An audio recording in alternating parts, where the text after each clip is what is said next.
Oh boy, oh boy. Got my coffee here.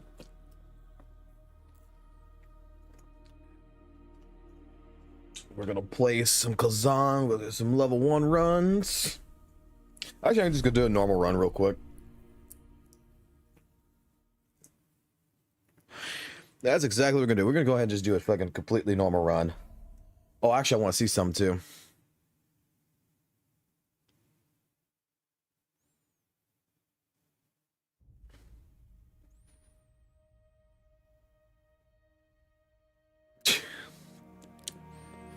Weather and waves, let's go! Yep, sure.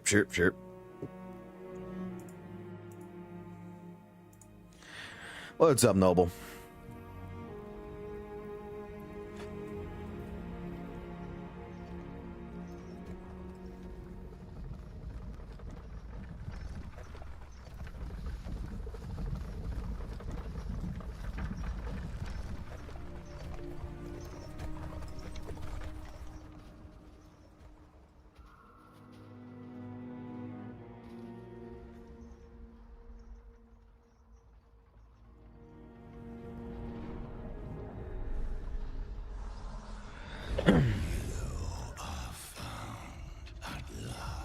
I want to see, because there was an update that's happened to this game through NVIDIA, because NVIDIA did the DLS4 shit, and I want to see how that all works, because right now it's looking actually a little bit better. Cutscene's actually looking a little bit better than normal.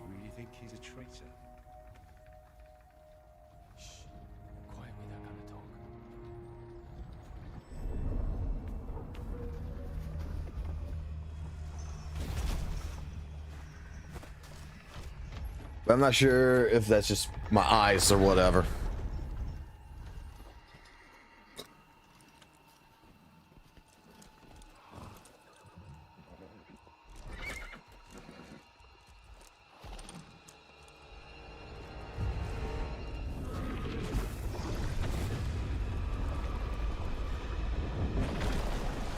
Look, I'm gonna tell you right now, this cutscene is actually really fucking beautiful.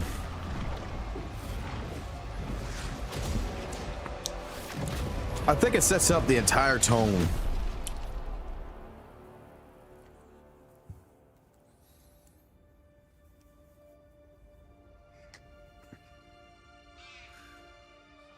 At last, a physical form.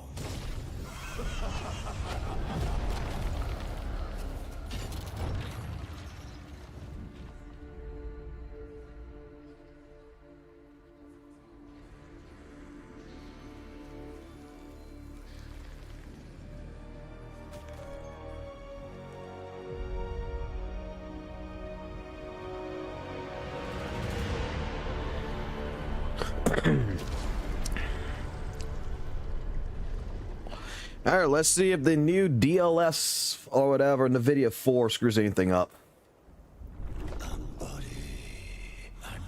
Oh, it'd help if I had my controller here, huh?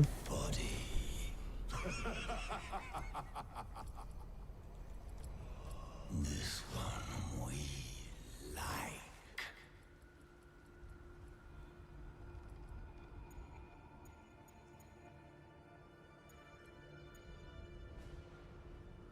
You do DirectX 12.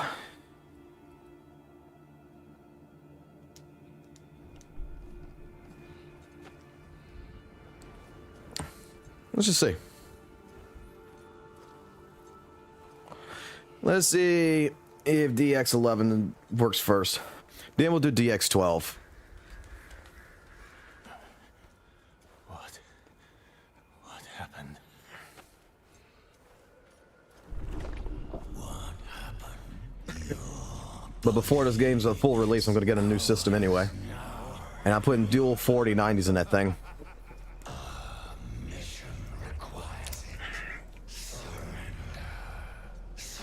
Because tax return.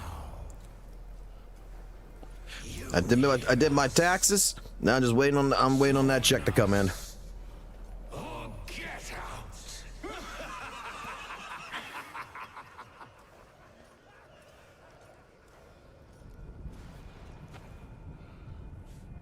No! Stop!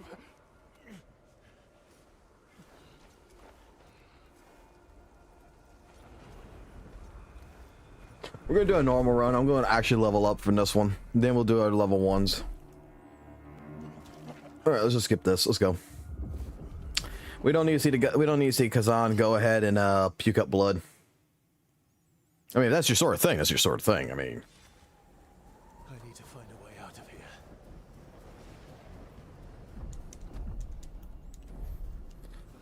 here.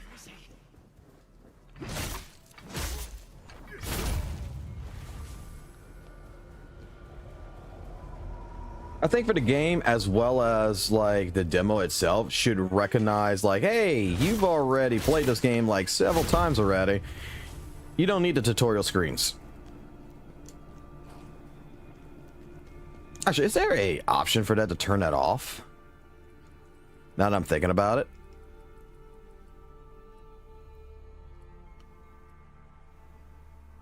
Oh, he does.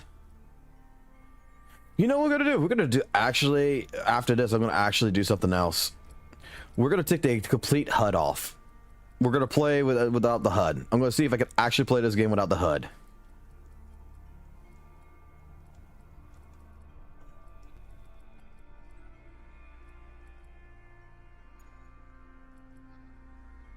I'm gonna leave that on medium. There's some stuff in here I can just leave on medium.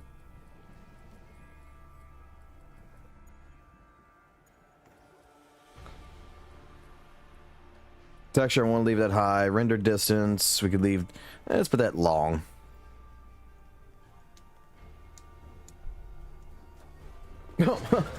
That would be torture.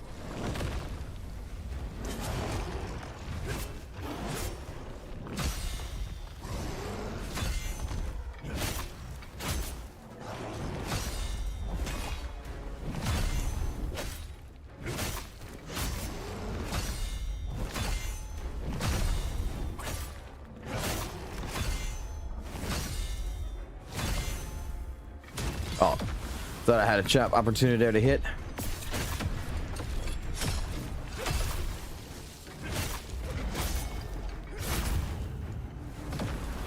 All right. Like I said, we're gonna play this normally here, so.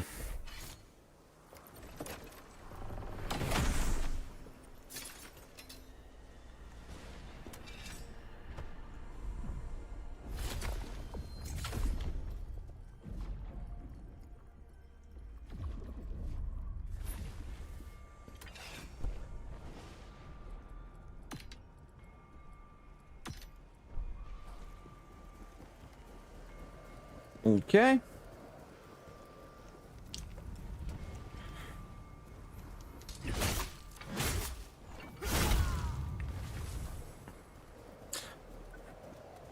So far, this game's actually feeling like it's running a lot smoother.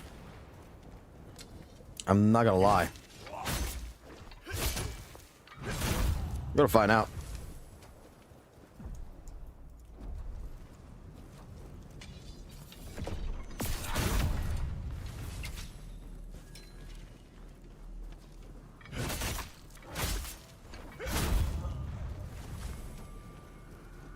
Do do do do do do do do.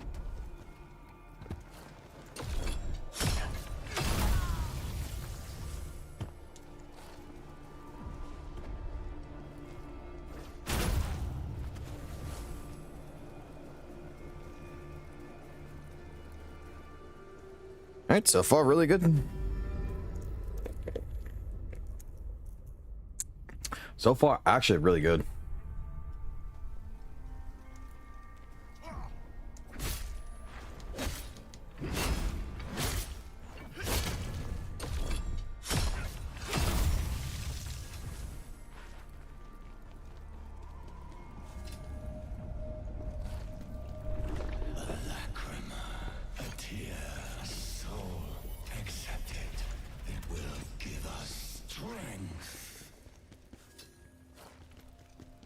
Now you too will hear the memories of the dead.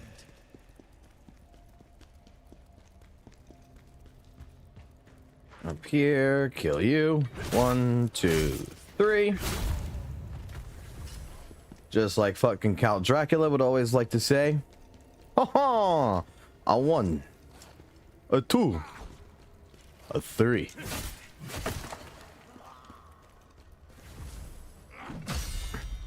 One, 2, 3. Kill.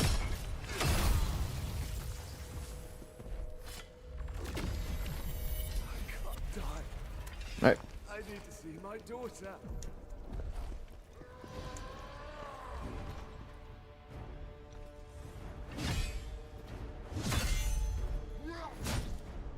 Oh, but I missed that. I missed that.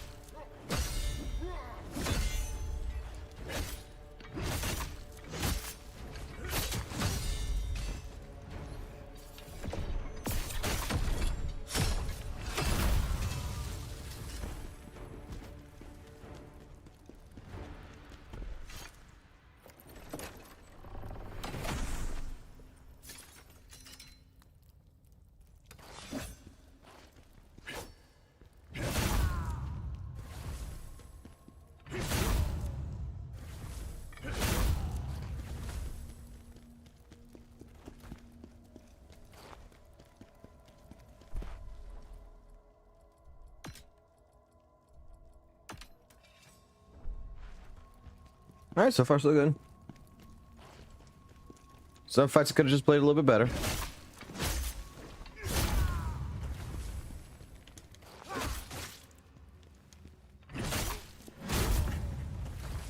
Didn't mean to dodge there, but okay.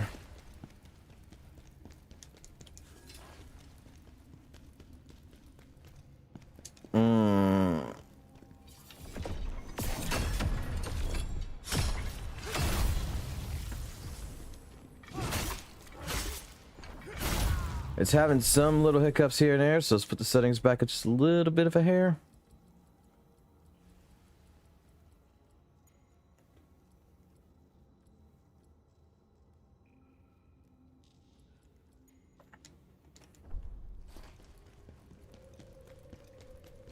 I really don't notice a difference either way. If I put it on high or medium, I don't notice a difference.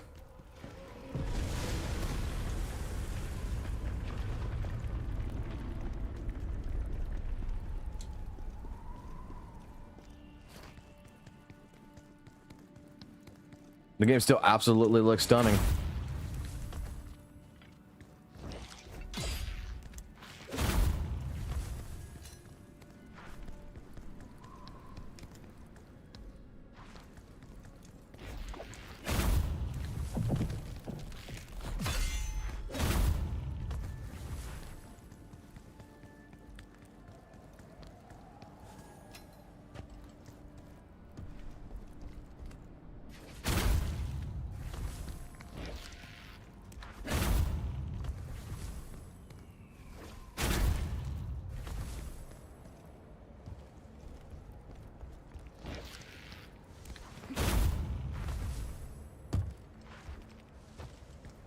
Alright, cool.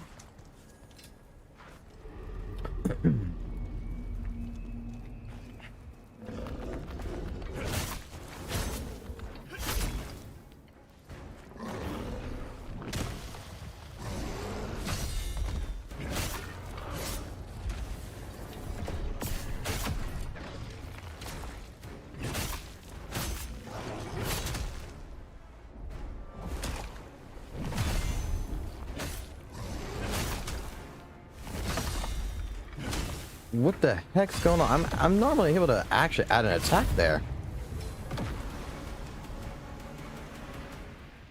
Interesting. I'm screwing up pretty bad right now.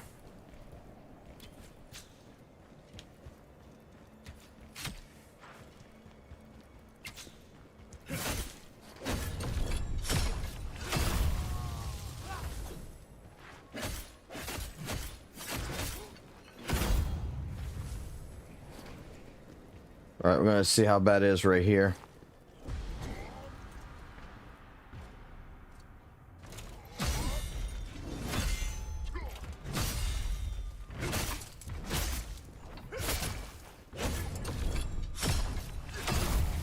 Make a fight. Did you see that?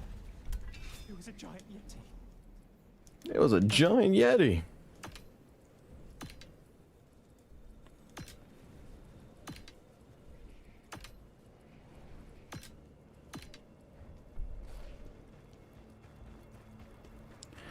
Alright, maneuver our way down.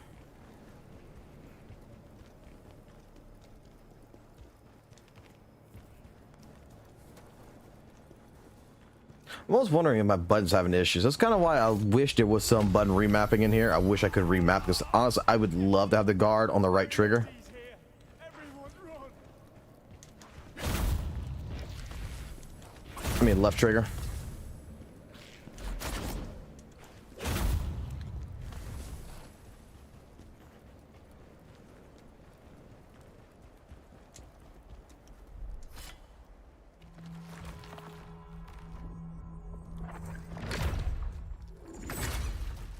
Okay, accurate stats.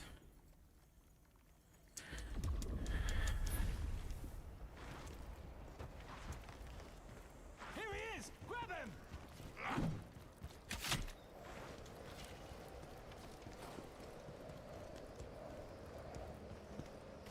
Help! Help me!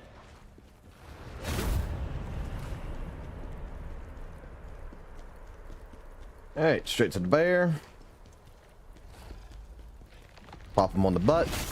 Pop him on the butt. Pop him on the head. With his nose. Say how to do. He comes in with 1, 2.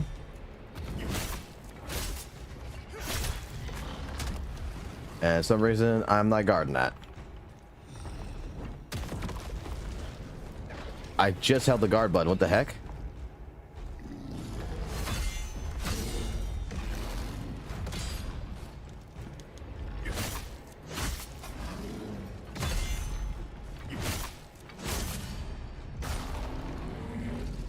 Is it because of a wire on my controller? Oh, wait a second.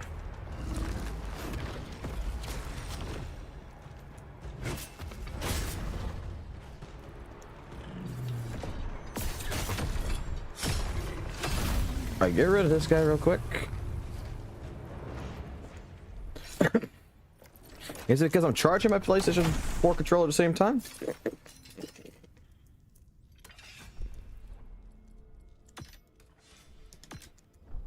Shouldn't be. I wouldn't think that would matter. But I just heard it go ding.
Missed it.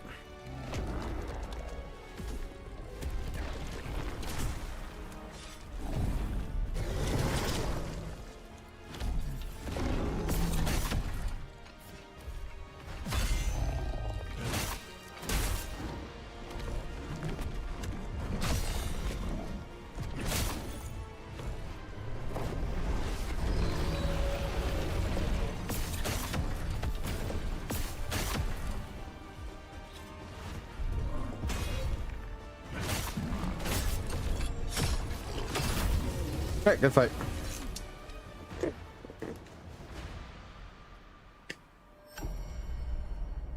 Good fight.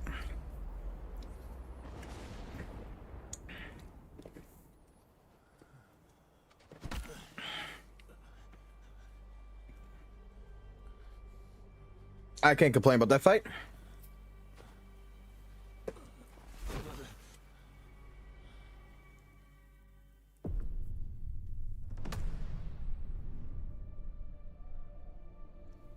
Getting a headache. I should freeze burn. I was lucky it was the Bantu who found me.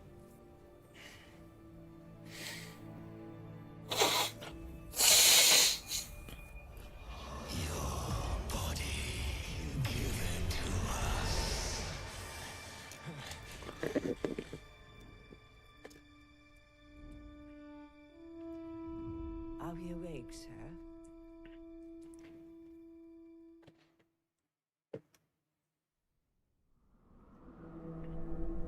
You have a ghost possessing you.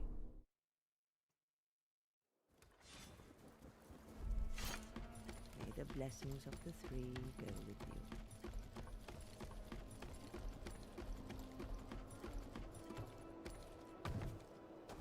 You are trying to get rid of us. Why would you want that? You think this will work? Go ahead, try it.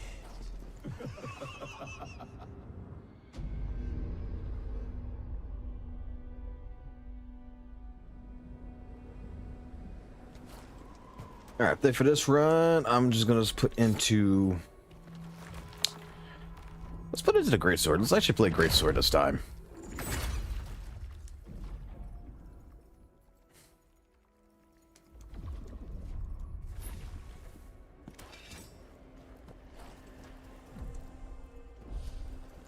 Why not? I haven't done Greatsword in a little bit.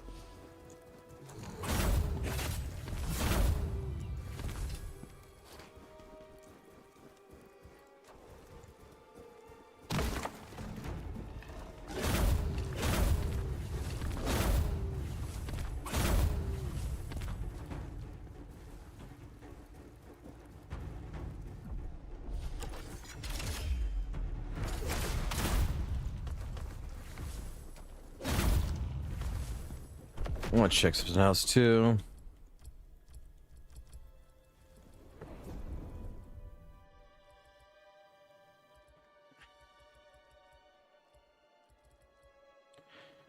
See, I thought I lowered all that back. The only thing I changed else. Turn motion blur off.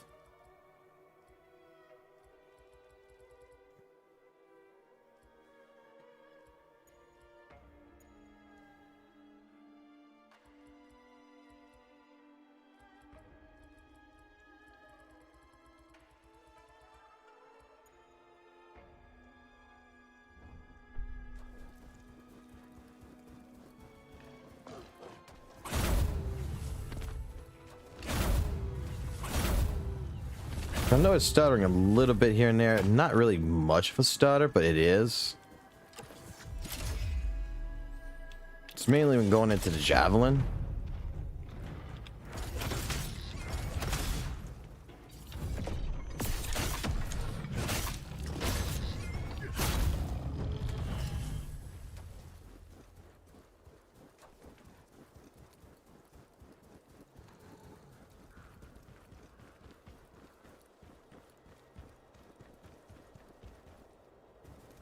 Like, what the hell's going on right here? I will overcome these trials, no matter how long it takes. What do I got set that is?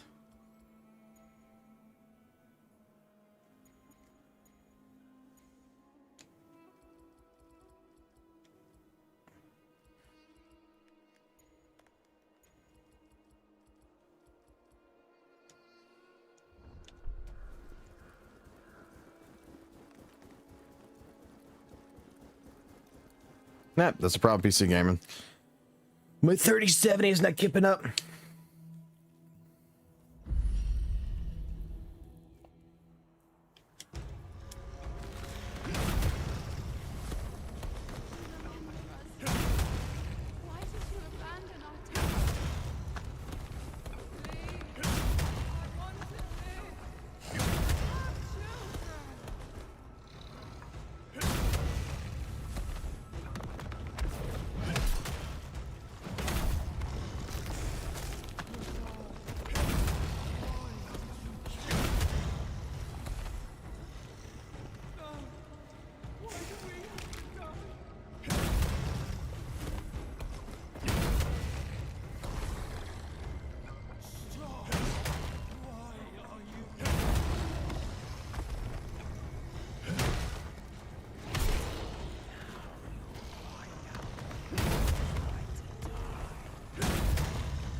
Not that it will make much difference.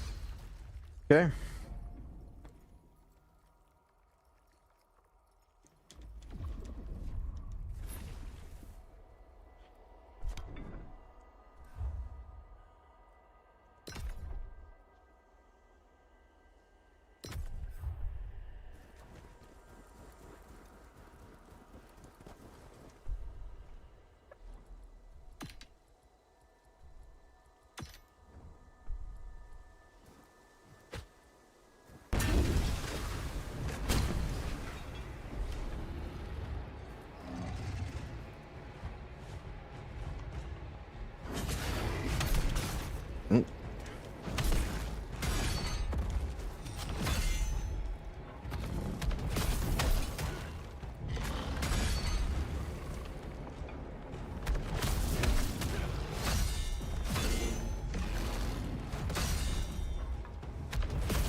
All right, Greatsword time.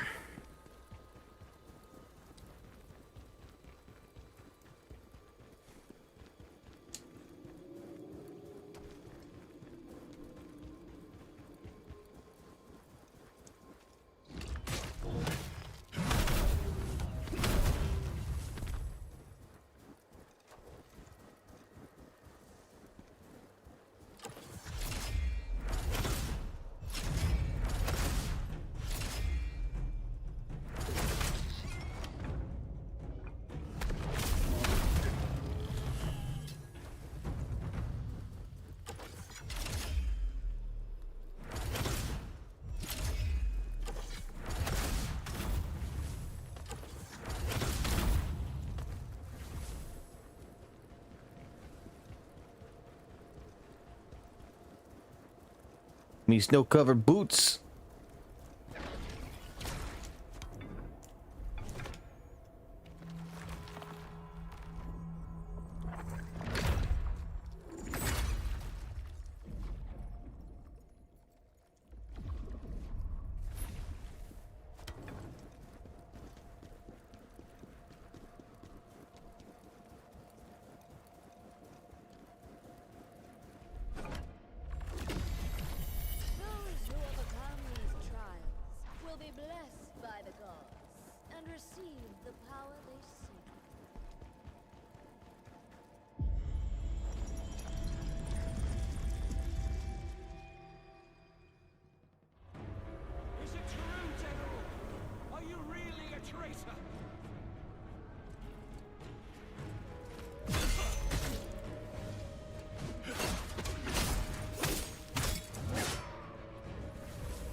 I hate you right now, bro. Come over here. You're too far away from the edge.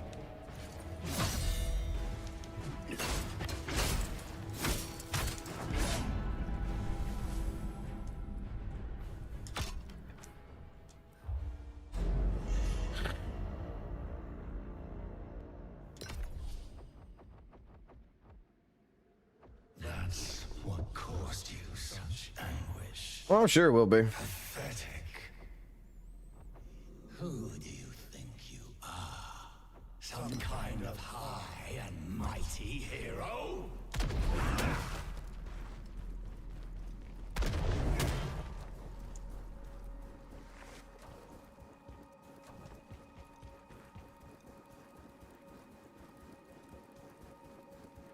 I mean, as from what I've read, it's not really, doesn't feel really like any difference.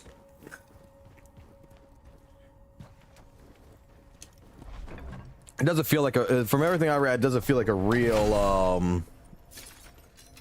well, not much. Doing like we normally do. Playing some Greatsword and some Khazan. Actually, we're doing a real run. We're doing technically not a level 1 run. We're just doing a general run.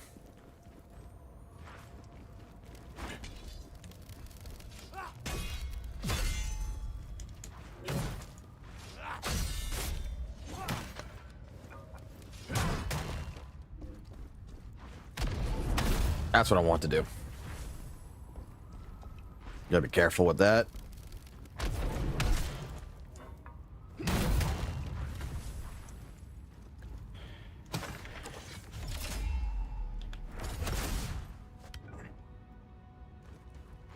Yeah, immersive mode is gonna be next in this. No meters or anything. I want to try it.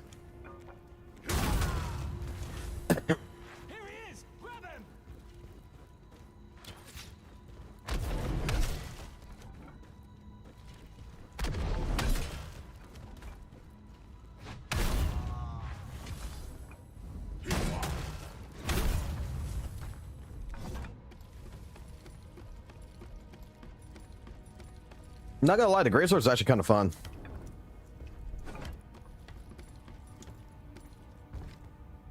No skill. Okay.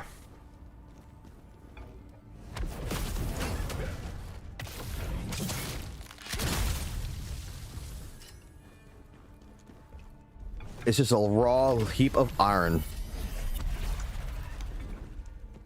Then weathering. Oh no. Look, I'm done with weathering, man. I'm done. I'm good with it. It's in the state it's in. People like it. That's great. I'm happy for you guys. Not for me.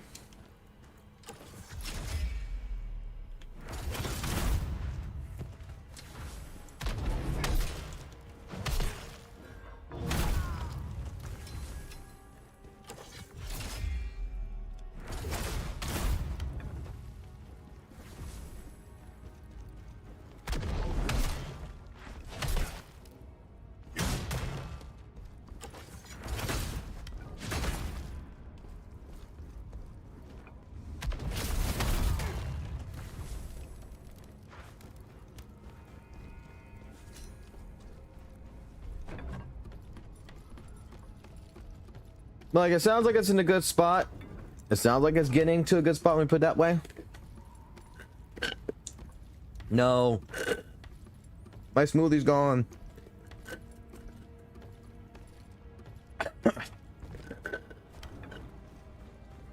I drank all my smoothie. No.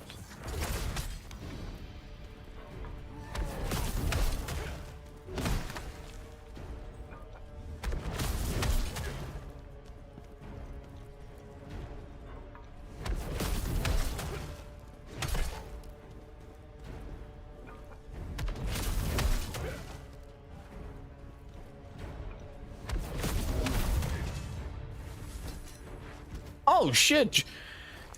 Nice. Not gonna lie, Dragon Ball Sparking is actually pretty good.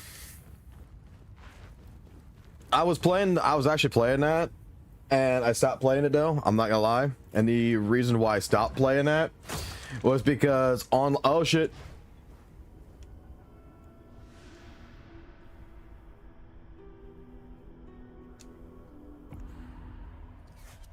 You know, this game has a anti-fucking run off the ledge bullshit. Oh, I think this game's fucking beautiful, bro.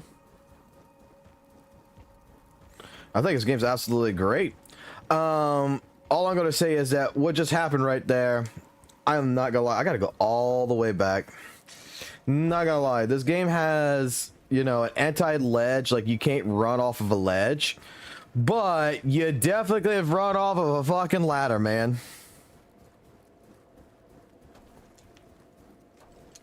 Lords of the Fallen had like a sponge boss. I felt a couple of ones in Lies of P had that.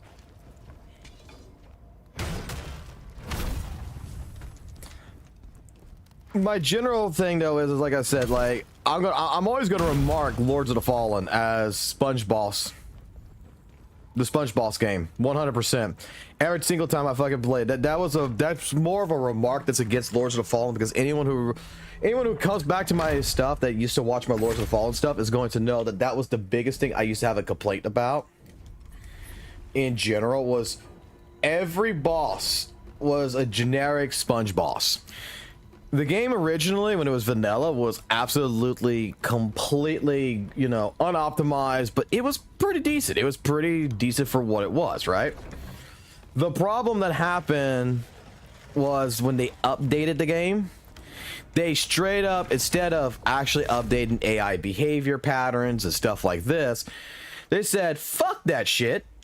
Give the bosses more of an artificial growth.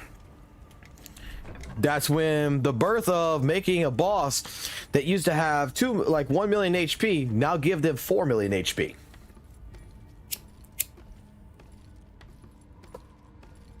I was so annoyed in Lords of the Fallen. I was so annoyed. I was loving the game. Right? And I got to a boss. And I used to play music like I normally do, like on Wailing Away stuff right now. I was playing music.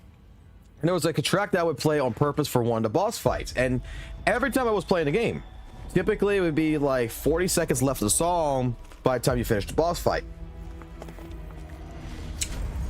Doing the same thing I normally would do in that game,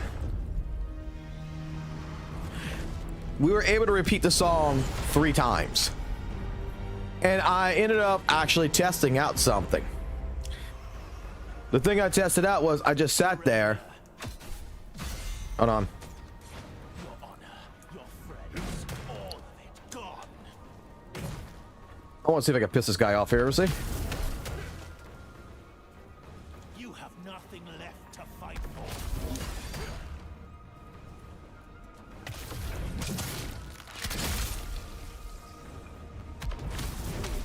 This is not even a AAA title. This is just a passion project. I'm gonna be honest. It feels like a AAA title. You wish you were, don't you? I'm not gonna lie. I don't think stuff that Nexon creates is like absolutely, you know, straight up a AAA style game. Like, this is the first time I think this is. Okay, that's how I'm gonna fight this fight from now on. Fuck anything else. This Greatsword fucking beats the shit out of him. I got actually time to switch to a Greatsword. That's how I'm gonna handle that fight from now on. All right. You really think you can do this? Defeat us, the Blade Phantom. Stupid little. Let's go this way. But you see, Nexon's also creating 2 more games this year. I'm not sure if they're going to come out this year. I would hope they do. Overkill, which is, to me, looks like a more like 3D version of the original Dungeon Fighter Online. Something that I'm honestly kind of interested in playing. As well as they're coming out with what looks like Genshin Impact, Weather and Waves.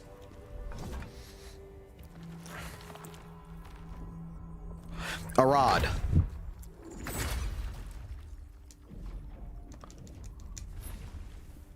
Let's pop these.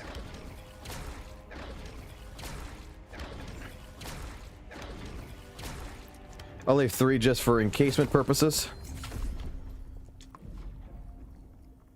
Put into strength. 19 strength. We should be good. We should be good. We should be. Now let's go ahead and fight the Blade Phantom with a giant raw heaping piece of iron.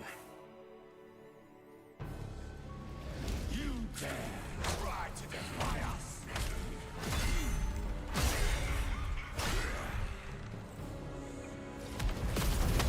You ever played Neo?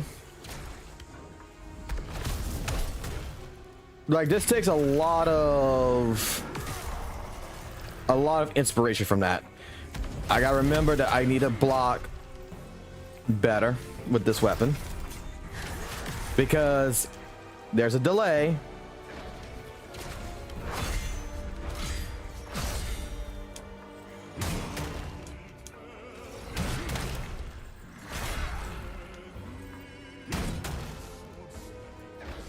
As great as his weapon is.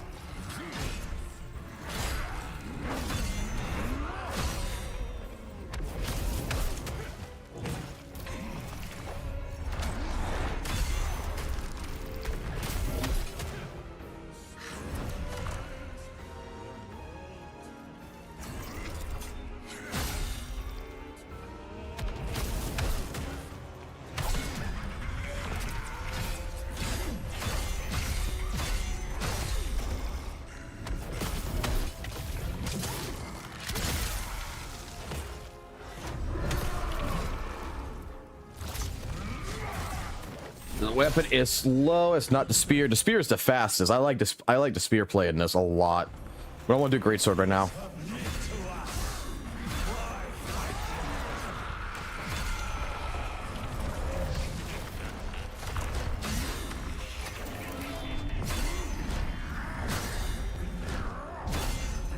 Oh, I'm sure he could.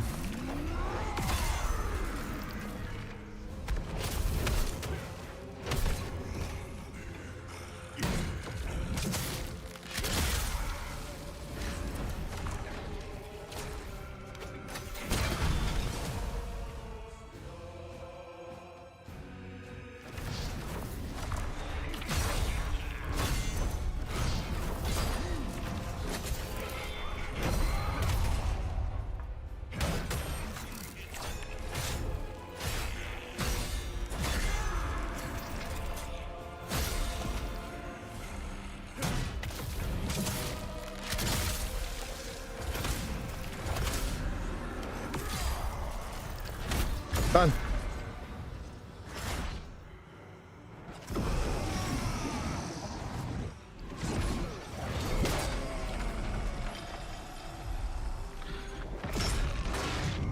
I appreciate that. Like, I'm not gonna try to talk about like individuals anymore. Like, I'm tired. Like I said this yesterday in my last live stream yesterday, D, is that like I have a lot of disagreements with a lot of CCs, right? In the Weather and Wave space.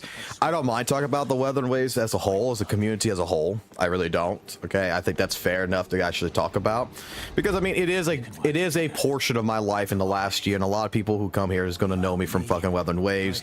I'm not gonna be getting a return on, you know, viewers from back in the Lords of Fallen days because I'm playing Soul like again. But I'll say it like this. Between the direction that Curl Games is going with Weather and Waves and the direction of how the communities are acting around Weather and Waves, I just don't find that I don't find it fits my style. Then I will help you do this. As much as I do love Weather and Waves, as much as I do like Weather and Waves,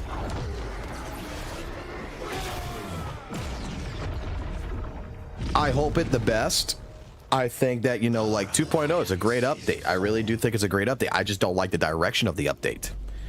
I can't deny that the update is a good update. I can't deny that the world is beautiful. I can't deny that the new echo sets, everything else. It's absolutely perfectly great. It's just, it's not the direction that I per se was looking at, that I wanted for Weather and Waves.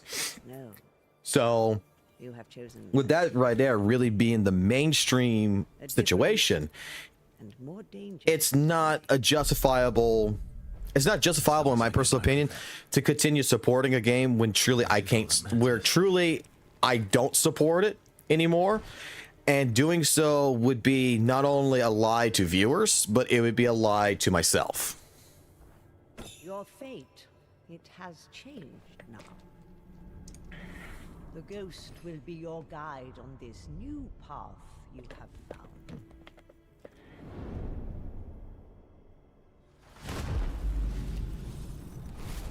The old woman is right. We will lead you this way. I would like to say it like this. You could talk about the Weather and Wave, the gacha community as a whole. Let's not try to individualize people. That's all I'm going to say. Because we could talk about commentator A, commentator B, C, D, E, F, G, all we want. Things aren't going to change. until these commentators decide that they want change and stuff like that between the community, between themselves, none's going to change in the entire space. This is just history repeating itself back from Genshin days. That's the only thing I would actually ask of.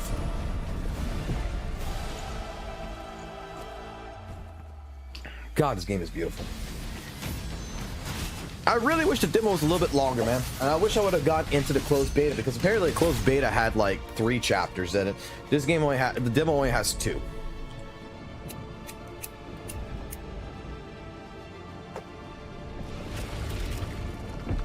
Now I want to try DirectX 12 version, because they updated that.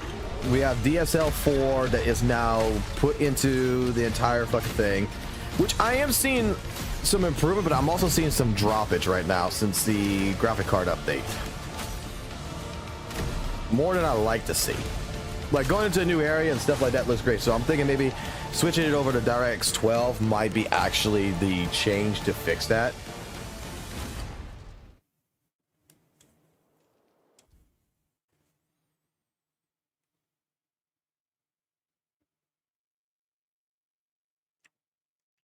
I will do another face reveal stream this weekend.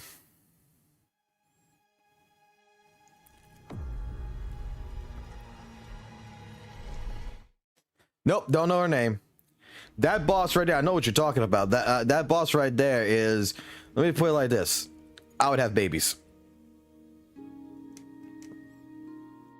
I think Khazan should have babies with it.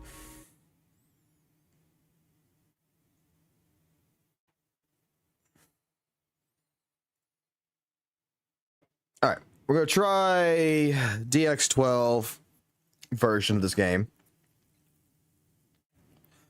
We're gonna see if it runs better and all that good stuff.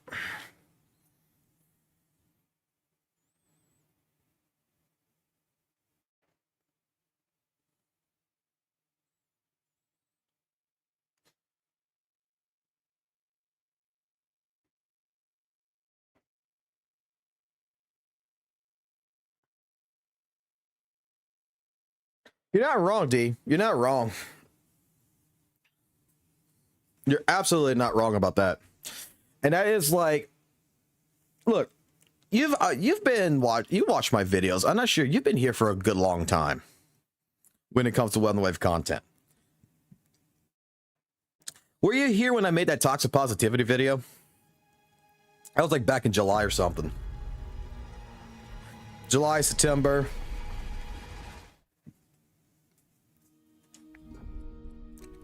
I made the statement that if, like, you know, all this keeps happening, and again, that's another reason why, you know, I'm leaving the space. Like, I'm leaving. It's because all the WoW community, all the gacha space community is not about. The problem I see with a lot of the community as a whole, and it's only very few people that actually do this, it's not about the celebration of, you know, what's there, about the amazement, the amazing achievements of the game, what's doing right, you know, and regarding to even talk about what it does wrong.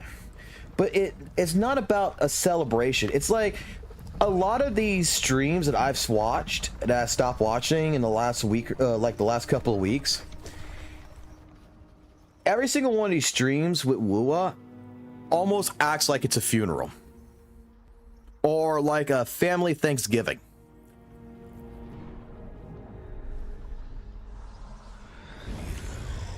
It's like you got a bunch of drunk family members stuck in a home, and you know, someone says something that someone takes out of context and it starts a huge fucking fight. That's what the community is. It's depressing.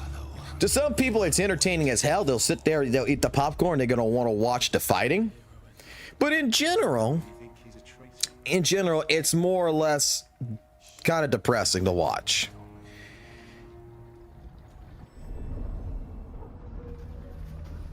your uncle and your dad gets into it. They get into a heated argument. Grandma jumps in, tries to tell you to stop it. That there's a whole entire slew, and then, you know, Thanksgiving's ruined.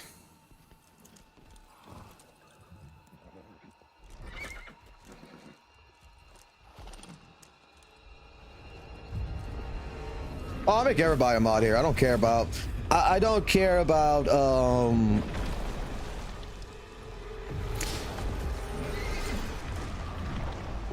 yeah, pretty much.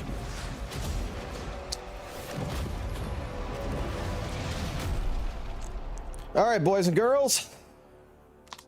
We're going in full immersion here.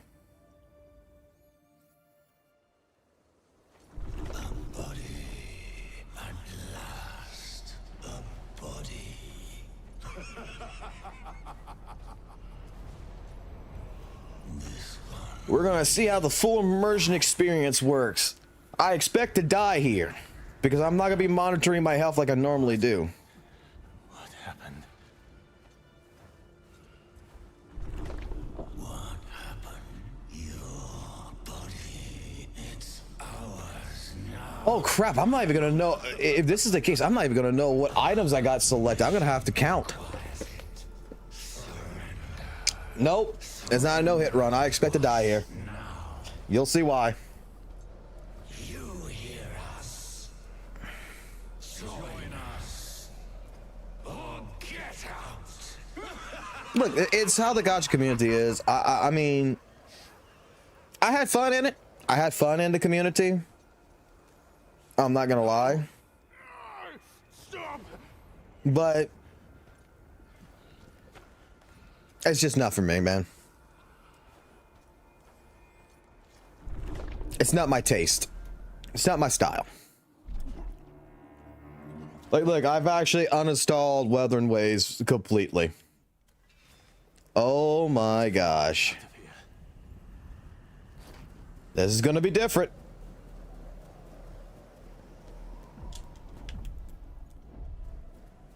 We're definitely upgrading.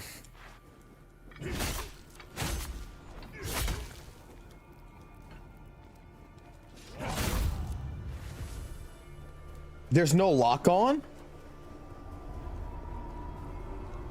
There's not even a lock-on indicator?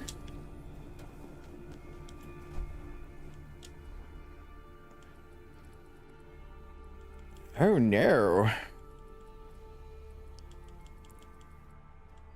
Everything?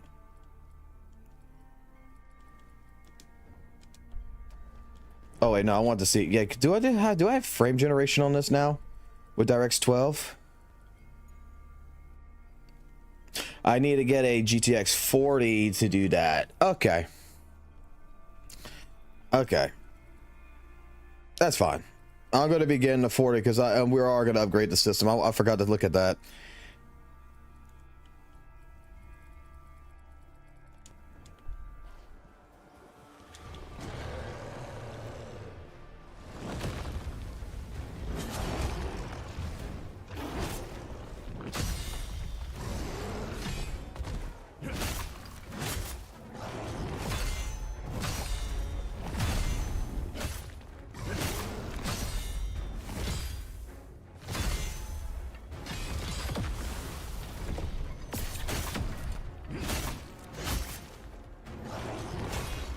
It's an option.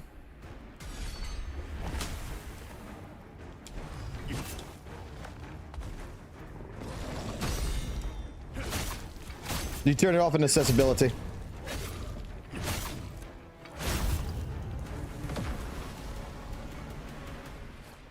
You don't even know if you picked up the item. It turns everything off.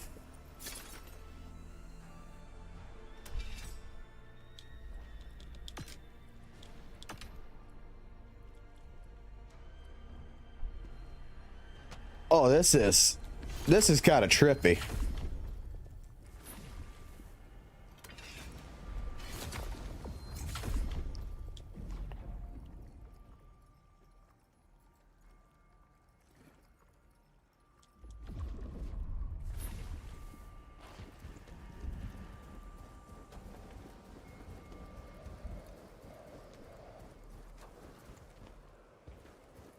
I think ZZ is fine. I mean, to me, it's not my particular favorite, fighting,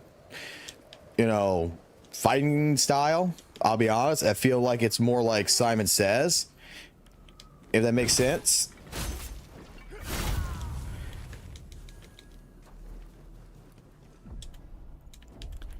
But I mean, I think all games. I think even Genshin Impact's perfectly fine.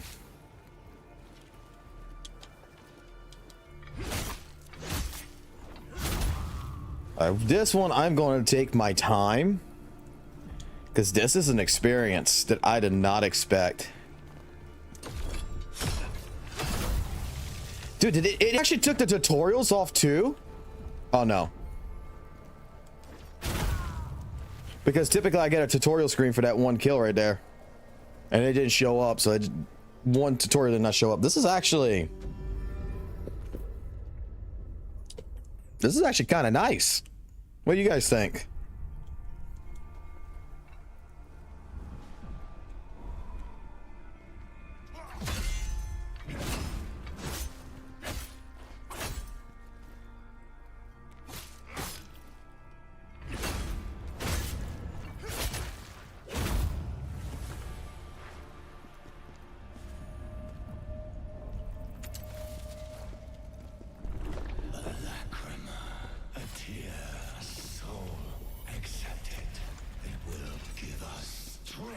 I would still like to have the ability to know what items are on the screen. Is that a possibility?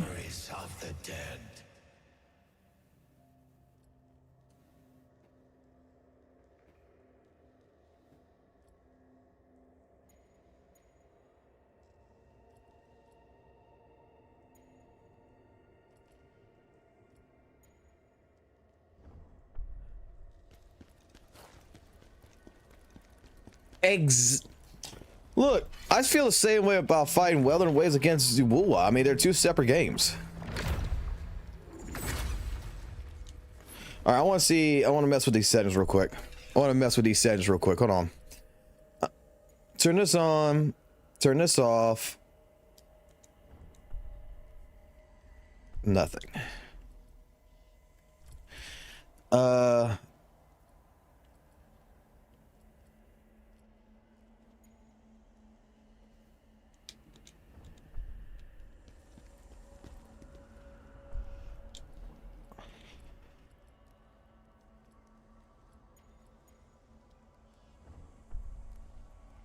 Okay, so I can't do that. Those are tied together.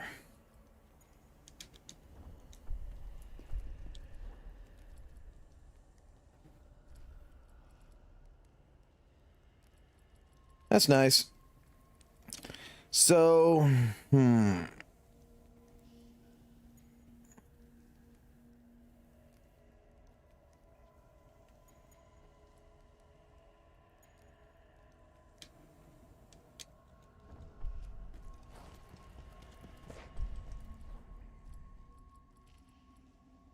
just leave it off.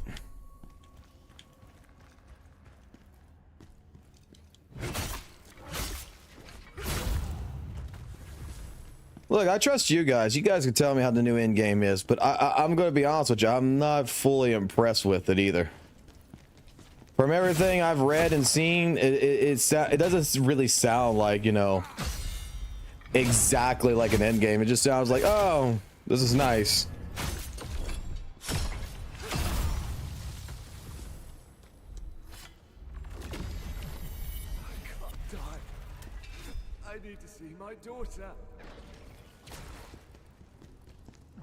I don't know where my health value is at.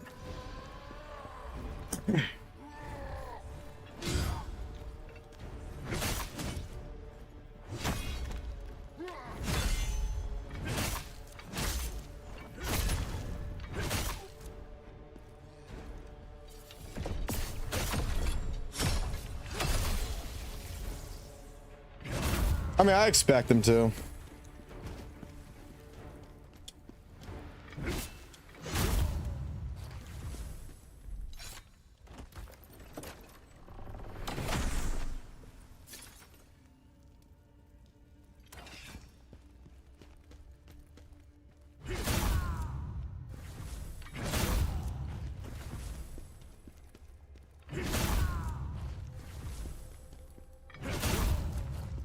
mean, I would have expected we got nerfed.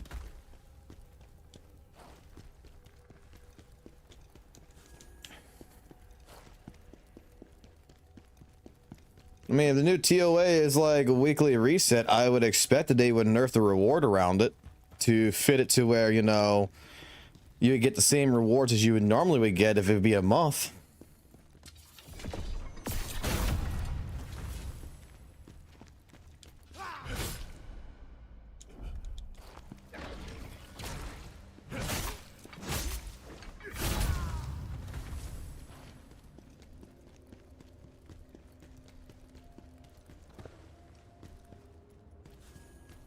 This is so weird.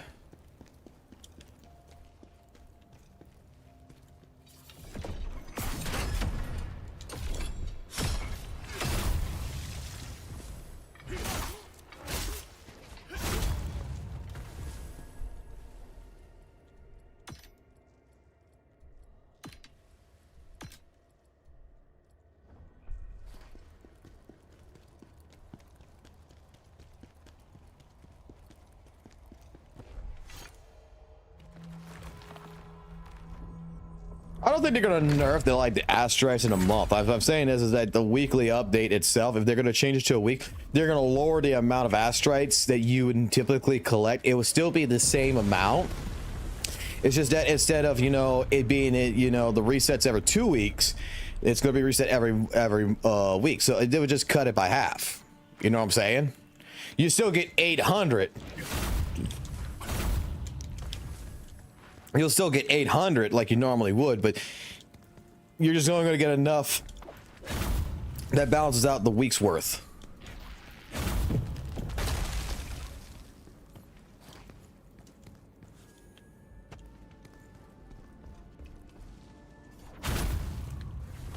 That would be my expectations. Like, I wouldn't expect them to keep the same number of asteroids that you normally would collect, like in a 2-week time frame reset, every week.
So far, we're doing pretty good.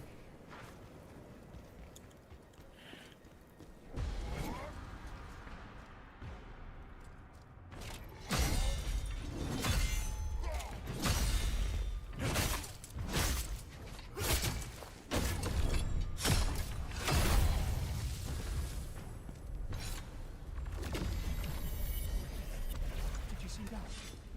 It was a giant yeti.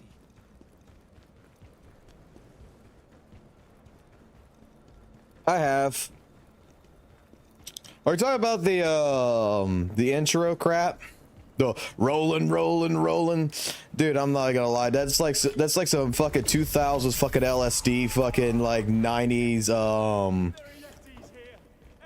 kids dream.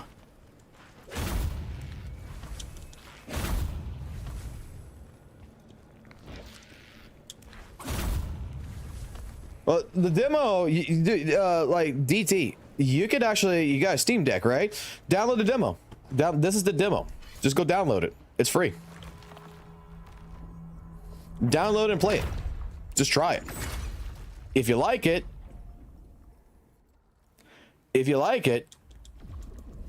you got it. If you like it, then you get it. If you don't like it, you don't get it. Because to some people, they don't like this because it's more, you know, it's more soul-like. And they want more of that action style.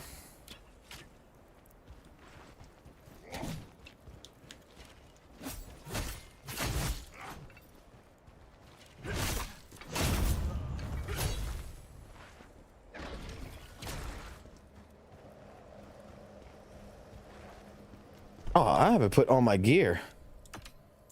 I am so stupid. I got boots, bro. That gives me a 10% damage bonus.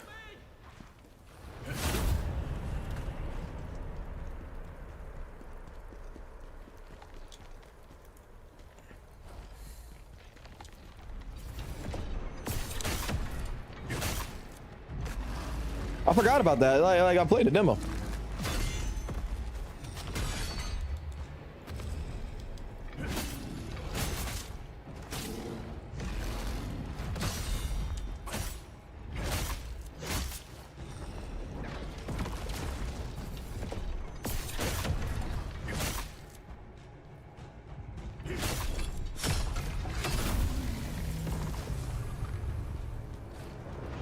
I'm gonna be honest with the trailer myself for DMC, the new DMC.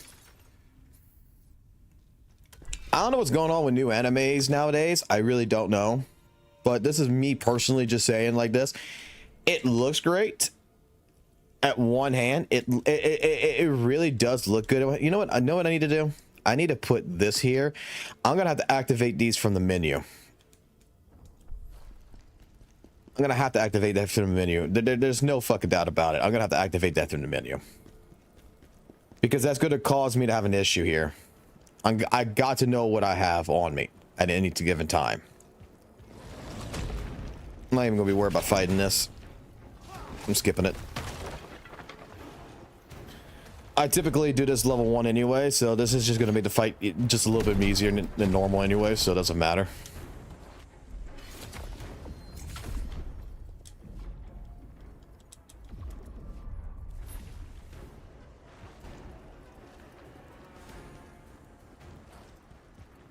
I get to this guy, so then we're just gonna pop this. Use. Jump into battle. DirectX 12 is actually seeming like it's running fucking great though. I have to give credit where credit's due. I think, look, let me put it this way. We always talk about how Kuro's an amazing dev and such. But the Khazan's development team, even with this demo, they're still updating this demo. Every so often, they still update the demo to give it the latest experience.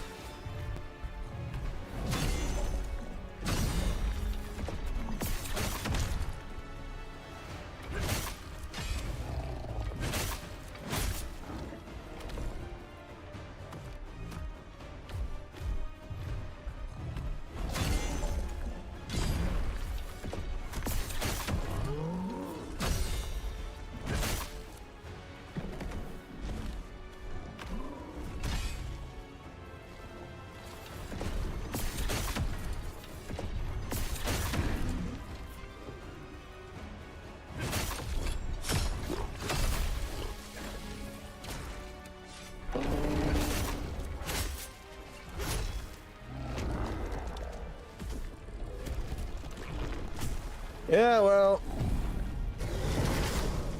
the thing is that I'm gonna put it like this. I think a lot of devs, not just like Kuro, listens to its players.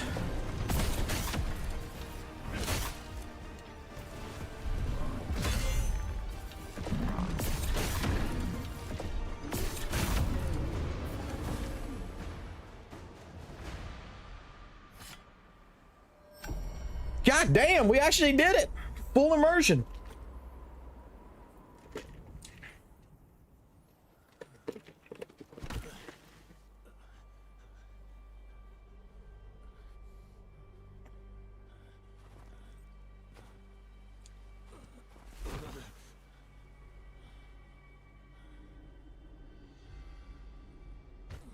Like, look, here's my argument, right? Here's my argument about the Kuro as the greatest devs in the world type deal, okay? I think Kuro is a great developer. I think they're a great development team, you know, but I'm going to tell you that I think that there is as well other good devs that's out there. And when you even look at someone like Nexton's Neopol with Action Studios right here, right? These are people that is updating a demonstration, a game demonstration, a demo that's on Steam, PlayStation, and Xbox. Oh, some people say it looks like shit. I'm gonna be honest with you there. But let me finish like this. There is still, in my personal opinion, like devs that are great in doing what they do. With Neopol, you know, they're updating a demo. Okay, they don't have to. You know what I'm saying? They don't have to go ahead and, you know, be updating this demo every other couple of weeks or whatever and upgrading it. And, you know, because the game's coming out in March 27th. It's coming out on March 27th. They should be focusing most of their attention, if not all their attention, in the actual final product, right? There's no monetization that's coming from this. They're basically working to provide you a free game, which is the demo, and maintain this demo and keep it updated for free. It's costing them money to put these updates out. It's costing them with their dev team that paid them to do A, B, C, D, and all this. To me, there's no monetization value that's coming from this or anything like that. And I'm going to put it like this. I think that is absolutely, you know, pretty fucking cool of some devs. I think, you know, that kind of shows cases like, look, we don't have to do this, but we want to do this. We want to make sure that anyone who, if you didn't even play the demo back on January 16th and you're a brand new person who's coming in here, you're going to get a better version of than what it was on January 16th when we first released the demo. And if you played it, you didn't like it, we are just asking you to try it again, you know, later down the road and see if you still don't like it.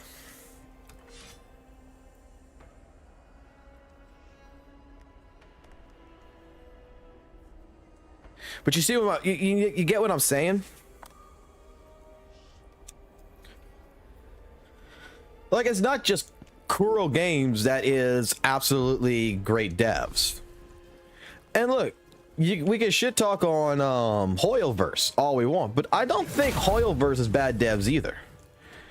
I think that, you know, the development team and the choices team, if you would, if we can call that, the decision makers are totally different. I think that you need to separate the development team from the business people. Oh my gosh. I don't even get a crosshair.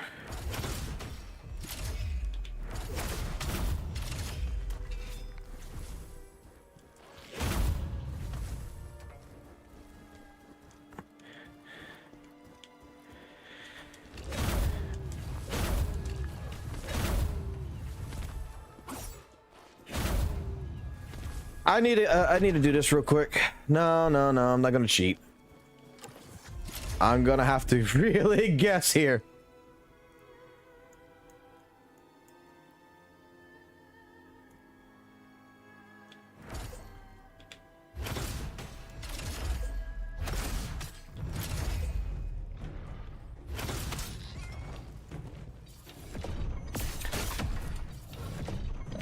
Thank God the devs did that. I am not gonna lie. Thank God they did that. So I'm gonna waste a spear real quick, okay? But what I'm going to tell you is this: take a look at Khazan's hand. Basically, the hand is outwards right there, like when he's ready to throw the spear like this, like that.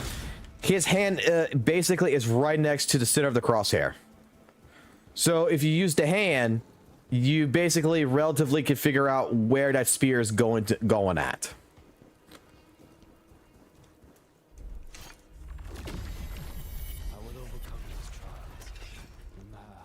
All right, let's get the Greatsword, and this is for DT to take a look at. I'll let this cutscene play because I think this is one of the most badass cutscenes in this game. In the beginning.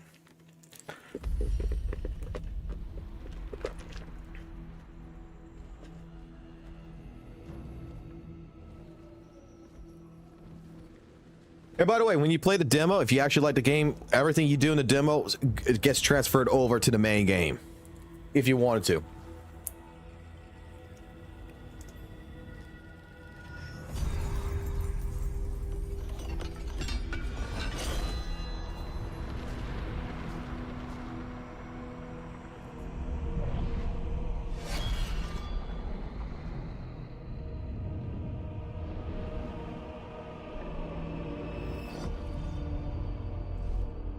I'm not sure if there's any Berserker fans out there, but that is a guts moment.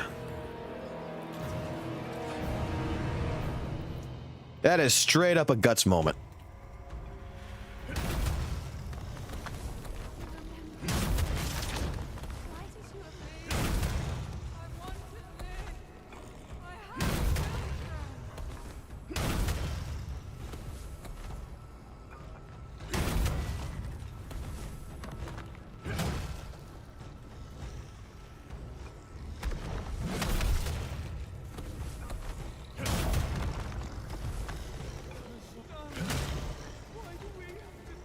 Yeah, there's people out there who's already level 100. I'm not doing that because I honestly feel like that ruins the experience. But there's people who's going to be playing this game at chapter 3 that is straight up already level 100.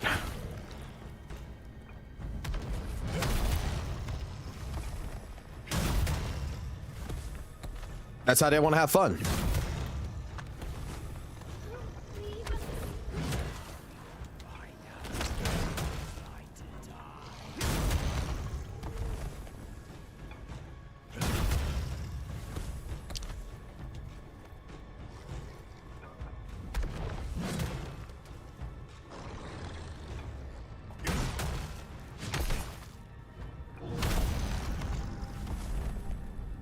And then when we also look at the skill tree, wait for the sword to carry over.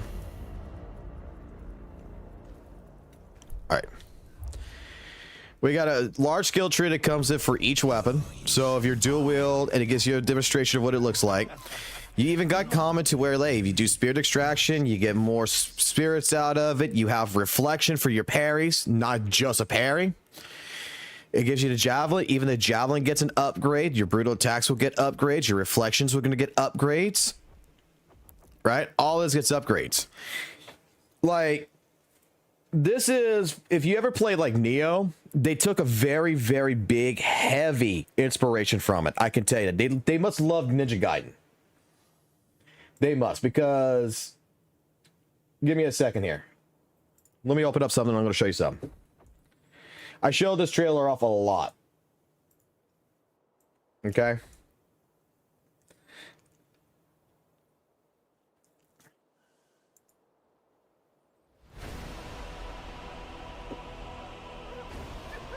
See, this right here is part of the game. Okay. But let's go ahead and let me get past this so I don't want... Let me put it this way. You're going to get something here. Take a look at that. Okay, there you go. We got some Viking boobies coming in, okay?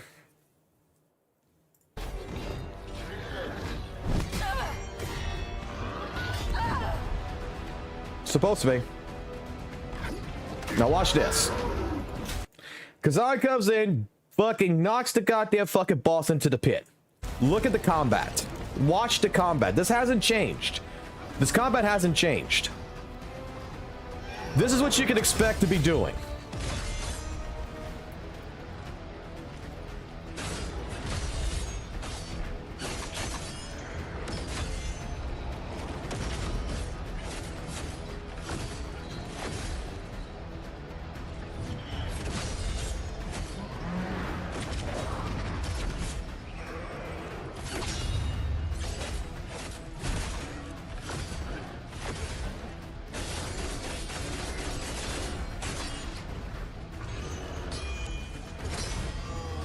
And if you level up in the demo, you can do the stuff.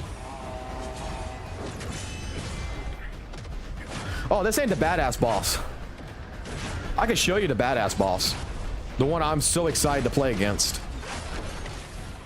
I like this boss, but look, this is the only thing that I want to know because I have not seen an ability to do this. It's got to be a common ability or something that you must unlock, because if you see this right here, right, you swap weapons in middle of combat. You go from dual wielding in middle of combat straight to fucking goddamn fucking Greatsword. That's got to be an ability in the tree.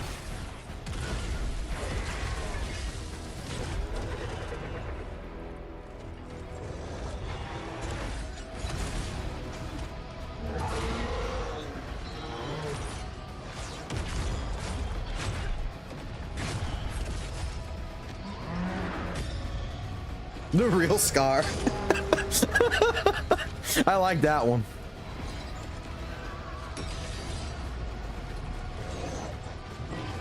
I like the fact that it's a unique boss in my personal sense, because I've never seen a boss with a hammer and a nail before in my life, and he tries to nail you to the fucking floor. He was about to play baseball. Then we got this boss fight, which is nice, but I'm not too excited for this one. This looks like some kind of straight up, like, I'm going to fight Castlevania.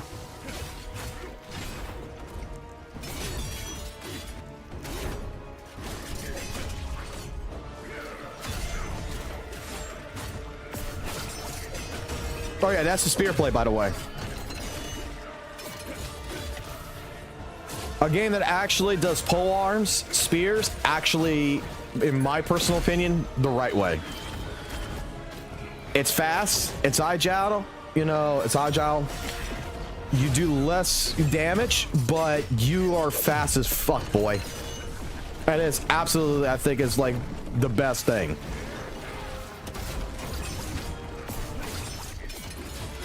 Because you can see you're not doing much damage, but you're fast.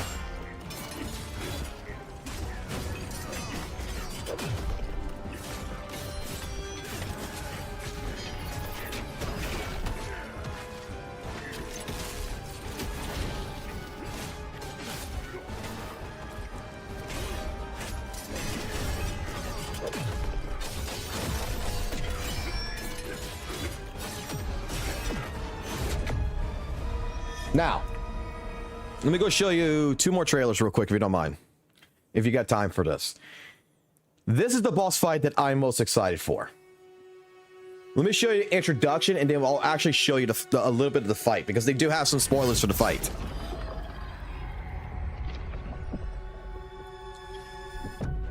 I think the way they presented this entire trailer was amazing. Like, this is cinematic gold.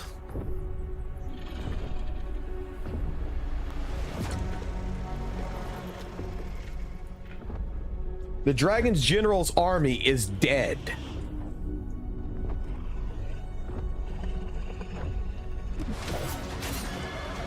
It goes from the past to the present.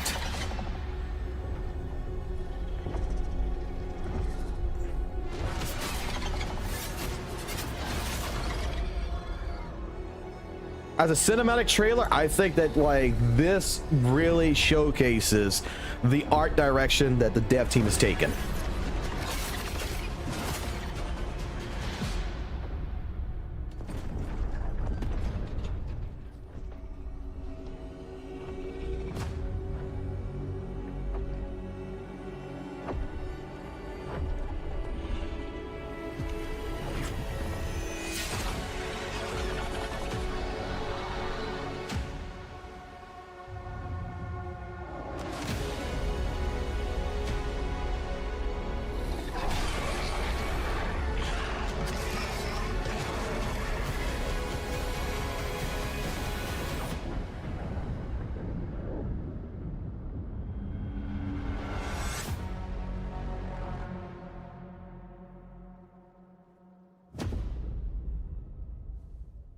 I think that showcases exactly what you could expect, because we got to go to the Xbox one, the Xbox footage, which you're gonna get to see some more combat here. some more style to combat, but this is an older footage, but this is what you could expect. They have not changed in the last 2 years. They have not deviated from how this combat's working. This is what we can expect. This is when you're gonna get the Blade Phantom's abilities.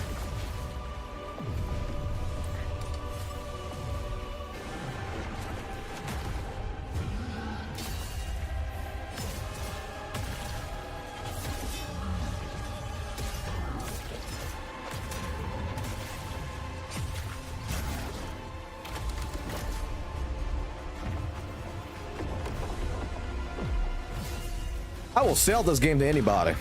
Anybody who's interested in this game, I will show you the stuff that you need to see.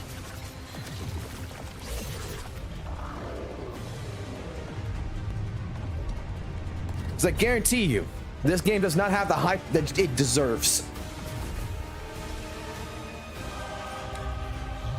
Remember? Now watch the boss fight.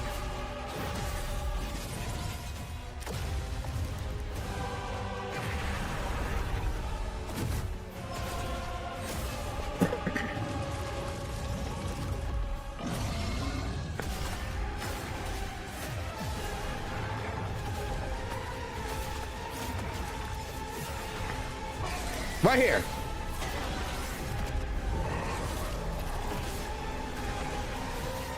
Let's go back a little bit. Look what happens to the stage. This is gotta be a phase 2. Look what happens to phase 2. Everything goes dark. He disappears. You only got a light trail that you gotta follow.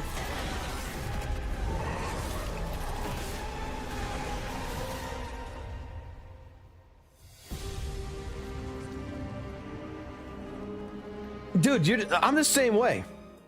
I'm the same way. I'm so excited for this. I'm waiting so hard for this. Like, the first trailer I ever saw, look, and the trailer, it was good in the past, but the one that it did for Game Awards, I was excited back then because we were playing Lords of the Fallen. And it's like, man, I can't wait for this. But I never heard anything, and I never really bothered to follow up because nothing kept coming up. Finally, But you could see. Trampled by the one you trusted. Yes, it's just literally his eyes. It's amazing. From your king. You thought you were a hero. I want you to look at this trailer. Okay? I want you to legitimately look at this. You are just one of us. And play the demo. And you'll notice that the direction that the devs are taking has not deviated. This isn't like Weather and Waves, man. Like, look at this shit. This right here, I'm hoping to God that this is going to be in there for sure. I want this. That's an execution. That is an execution. I want that. This is no ordinary. Thank God that they fixed the voice acting. The voice acting from the very first time this was announced and now is much better.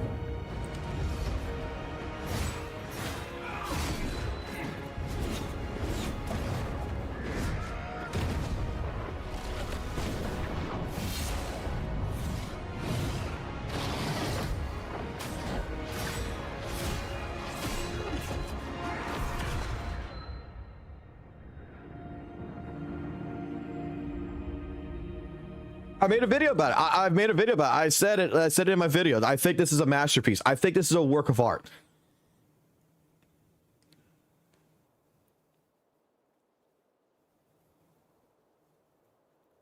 I'm just like I didn't get a chance to play the beta because I'm gonna be honest with you, I have not heard much about Khazan over the last year. I actually almost forgot about the game. I remember watching 2023 Game Awards and seeing that trailer and getting so excited for it because we were playing DNF Duel, we were playing the fighting game, and we were playing Lords of Fallen. I was like, dude, this could be my next, you know, Souls-like experience. I want to play this, and I totally forgot about it. And then with, you know, January coming in, the demo coming out, I played the demo, and dude, I'm in love with the game. I like, unlike Weather and Waves, and I'll say this for Kuro games, okay? This is the one thing that I did not particularly care about with Kuro games. The closed beta of in my personal opinion with Kuro games was a much better experience from watching it than the actual final product. There were some things that they changed that legitimately I don't like. Bosses had mechanics in the closed beta. The world was more dark and depressing. The story was more darker. All this changed because, yes, it's a live service game. To me, the vision of what the developers were really originally trying to create and what they presented was altered because of the community. Because at the end of the day, they want to make money. I completely understand. But the game like the first Berserker Khazan here, the changes that has been made in the game is very, very minor changes, if anything. And legitimately, it's sticking to the core concept since the first day it was announced.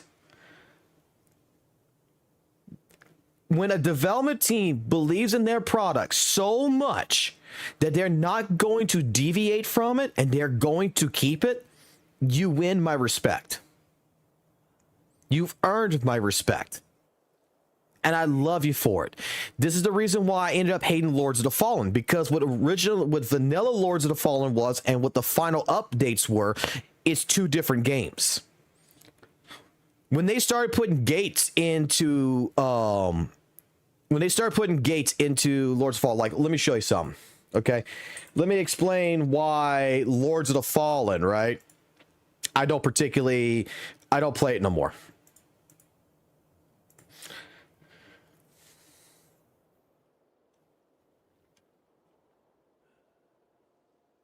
They still got an MMO. They're still doing the MMO. They're still doing it. The company that makes this game is Neopol Action Studios. Nexon.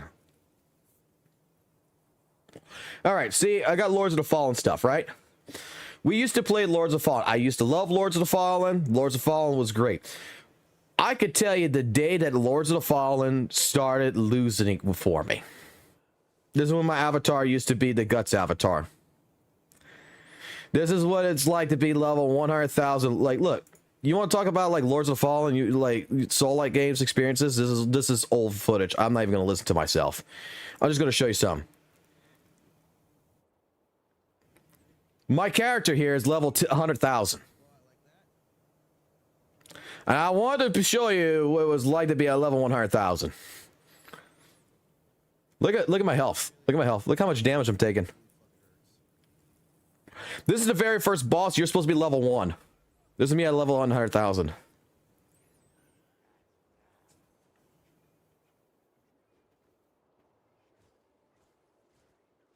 Yeah.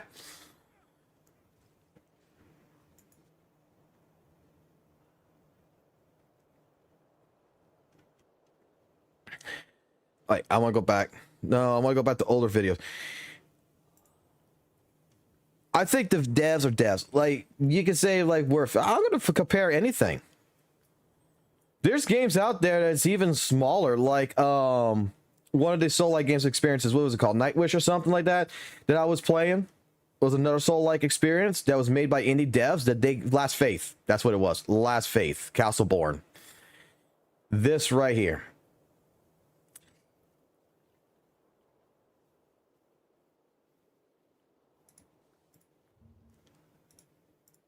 This was it. We had fun. This right here. I remember this. Added Umbral Dual Realms. We were going through the updates on it. They added a torch to highlight a new gate in the Sunless Scheme. I'm like, what new gate? Why is there a new gate? So we're going through this. This is Lords of the Fallen. I was streaming the crap out of this.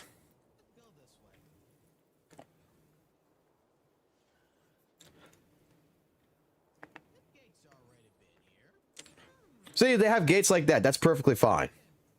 That was there in the original. That was there in the original. When they started doing this right here. Right now, at least 80?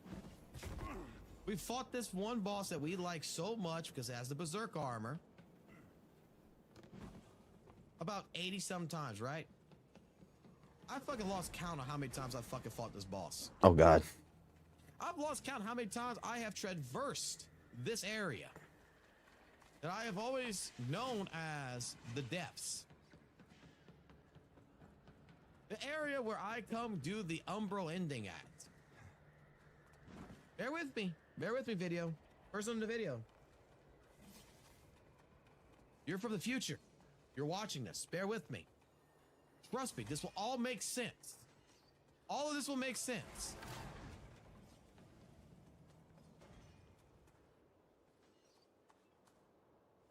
What the fuck is this?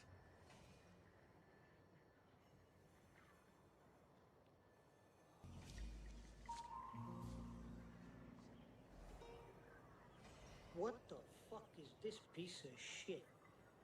You know the reason why they actually added this gate? It was never here in the vanilla version, and this is what they started doing with the game.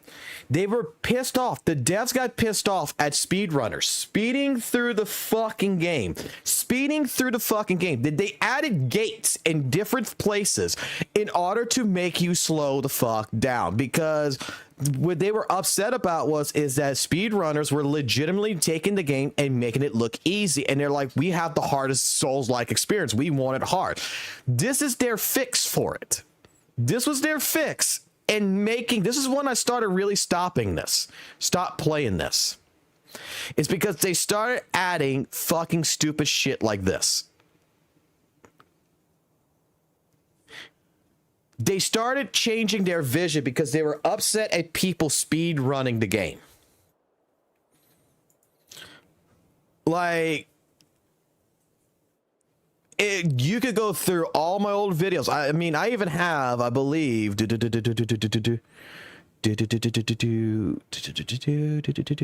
I should have it in here because it's a 2-hour fucking video. I know it's a 2-hour fucking video.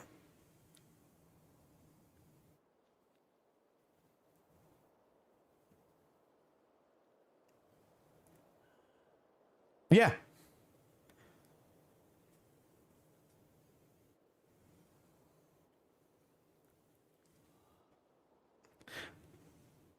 I don't see it because I know I did it before. Oh yeah, the Umbro ending was yes. Okay. And leave the thing on Dad's computer and bring it to the office. Okay. Do I not have the video up anymore? Because I had that video where we were speed running the game. We were doing it in under 2 hours. I used to cover the crap out of this. Like Soul-like games were the games that I was covering. Or was it actually later than this, maybe? This is when we changed our avatar. When I got the artist to actually change the avatar to an actual OC instead of using the Guts model. Because I like the Guts model. I still have it.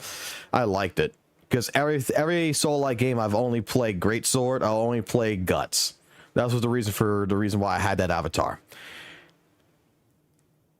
I know I have this video. I know I do. Free resources, vigor, you know, the Reaper must die, Reaper thing, patch notes, hollow, how to make the game easy. Because there was a way in the beginning how to, oh yeah, like the one fucking shot fucking bullshit. There was a co-op glitch. I'm not sure if they've ever patched this. But if your friend would go into camera mode when you're in co-op, right? You go into co-op. And your friend would get into, and this is from his side of the footage. So I'm in camera mode. It would actually freeze the game, but your co-op partner could actually move around while you're in camera mode. So what you basically could do is this. You're basically using all your spells and everything, and you just one shot. Like, you straight up just one shot things from doing that. So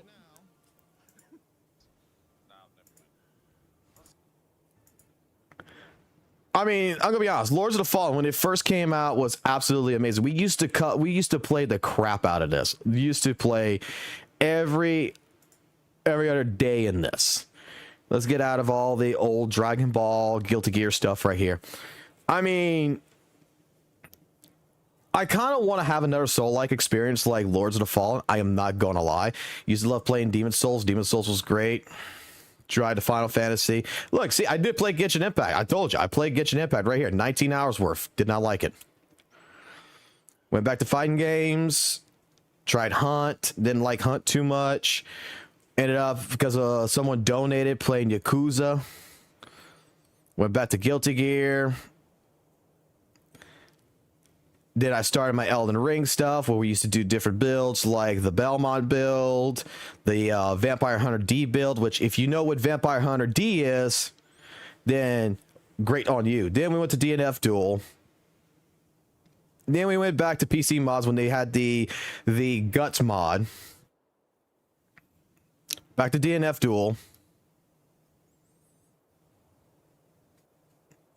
Metal Gear Solid 1, 2, and 3. I recommend. I'm waiting for Metal Gear Solid 3 reboot to come in. My Elden Ring Guts mods, like, dude, I've loved soul-like experiences the most. We tried For Honor. We did our Lies of P back in the day when it first came out. Loved it. Then we went into Lords of the Fallen. We covered the crap out of this. But the one thing that I loved about Lords of the Fallen, when we were playing it,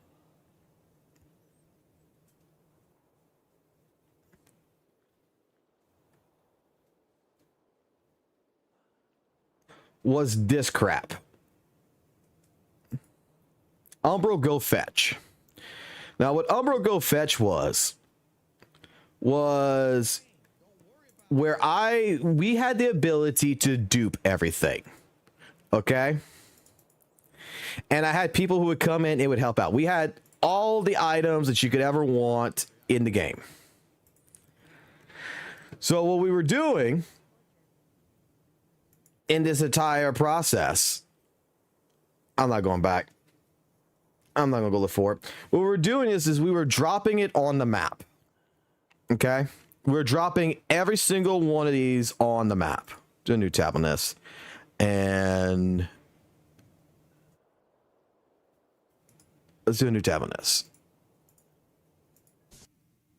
Whoops.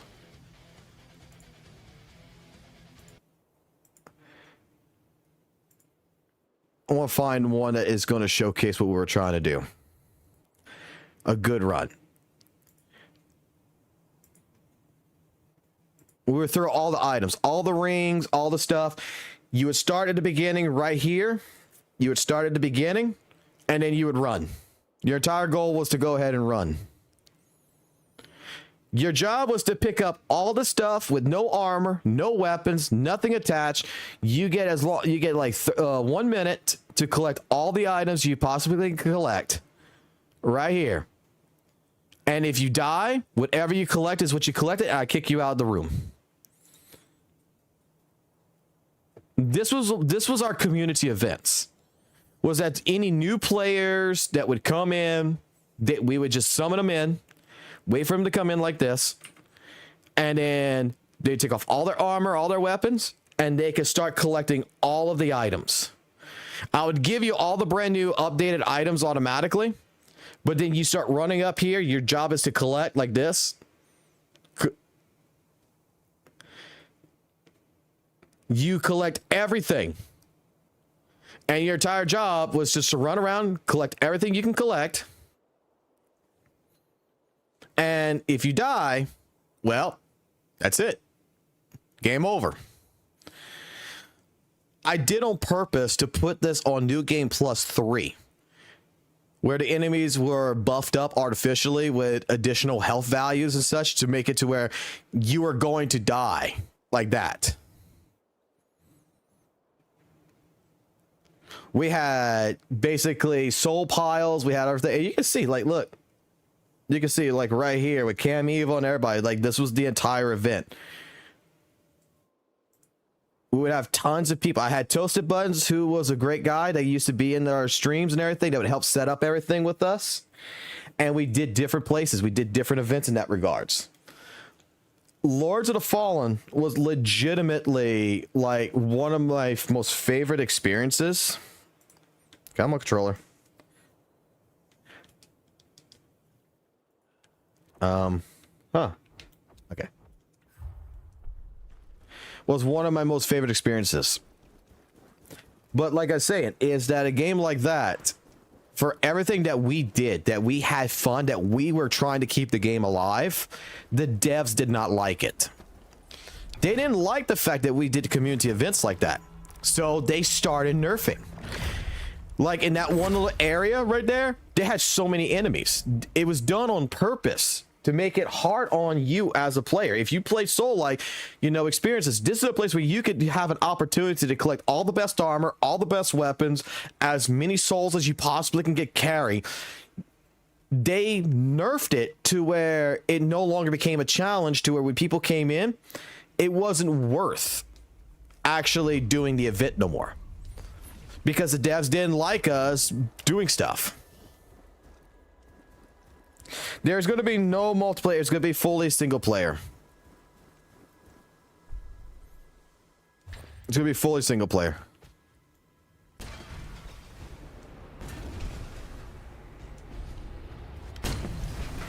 Now let's get back to this game here.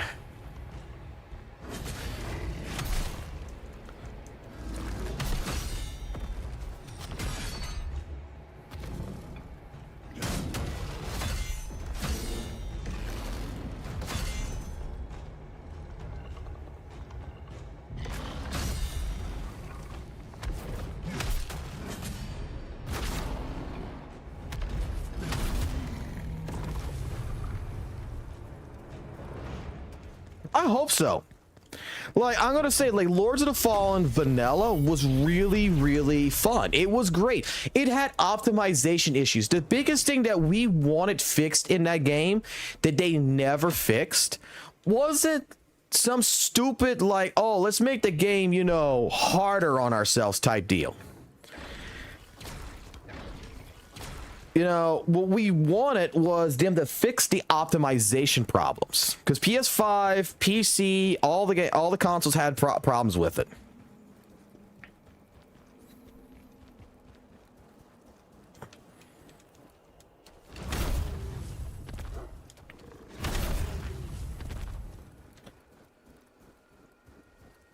That's what we were hoping for. But the devs decided, hey, we don't fucking like goddamn motherfuckers that fucking speedrun our shit.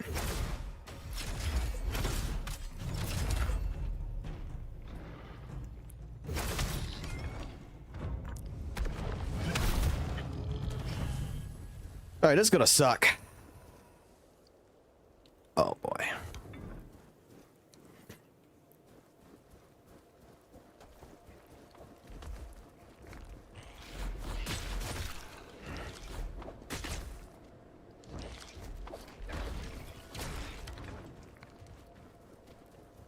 A lot of things was awesome with the first one. The second one, I'm going to be honest with you. If you like Berserk, you like Berserk, Lords of the Fallen, in my personal opinion, is absolutely a tribute to Berserk. The Umbral world, everything around it, it harnesses guts. It harnesses a Berserk style story. I think if CI Games was given, like, you know, the title of Berserk to make a game, that I would want them to actually produce it.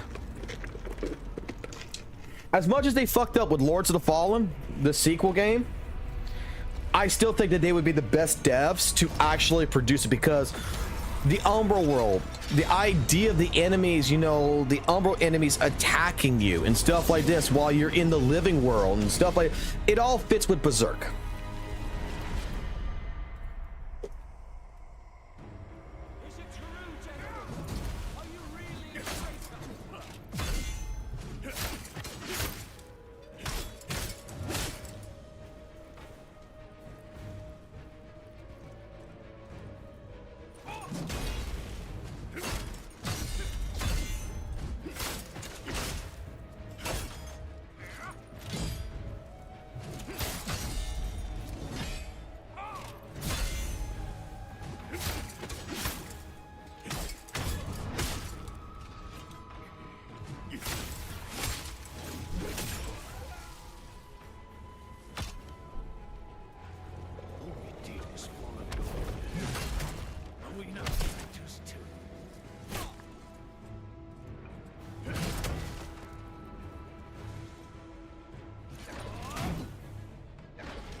Boy, the Greatsword makes every fight so much better.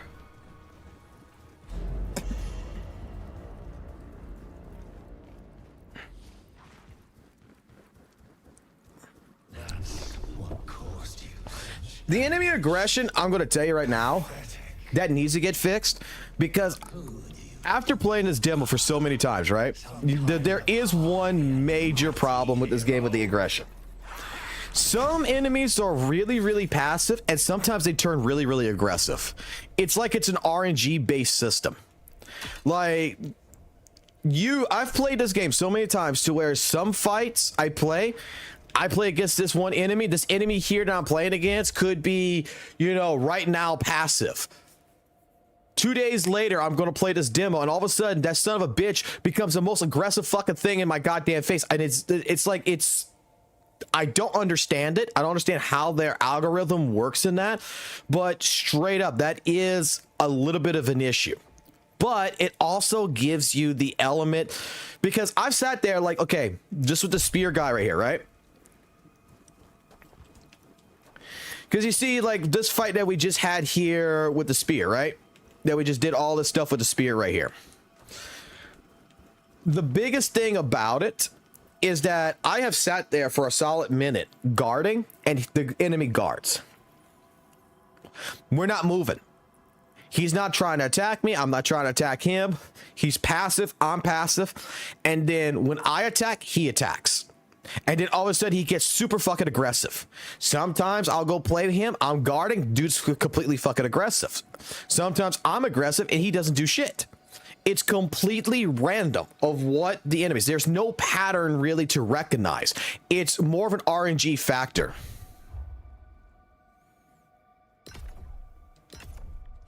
No, I mean, it's great. Like, I would love to see that more in the boss fights. The boss fights, they're pretty much, that's where I want to see that. Normal enemies, like, a lot of times they're passive as hell. But there's like some difficulty spikes. Now, this is the spear play for you, DT.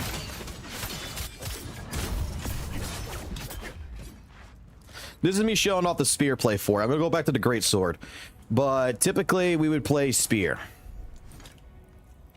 In a level 1 run, I typically do spear. I think the spear is actually a very rewarding weapon in this game, 100%. I think if you want something that is fast, spear is where it's at. If you want aggression, you want to take your turn, spear is where it's at. Like, you actually have to use the skill tree to make a combo.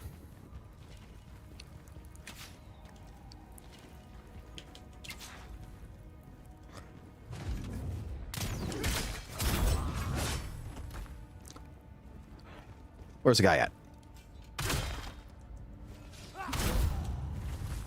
Like, you actually can make a combo out of this.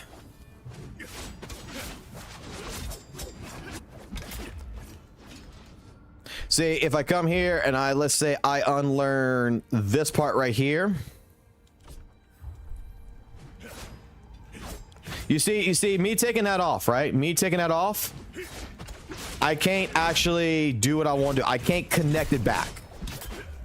I can't connect it back unless I connect the second tree.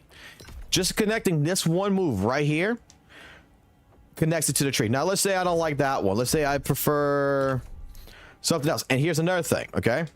Let's say I prefer this. You can also add, you know, other abilities like you would be adding, like, for this. I can add spear thrusting. I can add different things. I don't know. Let's see, did I add it? RBX.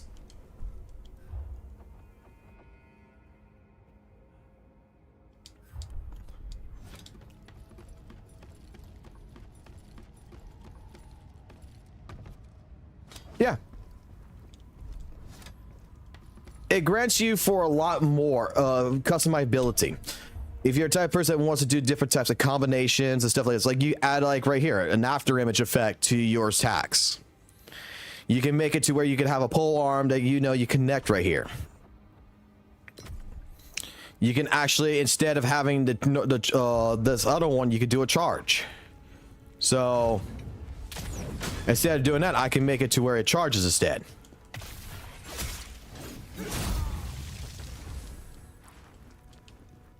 The spear play is absolutely my most favorite part of this game.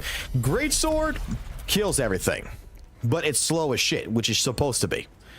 Spear, fast as fuck, boy, but less damage. But you're fast as fuck.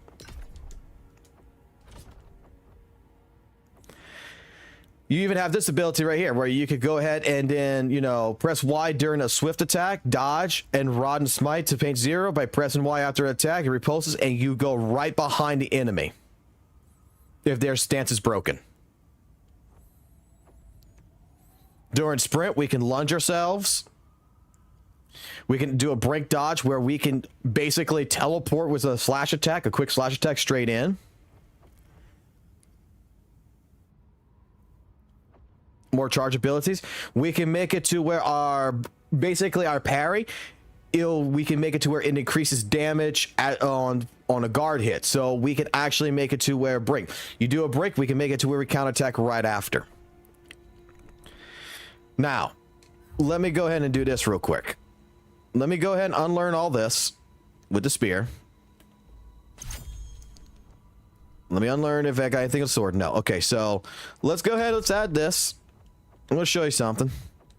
Let's add this. Let's add this. Yes, there is.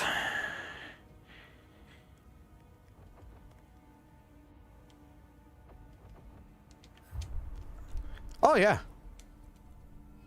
There's customization in this. So we're going back to dual wielding real quick. All right, I got that.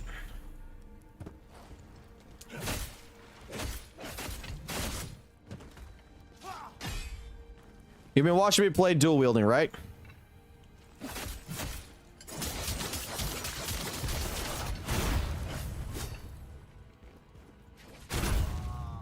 I don't normally do all this. I'm not gonna lie.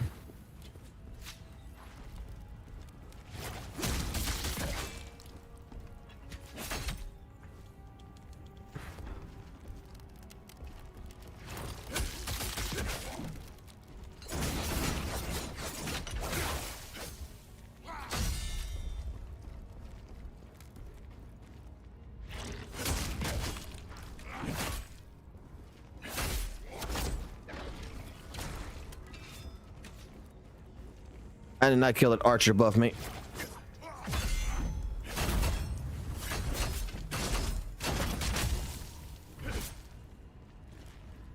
Like, I'm gonna show a little bit of the combat off. I don't normally do all this, but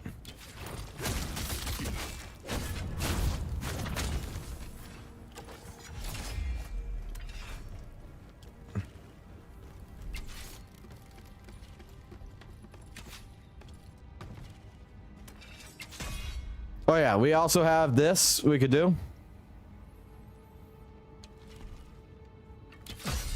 We could parry everything.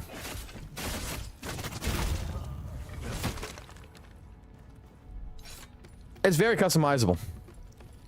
Because, for example, our charge is now this. Right? But if I go back to the skill tree, and you can reset all this. You can always reset this. Just reset everything. I go back to the original charge, which is this. See how much slower it is? There is also the ability to where you could have, let's see, open window. It's not this one.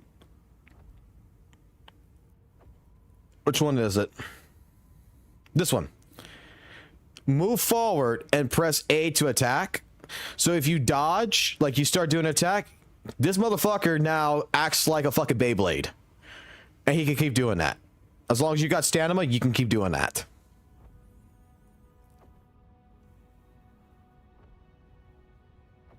Like, there is so many customizable options, and that's what I love about this. You're not just, you know, you don't have to play like everyone else. We even have Ghost Arm, where if you're charging, you could do a parry.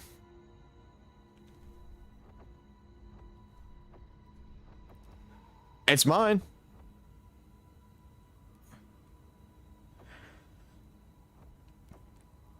Now, what I'm going to do here is I'm going back to like I was doing before. Yep. Like I said, they take a lot of inspiration from Neo. Let's put that on.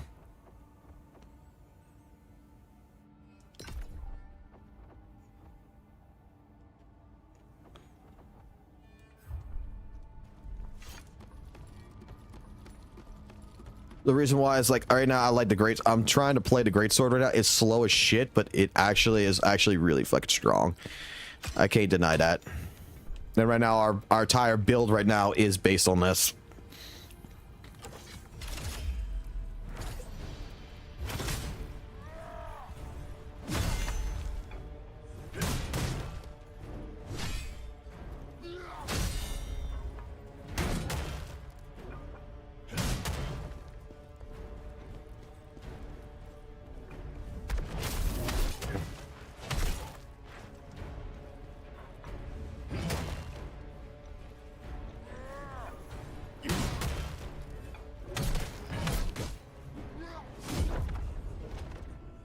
I not check my health, bro. I was waiting for my first death. I'm not gonna lie, I've been waiting for my first death.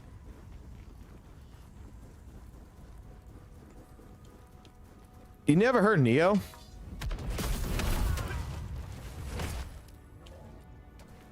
You never heard of Neo?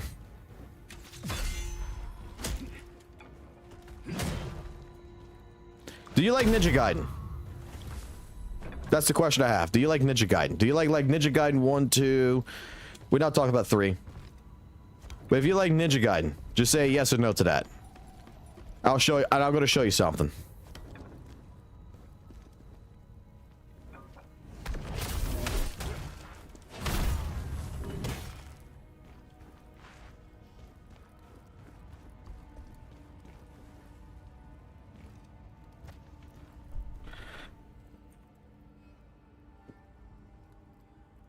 Oh, no, it's fine. Of course. Okay. Okay. Okay. Hold on. Go back to this. Let's find something good.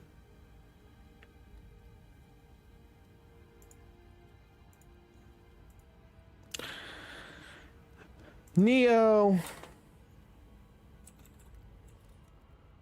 Let's do it with someone who's played like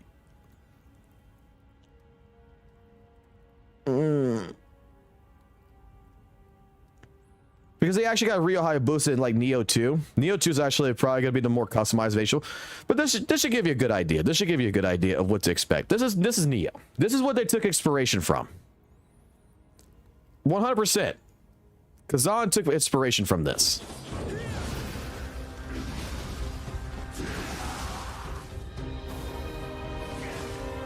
If you like katanas, you like dual wielding, you like stuff like that, you like... Here you go. Because the same people who make Ninja Gaiden made a Souls game. Even Ryo Hayabusa, who's called Ren Hayabusa, is in the game. You can get his armor and shit.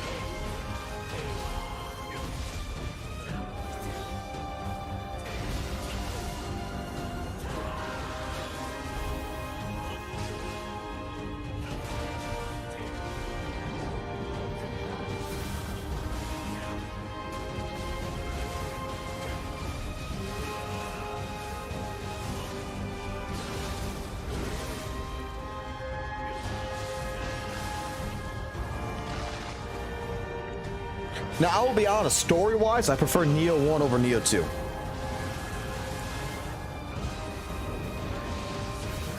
Yes, this is on Steam. Both 1 and 2 is on Steam. If you're going in for story, the story of William in Neo 1, in my personal opinion, is best because I love the story of William. Neo 2 is the one where you get to customize your character and you actually play yourself. William will show up in it, but you're no longer William. You can make a William, but you're no longer William. Neo 2 is probably arguably the best action style Souls-like game ever.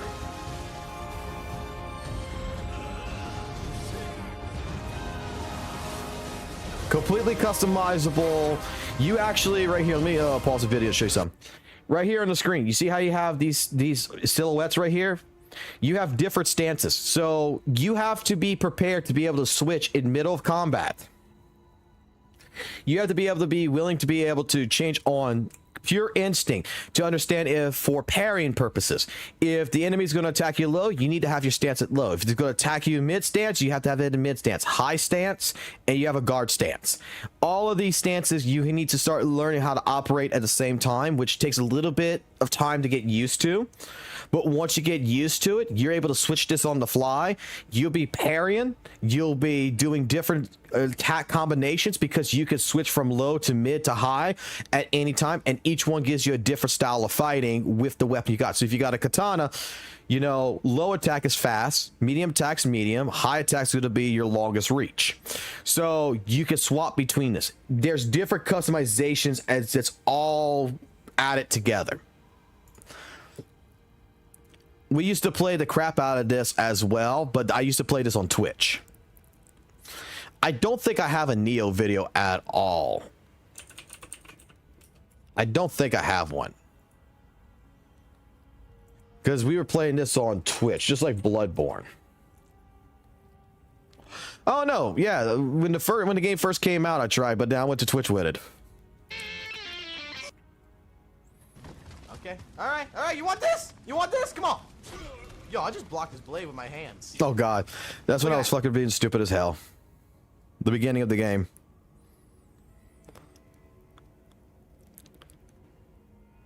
God, that's when I had bad bit rate and everything too.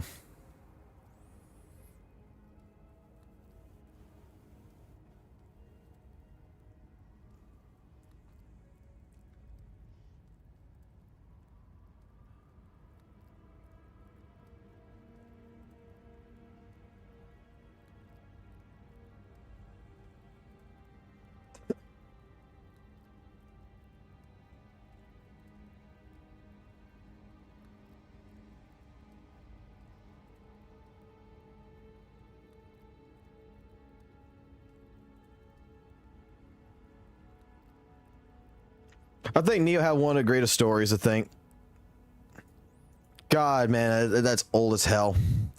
That's just like my very first video when I was advertising the crap when I was playing fucking Bloodborne.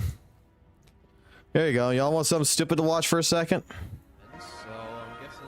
God, that was a bad bit rate. Dude, this is how old? 9 years ago? Man, you can see how bad my fucking stream quality was. Yep, I'm guessing we gotta run. Fucking Bloodborne is absolutely one of the...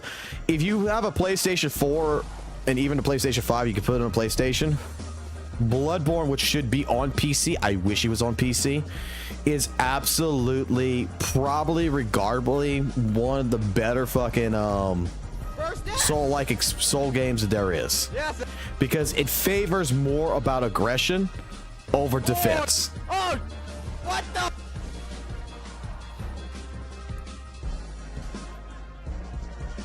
This was my very first time playing fucking Bloodborne.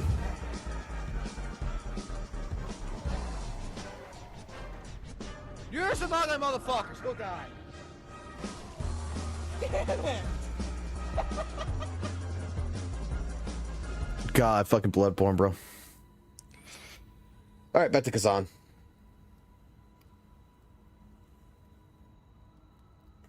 Yeah, they're all on sale right now.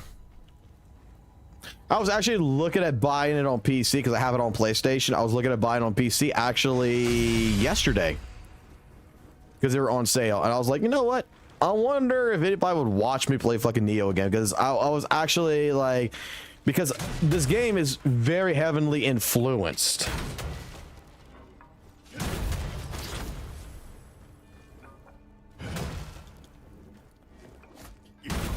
Because I know, like, watching me play this demo every single day is going to get boring as shit.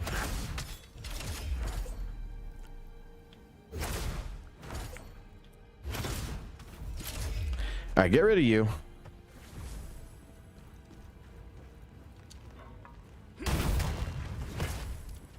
Not dealing with this bullshit today.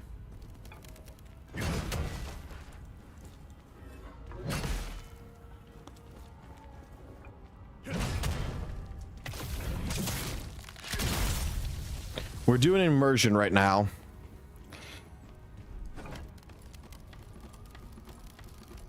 So I'm not dealing with none of this bullshit right now. I gotta take this slow.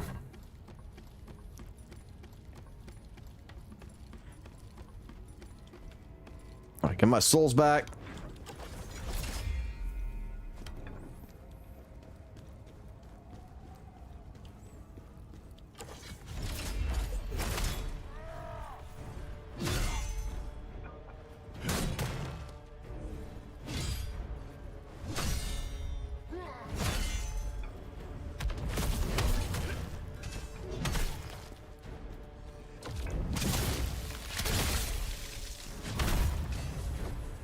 See, that's how that fight should have gone last time. What I'll probably do is for the final boss here, I will probably, let me just kick this. Let me kick the shortcut just for in case. Because fucker over here is going to give me a chance to do what I want to do. Surrender. Your honor, your friend, all gone.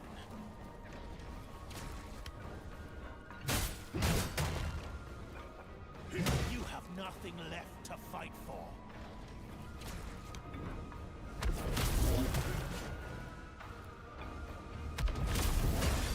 you really think you can win against the Emperor?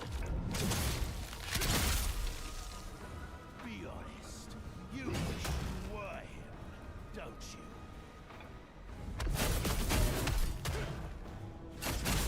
Ozma is dead too. It's all over.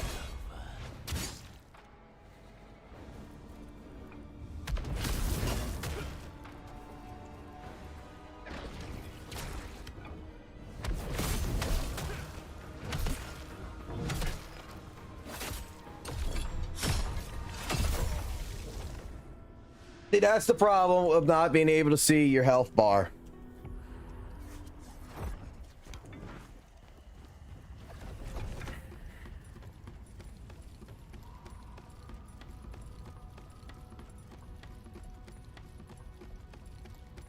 I expect to die.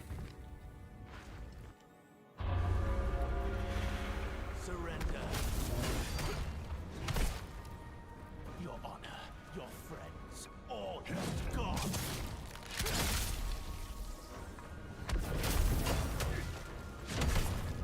You have nothing left to fight for. Oh, you're not being aggressive right now?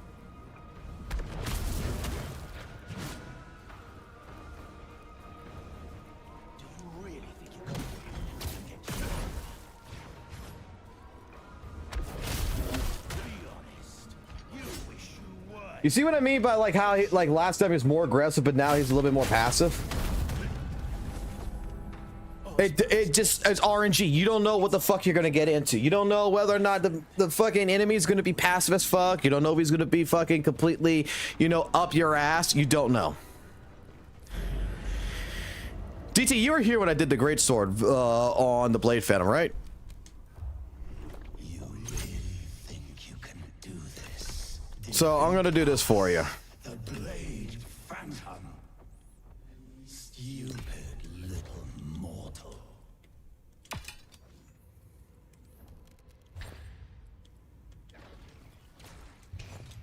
We're gonna reset everything. All right. So Blade Phantom, let's do spear fight against him, and you'll see a completely different type of fight than what it was. This might actually get me killed 1,000 fucking times, but bear with me. I can't monitor my fucking health, and I don't fucking see the parry shit that I need to see. So here's another thing about things. Strength is good for your greatsword. Willpower is good for your dual wielding. Proficiency is actually good for your attack damage for spear. So for example, if I put in strength, you see I don't get anything, any benefit of attack damage for my health. I get for my attack damage for the spear. If I put in willpower, I only get a 2 on that. Vitality, as you know, would be for health and to also increase your attack damage like this. So each weapon has its own classification as well of where you're going to be put at. Proficiency, as you can see, we're all with stamina damage, we're going to have an increasement that's going to go on there. So stat wise, I'm just letting you know, tree wise, this all matters in terms of how your what type of build you're also going for, because this you can't reset unless you get the little orb to reset the stats. So depending on your stats will basically make your weapon either better or more or worse in a sense. Here I'm going to put into pretty much everything into proficiency up to 20 because I think we're good, and I'm going to put into endurance and R to increase my stamina a little bit. Correct. So, like, I'm going to do this for the spear.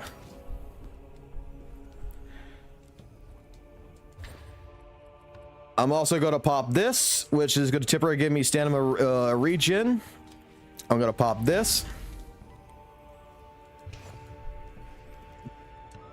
And we're going to get into this fight.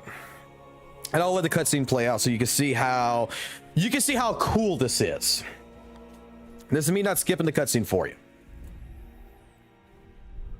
Because I think this is the most badass introduction for the Blade Phantom. If you play Devil May Cry 5, you watch Berserk, and you like solo leveling, basically the Blade Phantom is fucking 3 characters in one. He's Urizen from fucking Devil May Cry 5, he's Guts with the Guts armor, and he's Igris from fucking solo leveling.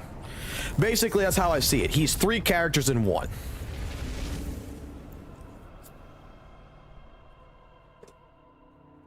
The guy's got a design that mimics the Berserk armor on fucking Urizen, aka Virgil.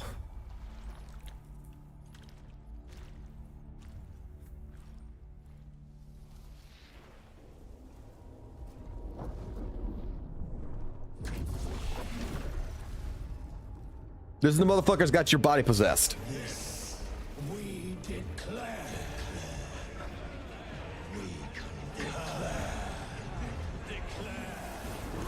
The reason why I say Urizen is because the eyes all over the body. But I say that is the Berserker armor, and his gameplay style is fucking Igris from fucking soul leveling.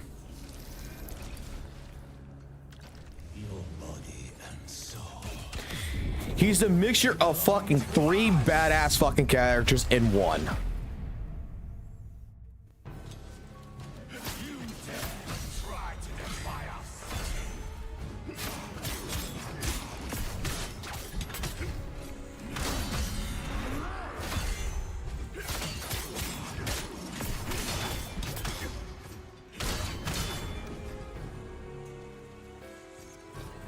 I didn't hit the thing because I didn't see it.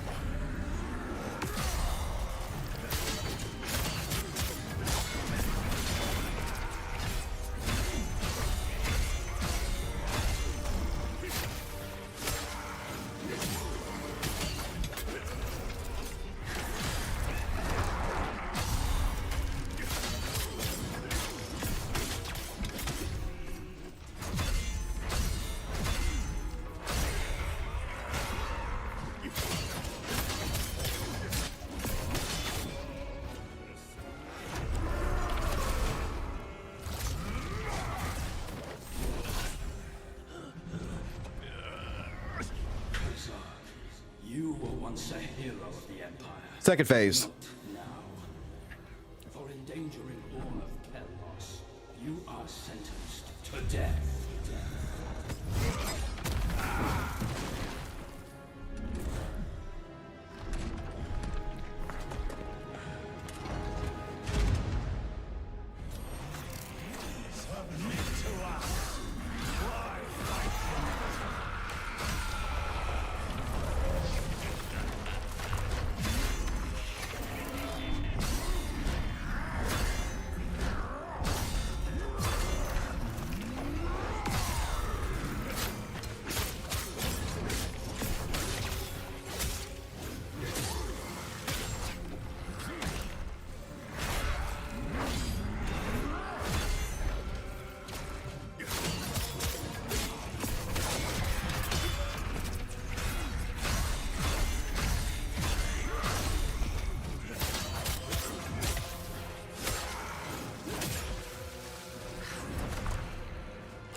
Damn, I actually did it without dying. Holy shit.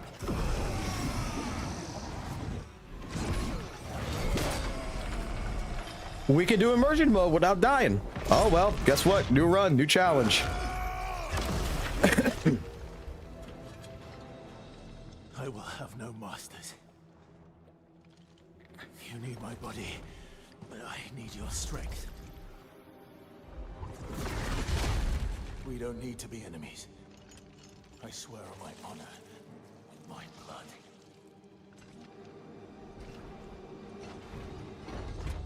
We can work together. Cooperate. You help me, I help you. Bargain, is it? Very well. This is what is required. We concur. No! Enough! We have but one goal. To restore order to the netherworld. Then help me. And I will help you do this.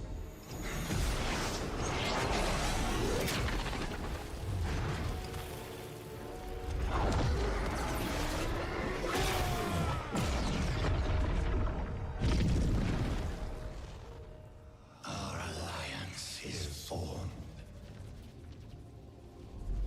How long it lasts is up to you.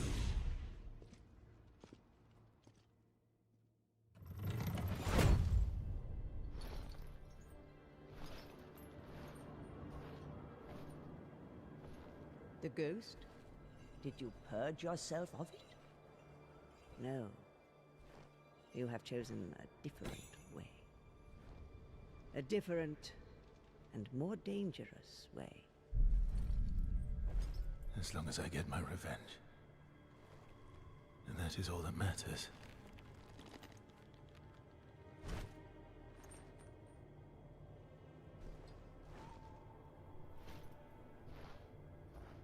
Your fate, it has changed now. The ghost will be your guide on this new path you have found.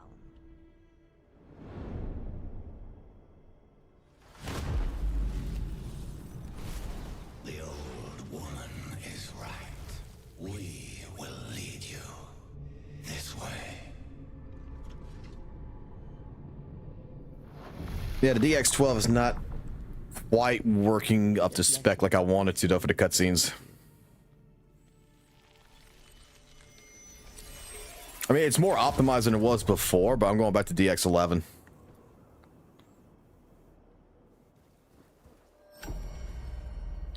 Now, the demo rewards you at the end of it.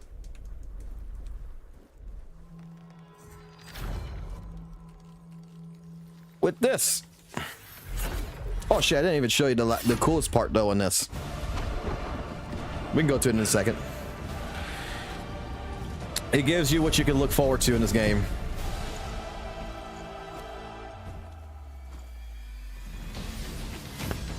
Look at that boss.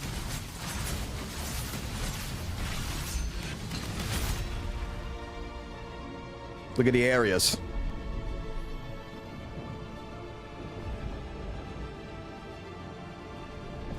Look at this boss.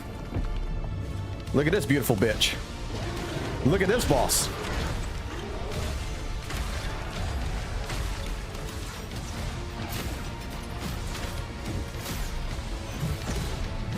Look at this boss. Another beautiful bitch.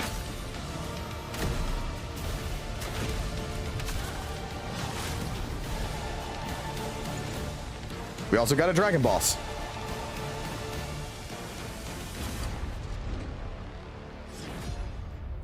Now, I'm not sure if you notice, do you notice who Khazan's voice actor is? I think they did a great choice for it. Watch the introduction too. I'm gonna use the restroom. Watch the introduction and we'll go back real quick. This will give you another sense of this if you haven't seen this. This is the events that happen before he gets everything here. This is the past. This is what the cutscene's about. The cutscene's about everything before he became a traitor.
Alright, sorry about that. I'm back.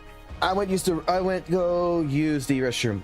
Ben Starr, aka Clive from Final Fantasy 16. Now let me fix something real quick. We're gonna go ahead. I'm gonna have to reset anyway, but I'm gonna switch this back to DirectX 11. Everything looks all right here. Making sure I didn't fuck with anything else. I don't know, since the video card fucking did its update, it thinks this is the thing. No, let me go do this first because I want to show you something else after this. So, at the end of that fight, we can get at random, which in this one, we got the legs. Yeah. So at random, and we could craft this apparently, but to show you, let me put accessibility on. If you're a person who likes a helm, we'll be able to collect the entire armor set for something like this.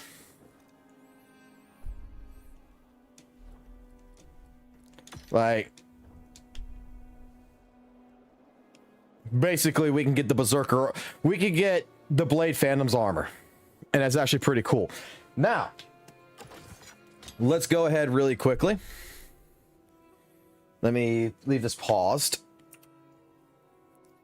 Let me open up Firefox real quick because I love myself some Firefox.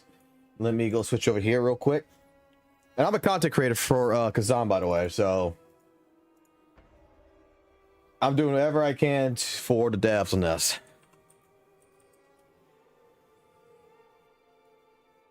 Let's see. Play.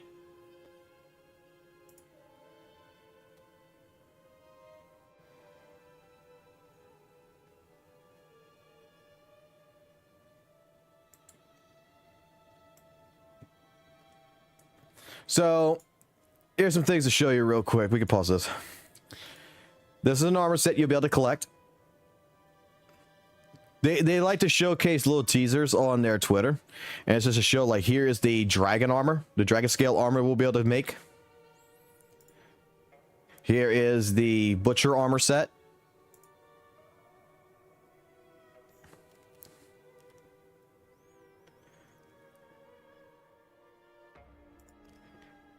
I call this General Radon, even though it's not a thing. But this is Radon. This is Devourer's armor set. But this reminds me so much of Radon from Elden Ring that I just said, like, yo, that's the armor I'm really fucking excited for. Here is a couple ideas of the weapons from the Soul Cleaving Greatsword, Fresh Ripper, Fugitive's Mage Greatsword, and the Villager's Greatsword. These are different sets of Greatswords we'll be able to get our hands on.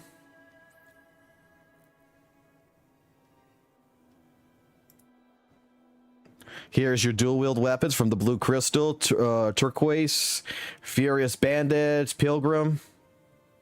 Beautiful weapons. If you pre-order the game, you'll be able to get the Fallen Star armor set, which is basically what you start off with. So we get to play just like we looked like in the beginning. Here's the spears.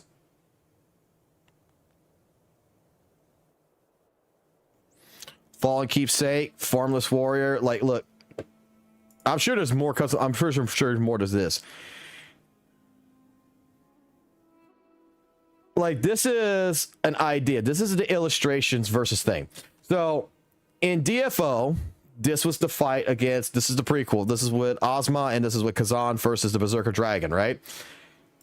This is right here, their rendition of what this is. This is what their illustrator made.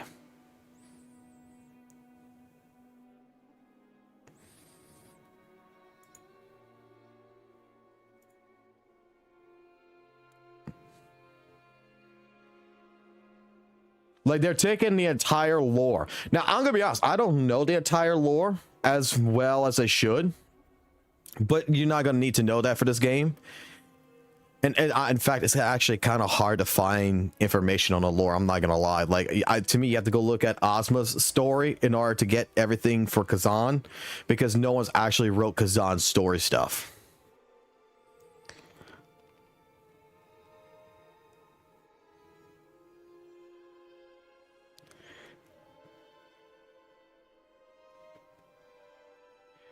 Now, it's only 3 weapon types, but they are in consideration, which I will open up. Let me get my Discord going. Because we're going to go read, because I already did a video on this. You can go see the video, but what's the point of going to see the video when I can talk about it right here, right? So on the official Discord, they basically gave us a bunch of takeaways from their AMA of pretty much what we could expect and everything. But from there, summaries to take away. Their vision in the game. The team is focused on designing combat as a challenge and achievement, the joy of battle. You know, making us satisfied of overcoming difficulties. We already know it's DNF inspired. We already know the structure is going to be based on this. That's not something. New game features, okay? There will be a new game plus feature where all content is accessible during the first playthrough, but multiple endings. There's multiple endings, by the way.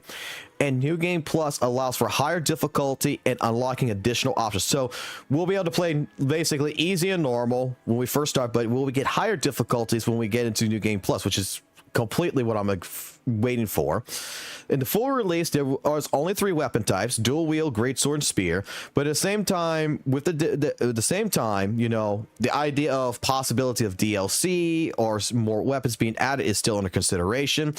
While the exact average is hard to provide, the estimated playthrough for the true ending of the game is 80 hours.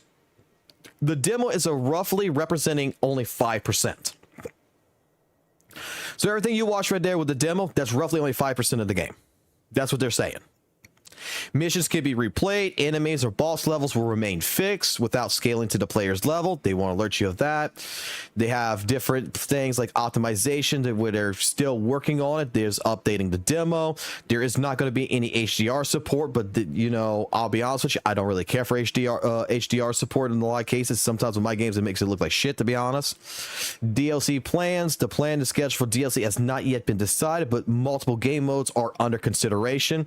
There will be no co-op at all, but asynchronous content will be implemented. This is where I'm going to let you know something. This is something that Neo did, and I'm glad that they're adding this. There is a transmog where gear appearance customization will be unlocked after completing your first playthrough. So correct me if I'm wrong, anyone, but what I'm getting from this is that once I beat the game, it just like in Neo, if there's like a sword that's a better stat, but I want it to look like this sword, if there's a better armor set, but I want it to look like, you know, the Blade Phantom's armor, I can change that armor to look like something else. Then basically play Fashion Souls, and that I'm super excited about. And look, I sold this also to Noisy. Noisy's also really hyped for this game as well. While there is no hidden bosses, a variety of bosses are included, some of which will feature multiple phases, offering unique challenges in each mission. This is basically like the complete takeaway. This is a few things that I noticed that I really wanted to talk about.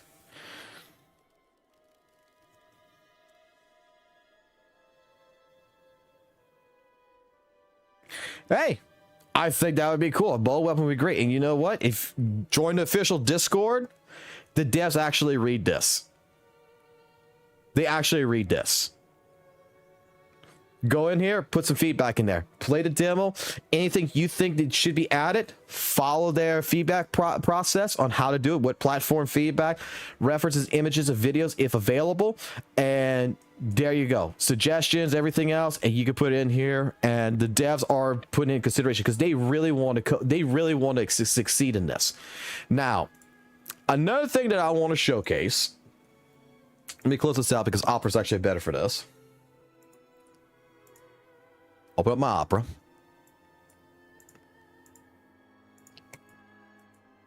Why is Opera being a bitch? Opera's being a bitch. Why is Opera being a bitch? I don't need Opera being a bitch. Alright, cool. I don't normally watch videos like this, what I'm about to show you. I normally don't watch videos like this. But if you got 9 minutes more, because I'm not sure if anyone's going to leave or whatever, but if you got 9 minutes, or if you want to go watch yourself, this right here, I think is beautiful.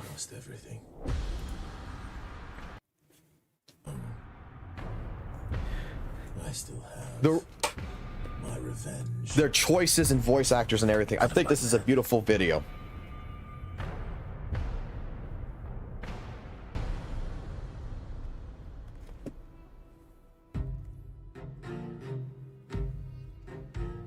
My name is Ben Starr, and I play Khazan in the first Berserker Khazan.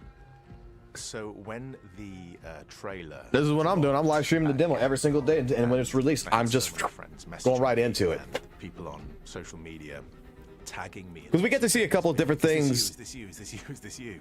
And as soon as I said that I was in the game, so many of my friends and colleagues went, I know it. I knew it was you. And the support has been amazing. I think people are so excited for this game. I thought I'd lost everything. There is a line that I found really difficult. It wasn't difficult, I just think it was very emotional. It was surprisingly emotional and exciting, I think, to allow such a very physically imposing character explore that kind of emotional wound, that emotional rawness. Khazan is a really dynamic character. He's being pulled in so many directions. He is a general, he is a friend, he is many, many other things to many people who we will see across this game. And it's about what that responsibility means to him. And certainly the most interesting dynamic for me is his relationship with the Blade Phantom. And it's such an interesting dynamic that plays out through gameplay, but also through story. And to see that, I don't want to call it love-hate, but maybe it is. It's a love-hate relationship, and the intensity of what happens when those two things collide. And they need each other.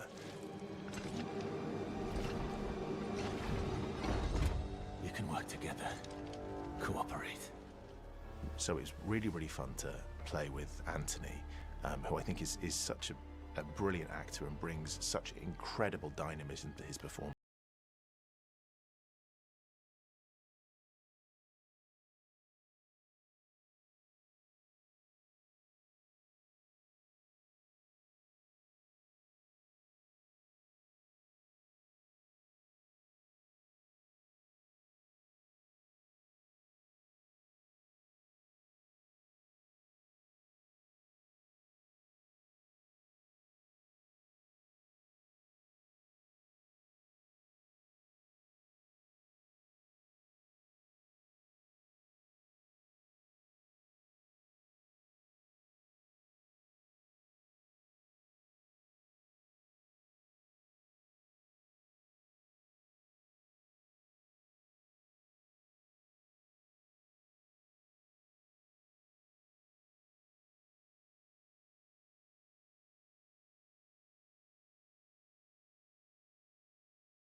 to hear.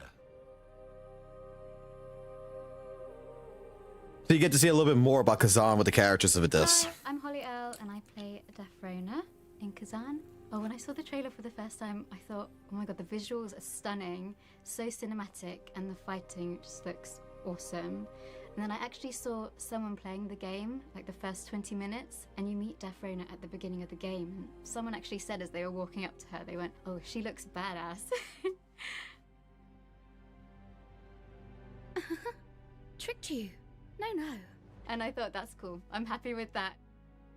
Defrona is a scholar, and she is the messenger for Lord Charon in the Netherworld. She is very intelligent, quite aloof and distant, and a little bit of a know-it-all, but she sort of helps guide Khazan on his journey because she's a fountain of knowledge. One of the interesting things about the story is that Khazan's body has been possessed by a phantom, and one of my favourite lines is actually her opening line. She says, "Blade Phantom, is that you in there? So you finally found a host body." And it's like she already knows that that isn't Khazan in that body. She knows that that's Blade Phantom. So I like that all-knowing quality about her. So that's why that's one of my favourite lines. And also because it has a little bit of sass to it. And I like when I get to play that little sort of snarky moments with her. Hi, my name is Wolf Scolding. I play Lantimos in Khazan First Berserker. I was excited by the story because Lantimos, he comes from a dynasty that's been brought to his knees. So, you know, there's so much to play with in that aspect. He's got that pride, he's got that sort of aristocracy, entitledness, but actually in terms of power, there's not much. So as an actor, that's really fun as well to explore. He won't listen to me, but I bet he'd listen to the high and mighty General Khazan, who once killed a dragon or something. My character has loads of scenes that interact with other characters who don't particularly like my character, so that is always very exciting because you get to play off people's disgust in your own character. And everybody was so fantastic. Everybody I worked with on this job was just at the top of their game. It's absolutely brilliant. My name is Justin, and I'm the voice director of Khazan, the first Berserker. With a game like Khazan, which has very strong characters and a strong storyline, we would begin, as far as voice directing, by making sure that we cast the characters correctly. We'll generally read the scripts through, talk to the actors, the writers, make sure everybody's on the same page with regards to the style of each performance, the tone of the performance, and everybody's performance needs to work within the environment that they find their characters in. So it's very important that we learn about the setting, the backgrounds, and the objectives that the characters have. What is their needs, their wants, their desires. Once that's all clear, then we can start with the voice acting itself. With regards to accents for the characters throughout the environment of Khazan, we made the decision to have a more neutral British accent. Some would call it an RP, but it's softer than that. So we did use a few regional accents for some of the characters on the periphery of the story, but mostly we wanted to keep a kind of an accent which suggested that the people belonged to a particular world. With regards to the characters who are gods and demons and phantoms and spirits, that was about changing the meter, changing the tone and the style of delivery. So rather than having a more naturalistic kind of colloquial approach to voicing, a kind of chatty style, we were making their voice or their delivery of their lines a little bit more poetic, changing the meter, the rhythm of their delivery to show that they existed in a different realm. I'm so excited for you to play the game. I loved it when I played it. You're in for a real treat. We don't have to watch any of this. This is just him be like, yeah, play the game.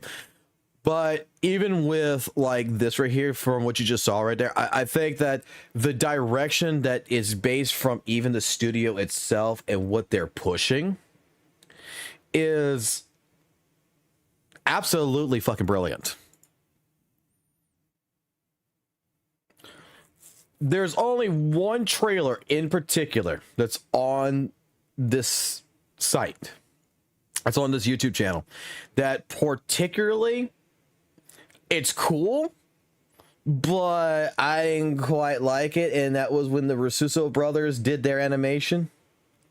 Like, it's cool, but I mean, at the same point in time, it just doesn't fit.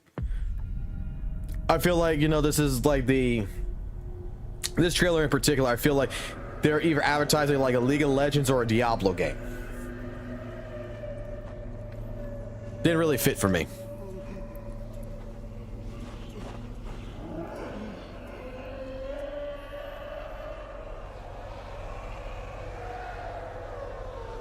But hey, you might like realism in trailers. So, here you go.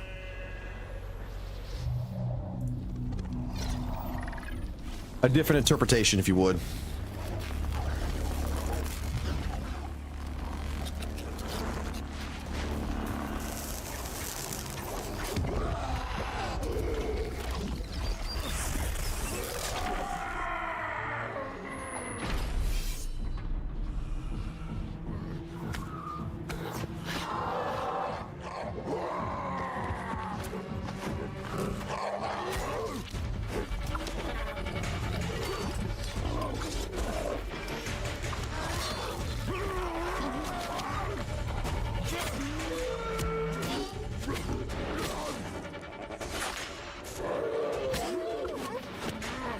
I'm not gonna say it was trash. It's just that it's like a different interpretation. But if someone watched this and then they actually played a demo and this is what they were expecting, like, I feel like this is like, oh, you expect to see something like this in Baldur's Gate, you know, a Baldur's Gate trailer, a Diablo trailer, not an anime game. There's one part though that I want to showcase in this trailer in particular that I thought was kind of off-putting.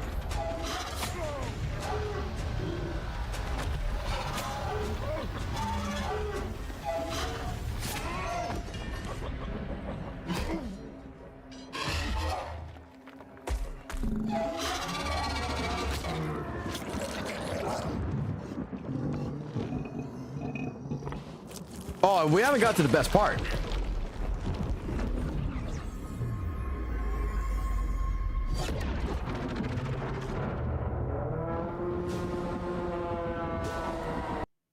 There you go. There you go. I'm not gonna lie. The eyes.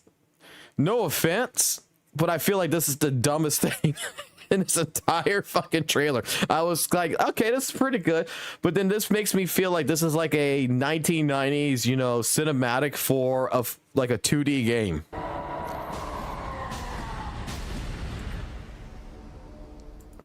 Out of everything, like, I never want to see another trailer like that again. I'm not gonna lie. That right there is the only trailer that I don't think is good that represents. I think that this is the best representation of a trailer. This is still my favorite trailer out of them all.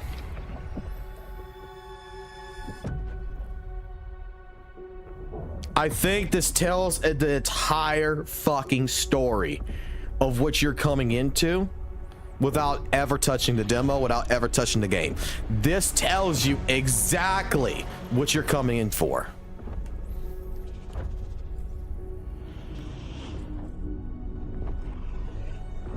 The artistic, the cinematic style of this.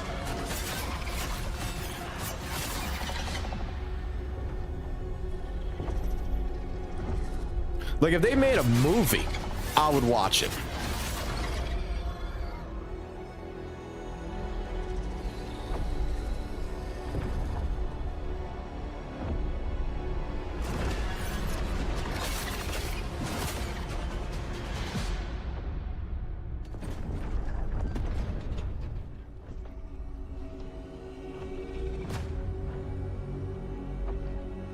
Like, I think the cinematic, the texture models, I think everything in this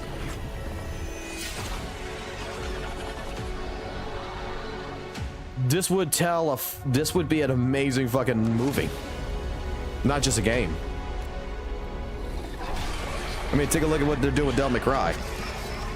That Netflix series, I'm not gonna lie, kind of looks like poopy.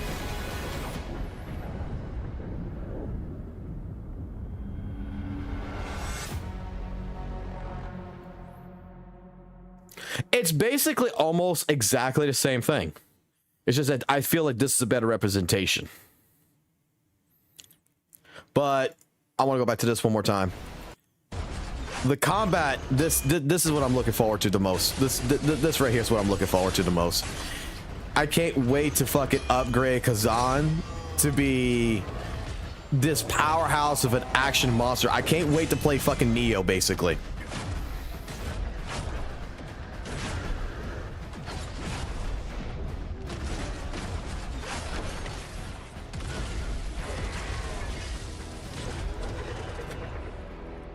Because, let me put it like this to y'all, okay?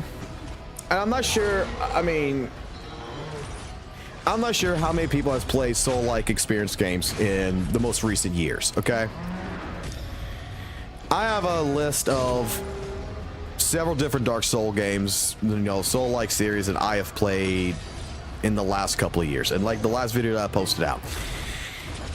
To further explain on that, there has been absolutely a lot of Soul-like games that I will say I love, but I don't feel like replaying it again, if that makes sense. Wukong, for example, came out last year. It's a great game. It's beautiful. It's lovely.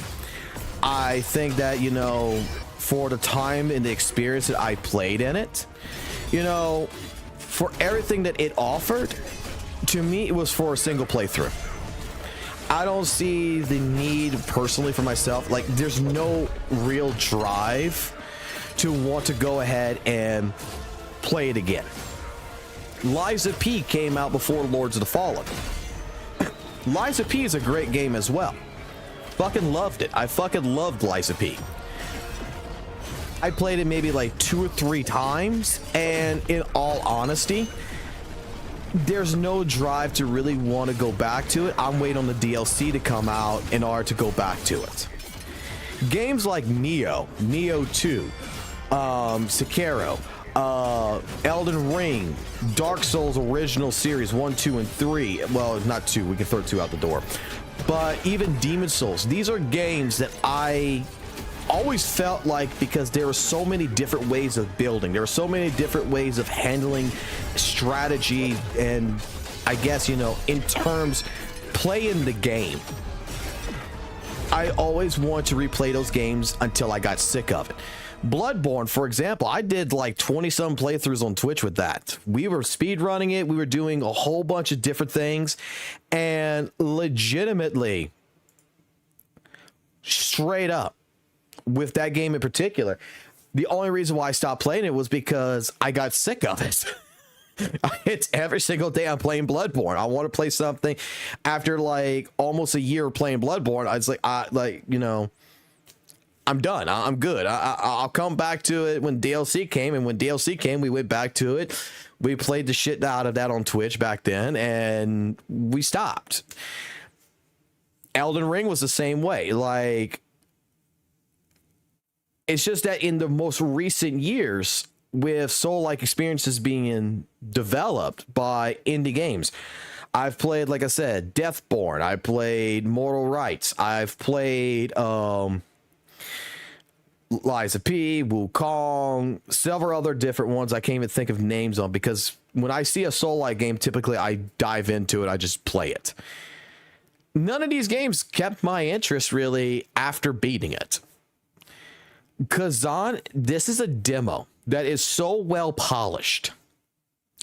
This demo we've been playing every single day since its first release.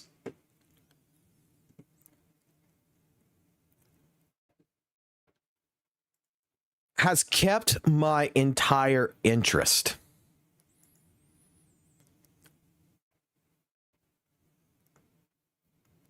Because, in all honesty, everything about this, it still honestly shocks me. It still honestly incorporates a feeling that you know, I'm still amazed by the sheer quality, the sheer love that is being put into this demo. It's not just because I'm part of the content creator program and stuff like that. Dude, I was playing this before I even got accepted into the content creator program.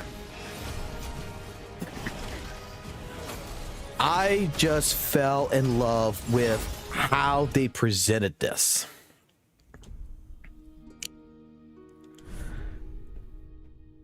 And with them updating the demo every so often and adding different things into it, a little bit here, a little bit there, you don't notice it, but they have changed a couple different things. There has been updates.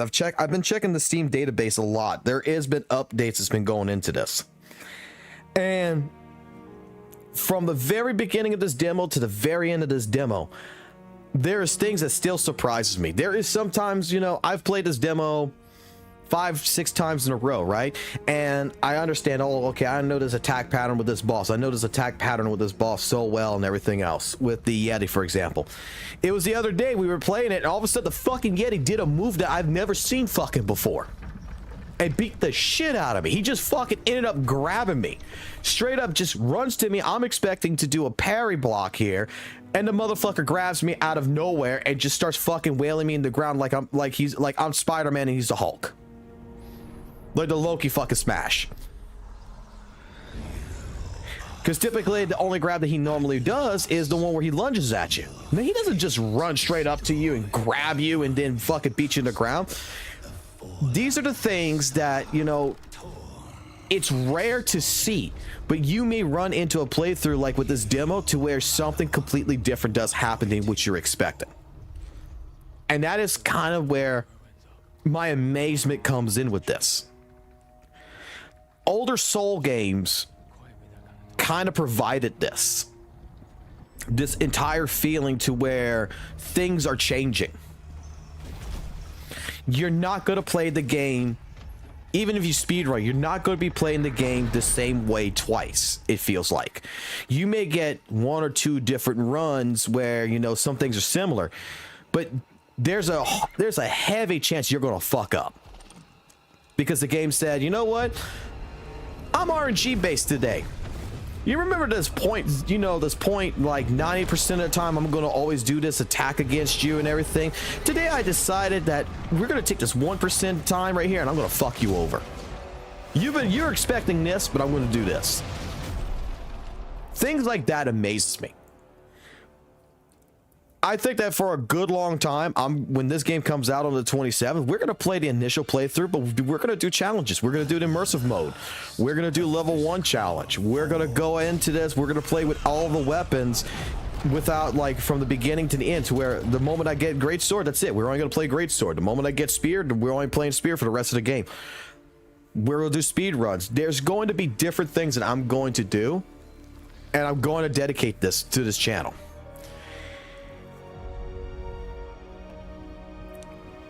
This excites me. This legitimately gives me a hard on. Like,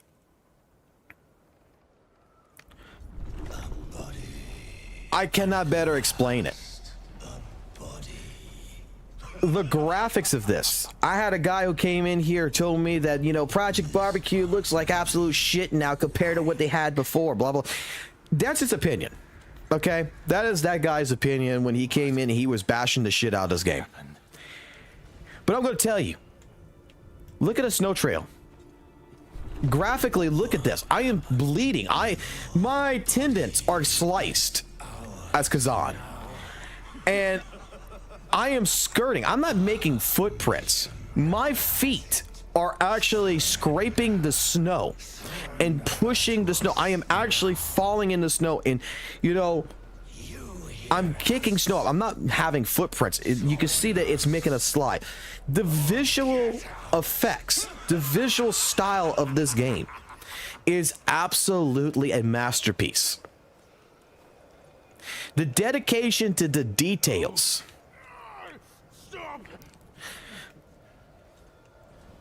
And I hope, because I mean, I know it's not the full game. This is just a demonstration. But like even trees, you know, in all honesty, they're not the exact same trees. There's like there's reused assets in here, but it's kind of hard to tell if it's a reused asset in some cases. Everything to me says that this game is a work of art. This isn't just a development team that has put together a Souls-like action RPG like Neo to throw in and be like, here's a cash grab. You could see that there is a passion by Neopol with Action Studios, the development team. You could see that there is an actual love, a true keen sight on the care and the passion that they're putting into this, that they're really, really going out of their way to make this the best possible product that they can produce, while maintaining the entire integrity of their original vision. They're not just going in there, reading the feedback of the fans and being like, oh, I want this, I want that. Even like me, they're reading stuff like that to see what fans want. Because see, like now we get into footsteps. You see how we get into footsteps? Because now he's actually kicking his leg up, but before we were scraping the ground because how hurt we are. Like, the effects in this is absolutely beautiful. For an anime game, and I'm going to compare it to something. I'm going to compare this to another game. Because there is one anime soul-like game that I've played that I did love it. But this game kicks its fucking ass 100%, and that's Code Vein. Code Vein was absolutely a great Souls-like game, but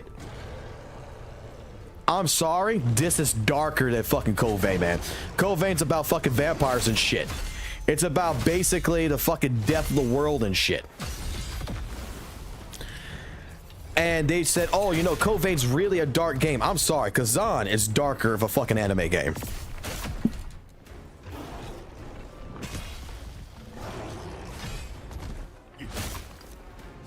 You see, like, these Yetis right here? There's another thing, like I even stated in my video. You see, like, these Yetis right here that you're fighting? This Yeti right here that I'm fighting is basically preparing me already, without even knowing it, for the final Yeti boss fight.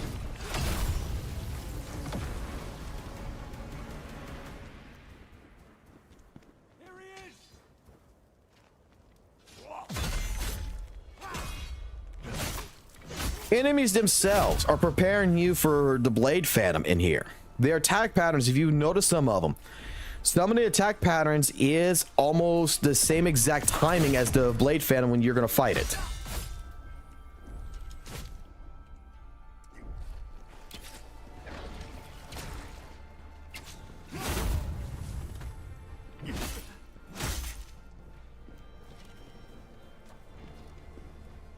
Gotta take my time because we're in immersion mode.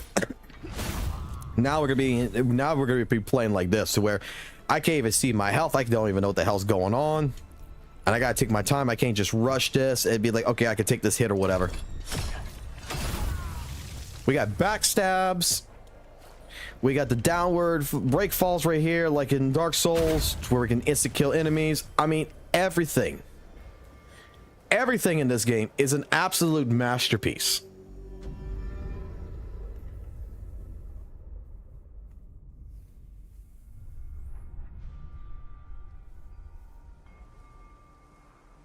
I think Code Vein is great. Now, you see, there is another Soul-like game also that I'm going to be completely honest with every single one of you, because I know it's going to be brought up in the future, and I'm going to tell you right now, if you want to play, you could play, but don't ask me to play because I've already tried the demo. There's another demo that you can try. It's called AI Limit. I thought that game was going to be pretty good. Code Vein 2, basically. That's a clunky piece of mess. That's an ugly looking game compared to Khazan. That game absolutely, I cannot justifiably say, hey, guys, go play this, go play this. We played it here on the stream one fucking time, I uninstalled it. If any of you played AI Limit, I'm gonna tell you right here, my entire aspect of that game, The reason why I don't like it is because it reminds me of another game that I hate with a passion, which is not a bad game. Don't get me wrong, it's not a bad game, but it's not good compared to its original and its sequel in the third game. It's fucking Dark Souls 2. It's a clunky piece of mess. The dodging, the parrying, everything in AI limit does not feel good. It's not like Khazan. That's a game that I feel is a cash grab. You could tell because it's like $30 or whatever when the game's gonna come out. But if the demo in that game is anything what to expect, oh hell no.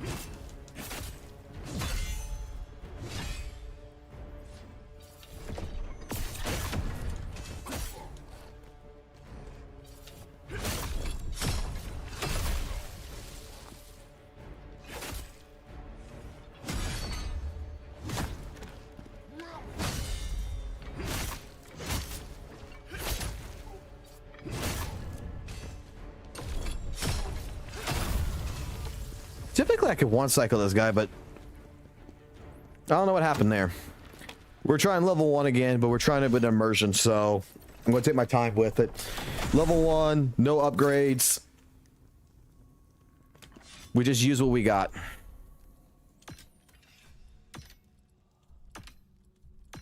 Might as well put this on for right now.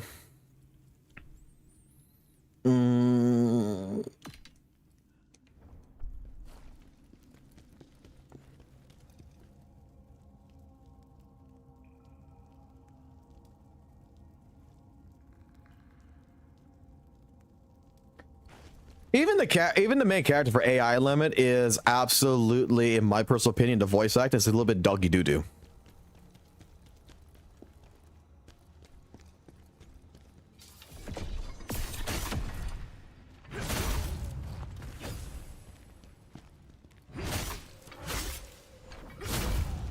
Need to change one thing real quick because I noticed I left it on. Hide the helm because I'm sorry, I don't like the helmet right now. Khazan, you know, in my personal opinion, should be no hat, baby.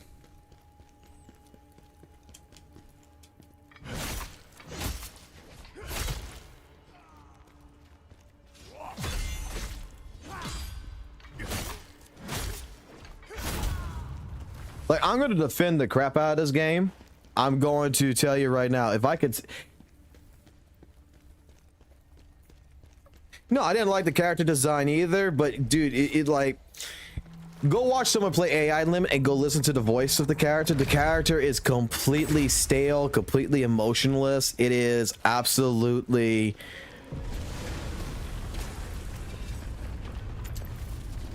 Doesn't feel right.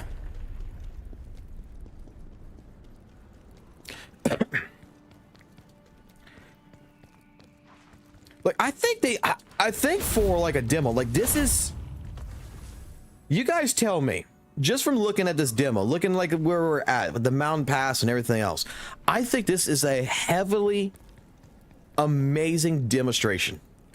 Like, this is polished for a demo.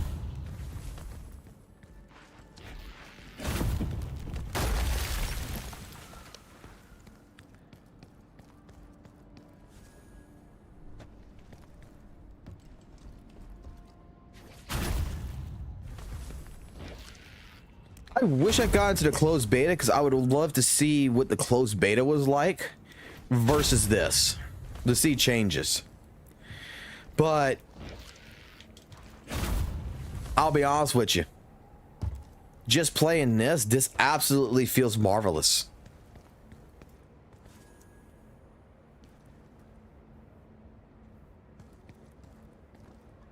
All the dead bodies on the ground.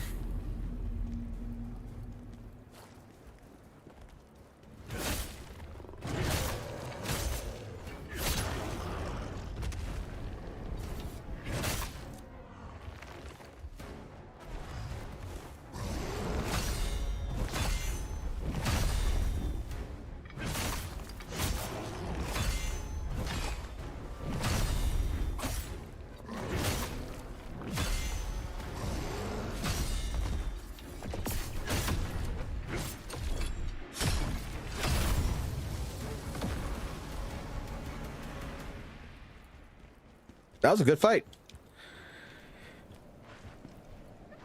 1, 2.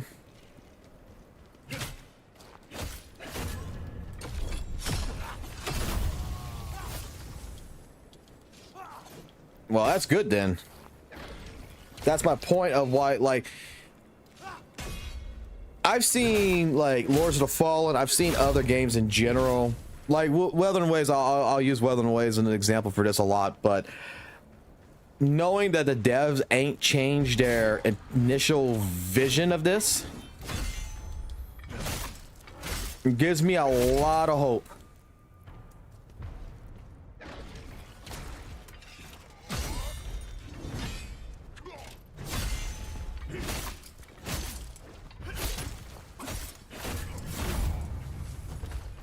I kind of fucked that fight up. Did you see that? It was a giant yeti. I'm not gonna lie, I fucked that fight up pretty damn hard. Because I'm sorry, I don't know when I lock on and when I don't lock on. There's no indicator. I'm kind of actually liking this. The fact that there's no indicator and such.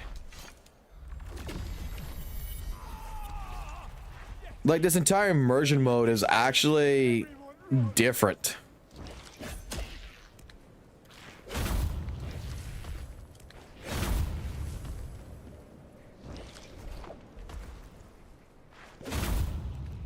But I'm pretty sure with higher difficulty that's gonna come right back up. I would assume that.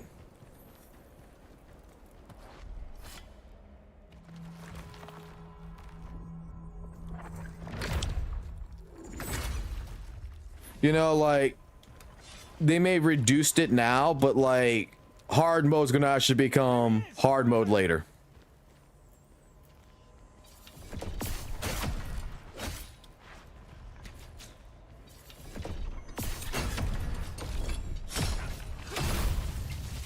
Because, I mean, the devs did confirm that there's going to be higher difficulty, right? That's how I take it.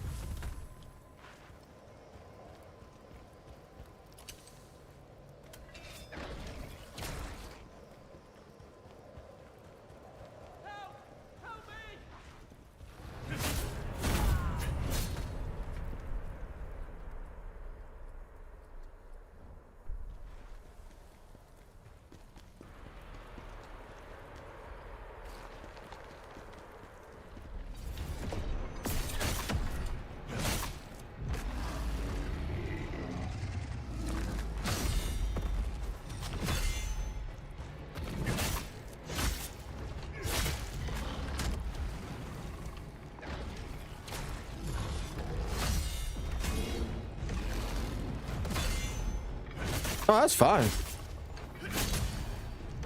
If you got insider information, you get insider information, bro. You don't have to tell any, you don't have to say anything.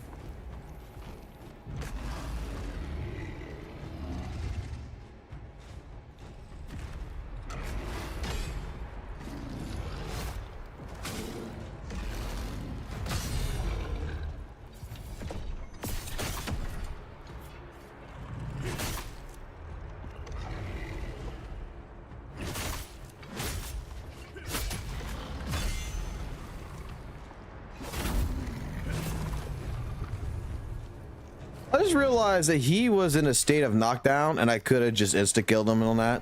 I could have backstabbed him, but oh well.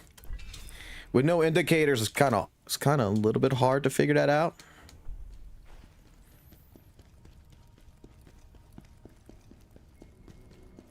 I want to get this. I want to get the armor set because if we're going to do level 1, this is the best armor set so far I found that actually. I thought about doing the 50-50, but no, the perks that this gives with the damage bonuses and everything is actually better for what we're trying to achieve. One thing I need to try to do, and I'm not sure if this is going to be possible, but I need to try to see if I can end up getting into a conversation with the community manager, if I can figure out who that is, over this game. because I would like to see personally if there is any assets that I can get my hands on, like artwork assets and everything for video creation and such. Because when I work with some community managers I've worked with, they're like, yeah, I got like a whole entire like PR kit and everything. I like to get that. Basically the same thing they would send to, like, you know, IGN and stuff like that. Because that makes content creation so much easier when you have that stuff.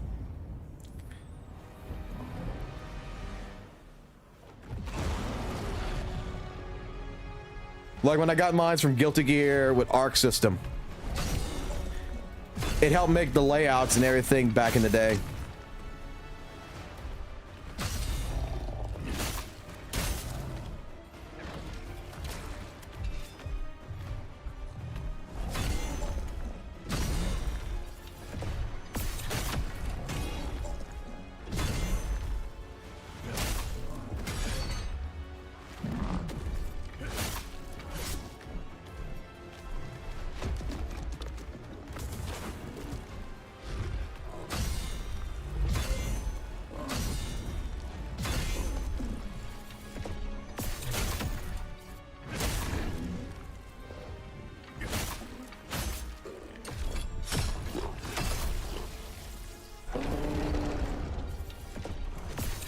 Dude is not the angle I needed him at.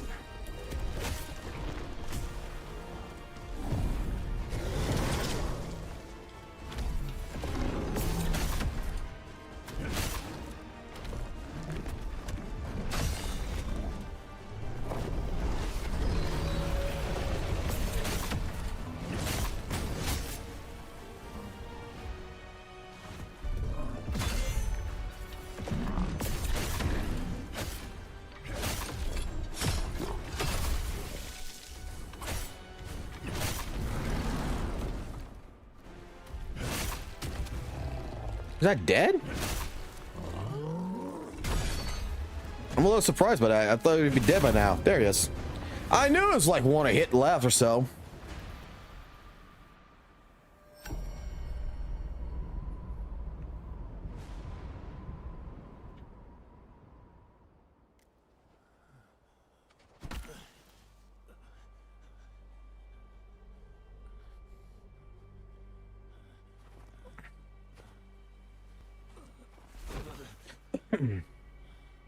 KC do 2, what's that?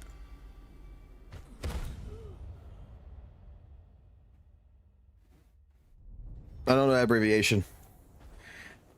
What? How, what, Wild?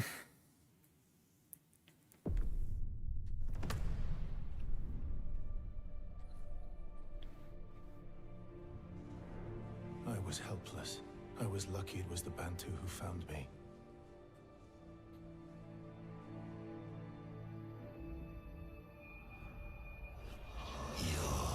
Oh, okay, that's cool.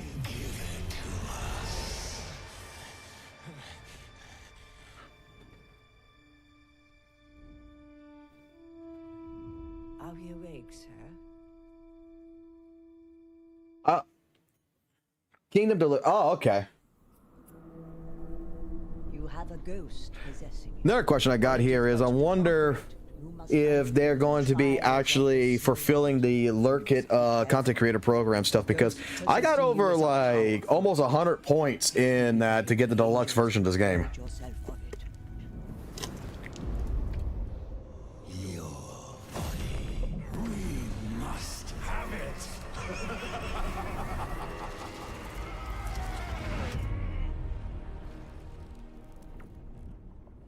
Oh, you meant how? Okay, you were correct. You're okay. I'm stupid. You were legitimately like correcting yourself. You're autocorrect. May the blessings of the three go with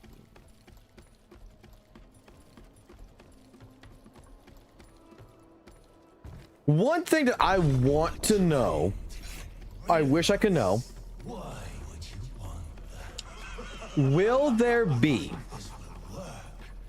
any kind of fist-based weapons they would consider adding? Because I noticed something in this game.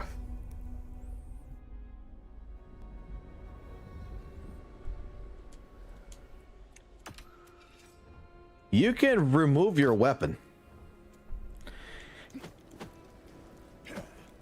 And you go boxing style. But it's so weak, man. It is absolutely like, if I wonder if they will actually like buff that or something. Just a little bit of a hair. Because I feel like this is much weaker than actual like Dark Souls. Because I would totally do a complete run on that.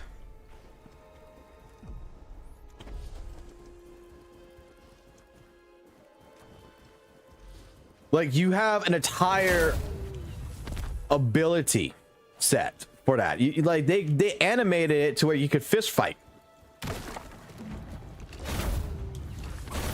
Like,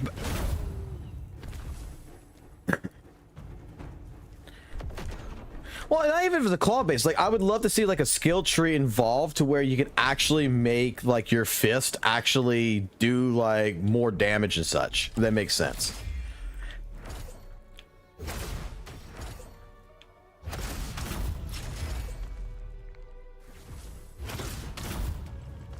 I gotta get used to it. No crosshair on how to actually fucking play this.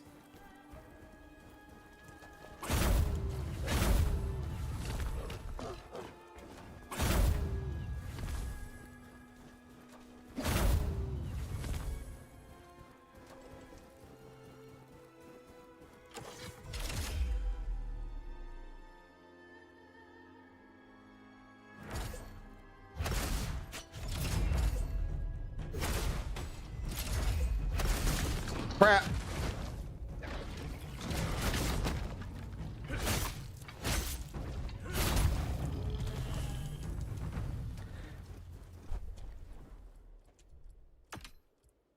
Gonna lie, man, it's much different when you don't have the entire thing.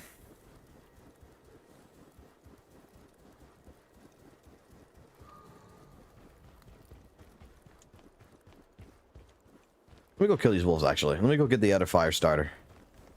Let me make the game somewhat a little bit easier on myself. We're not speed running.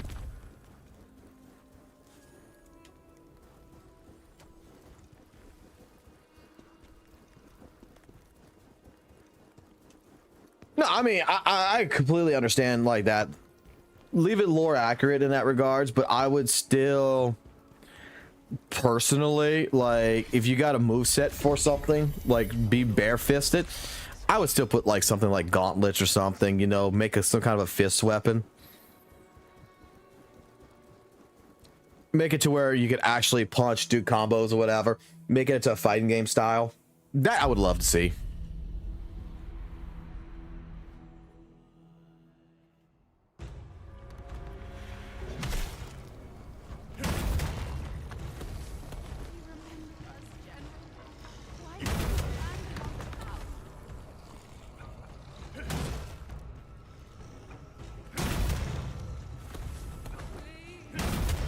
Like, I would make like a skill, me personally thinking about it, and I might actually put this into feedback as a suggestion, is I would make a skill tree based around, you know, barehanded fisting. To where you could upgrade your bare hand fighting, so that way for people who would do like, you know, a no weapon run, you can make it more utilized, because otherwise trying to fight barehanded in this game, one basic enemy is going to take me like 15 minutes to actually fight that thing. Oh, I'm just gonna play it normally. Like, I'm gonna be playing with all the weapons. I'm gonna play everything with first playthrough straight up. I'm just gonna play it like, you know, like a normal player would play it.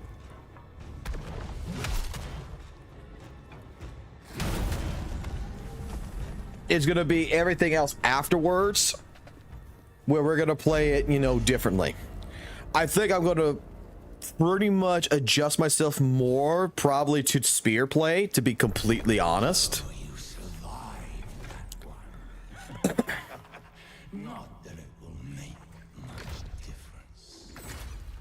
All right, since we're doing level 1, we're gonna come over here. Let me come grab this.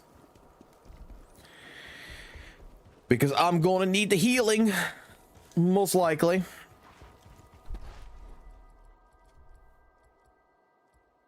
And all we're going to do is we're going to leave this right here as healing items. You know what? I'm not going to add it right now. Because I don't want to accidentally press it and then use it in the middle of crap. I'm not going to go fight the Yeti in there. We're going to leave the Yeti alone.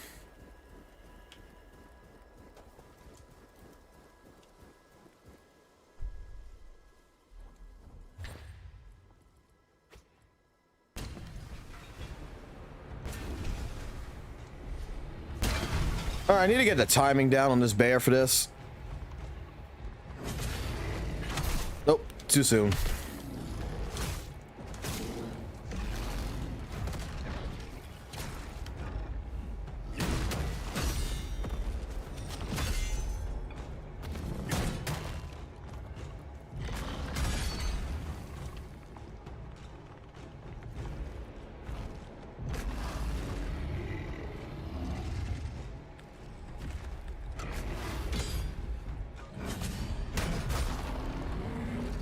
I was trying to get it off first.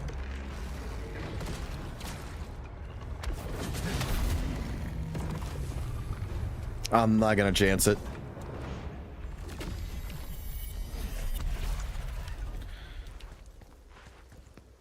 I'm gonna tell you, it's much different of an experience without having the hub. I would hope that this becomes game of the year. I would legitimately love that.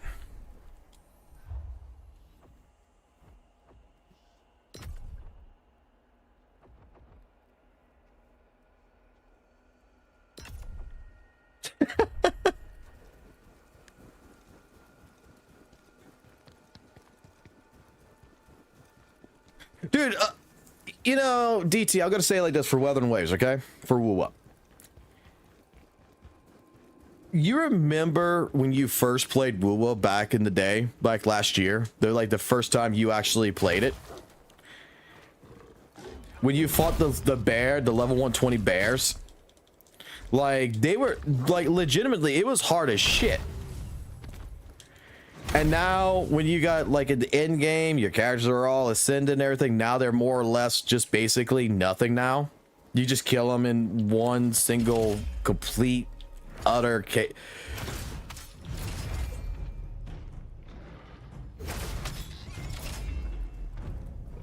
I can't believe I actually hit that.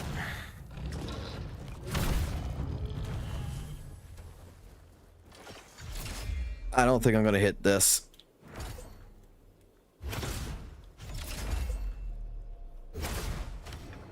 Nope.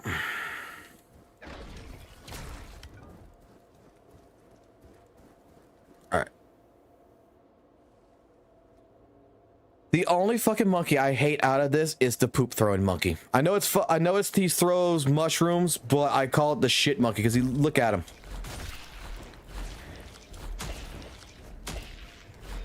Bro. Get off of me. Bro, just get off of me. Bro, go away.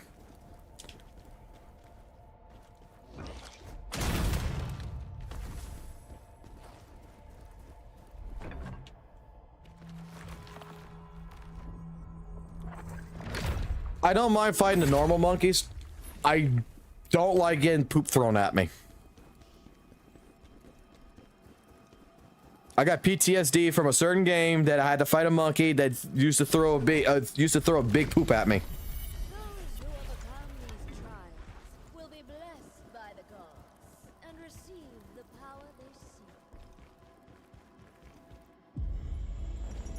I would hope it would bring back original artistry and concepts. I really wish it would.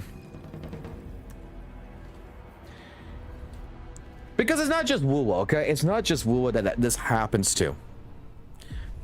How many games have you guys, you know, let's be honest, that you got super excited for, right? That you love. You love the series about stuff, but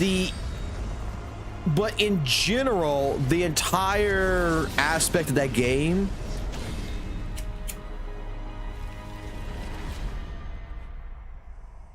Yeah, it's the headless gate, bro. I'm not. It gives me PTSD, bro.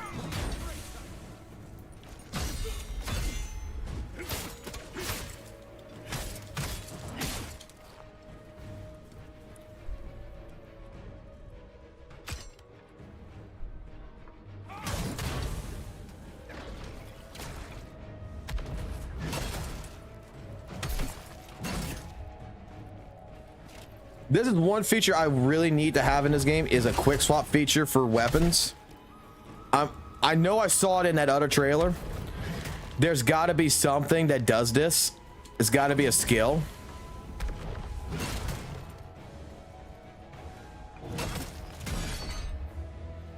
But I really feel like this game definitely needs to where I can swap between like spear, greatsword, and anytime I want without having to go through a menu.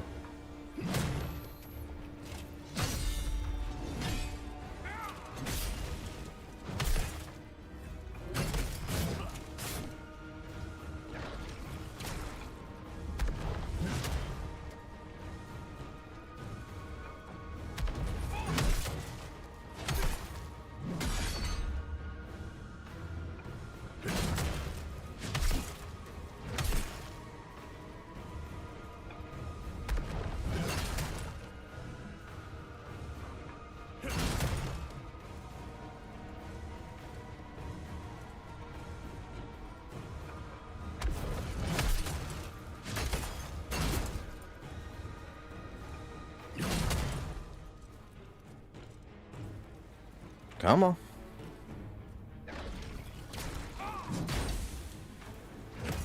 Try to fight with a greatsword. Let's go back to spear. All we did was follow your orders. And we know fighters too.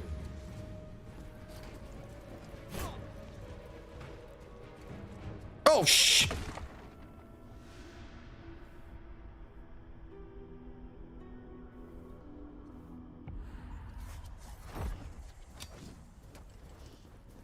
You finally found my channel again. Back from the old Lords of Fallen days, bro.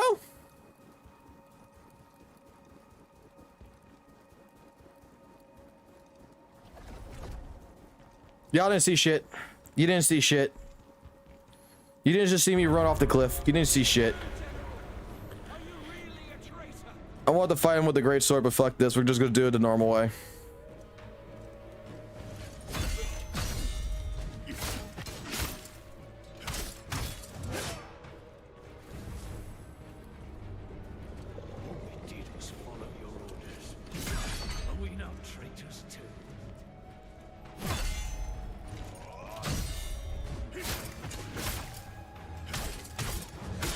Get the fuck off that thing. I should have just played spear to begin with, but I wanted to try with the greatsword. Back to the greatsword now. Back to skill tree. What caused you such anguish? Put that on. Who do you think you are? Some I want more poise damage. mighty hero?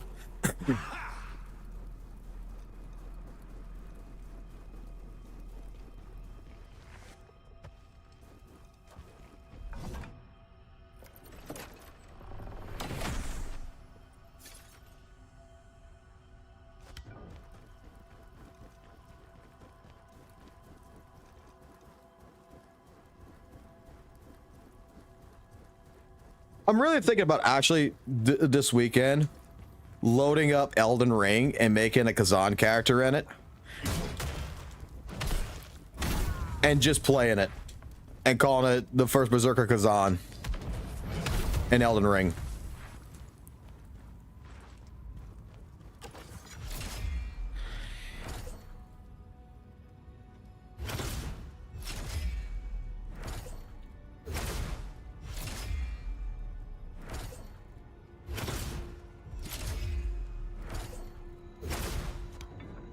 Dang, I missed every single one of those shots. Need my crosshair back, bro. Here he is! Grab him!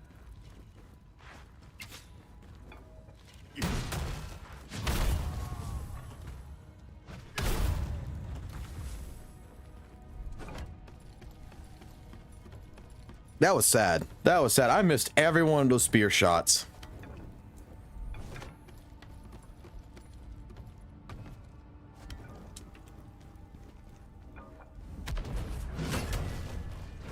You know, at first I did not like the Greatsword in this game. At first I did not like it, and then the more I actually play it, the more I actually like it. I'm like, man, you know, I'm so used to fast-paced action and everything, and then coming back into the Greatsword, it's just like, yo, this thing is actually so heavy-hitting. I fucking actually love it.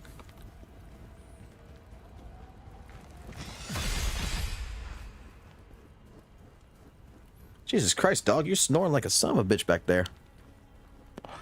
Sorry, my dog's snoring in the back, so if you hear that shit, I'm sorry. Dude, I'm right here.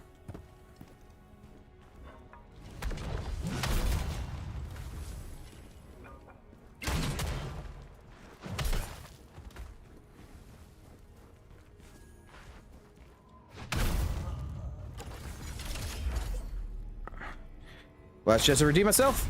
Yay! We got him.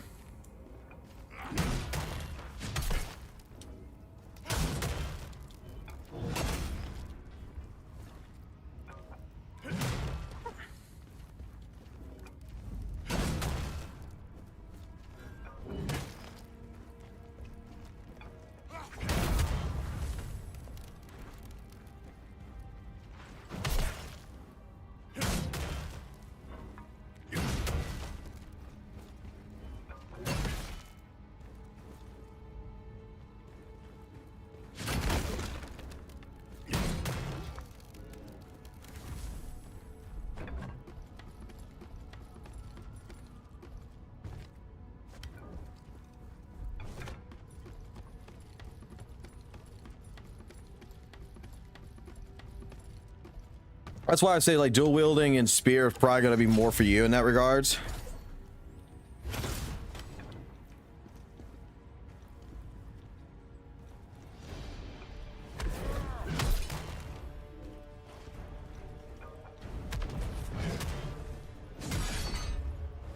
Oh no. How will Kuro ever survive? I don't even do dailies no more. Motherfucker. I thought this is what happens when you don't manage your health, bro.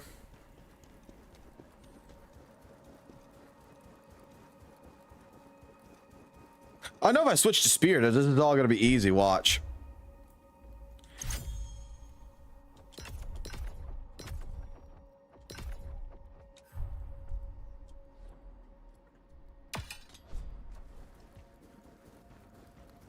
So I'm not gonna lie, I like the fast. I like fast attacking.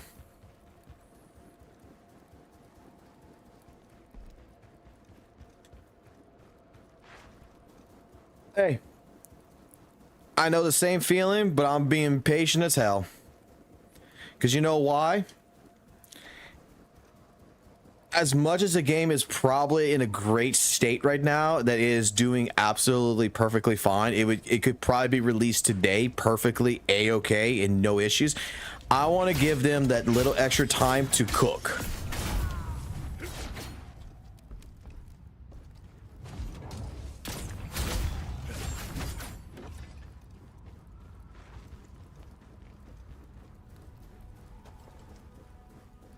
I mean, look, we don't have that many more days left, to be completely honest. We only got all of February and all of March.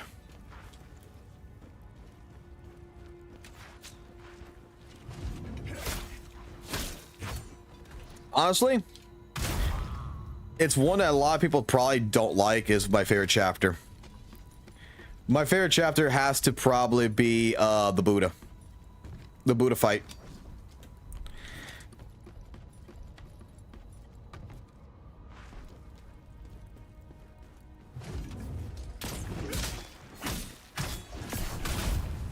Oh, Noisy knows this relatively amazingly.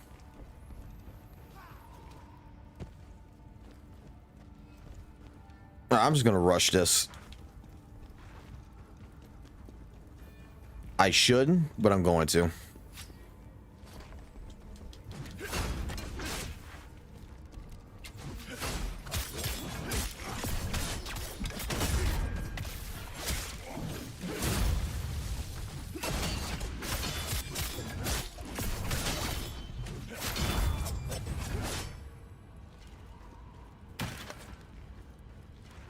I fucking love that fight. Like, I love that fight in Wukong.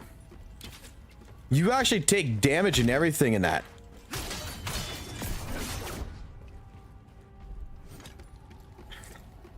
I think that fight was done really, really fucking well. Yo, they can snipe you off the... Yo, they can snipe you off of this shit?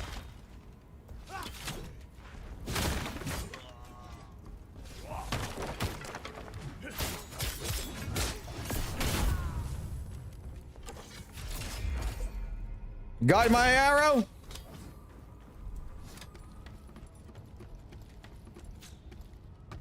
That didn't kill him?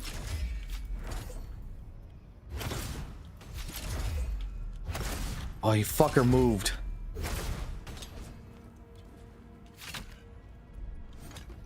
Go, go, go, go, go, go, go, go, go, go, go, go, go, go. Oh, Blind Myth Wukong is a great, great fucking game.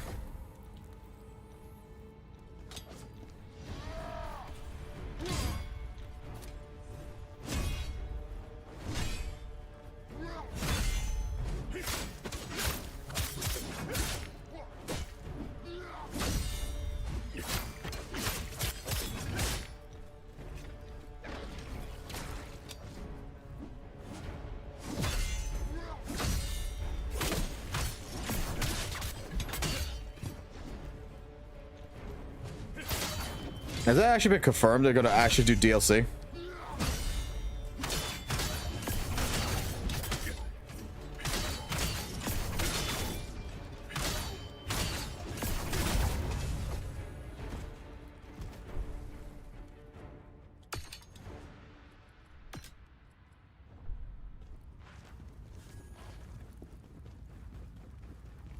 I know Lies of P's getting it. Because I don't trust this fight, I'm just gonna go down real quick. We already died twice.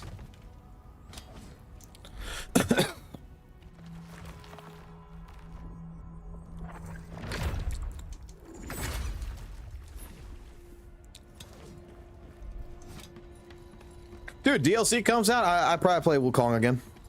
But I'll probably start it again from scratch.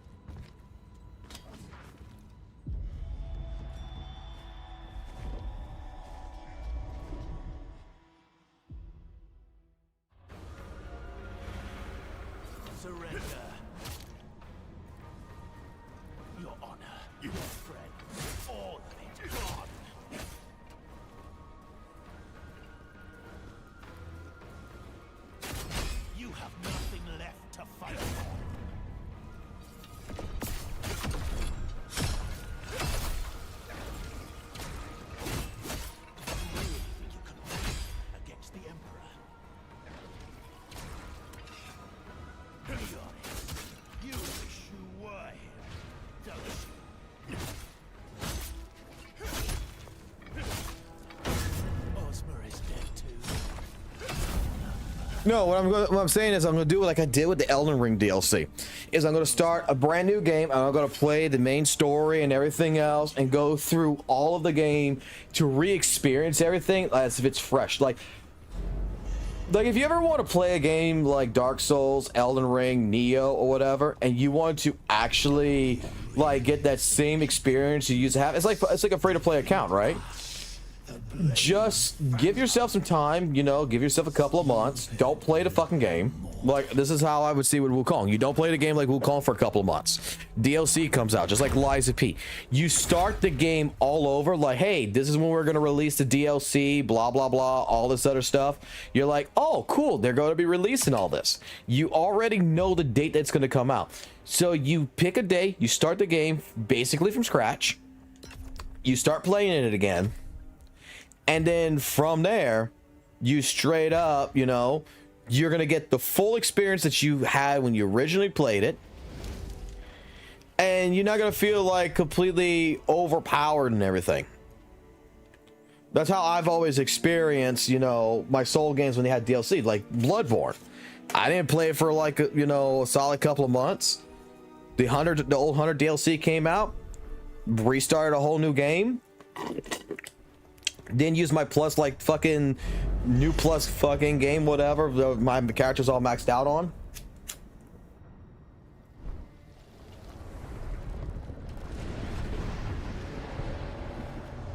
Yeah, I'm refusing to do that personally myself. Like, I want to experience the game from the get-go, you know, absolutely underpowered.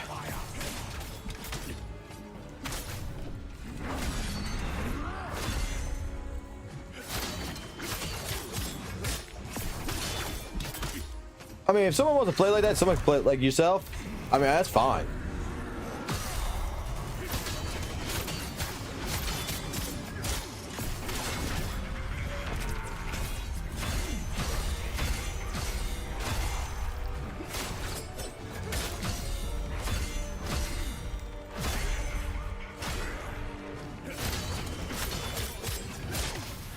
I just don't want to be that person.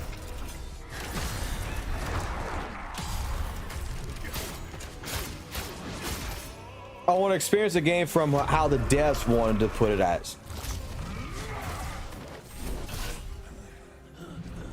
Because I don't want to go in chapter 3, be a level 100, and the world's like, you know, a level fuck is based on a level like 10. Let's just decimate everything. You are sentenced to death.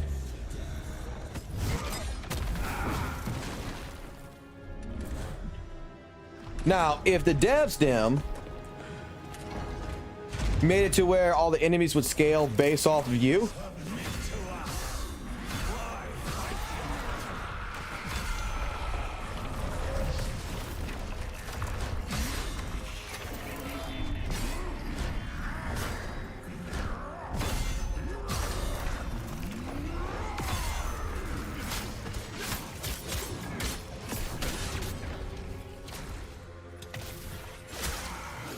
healed in your face, motherfucker.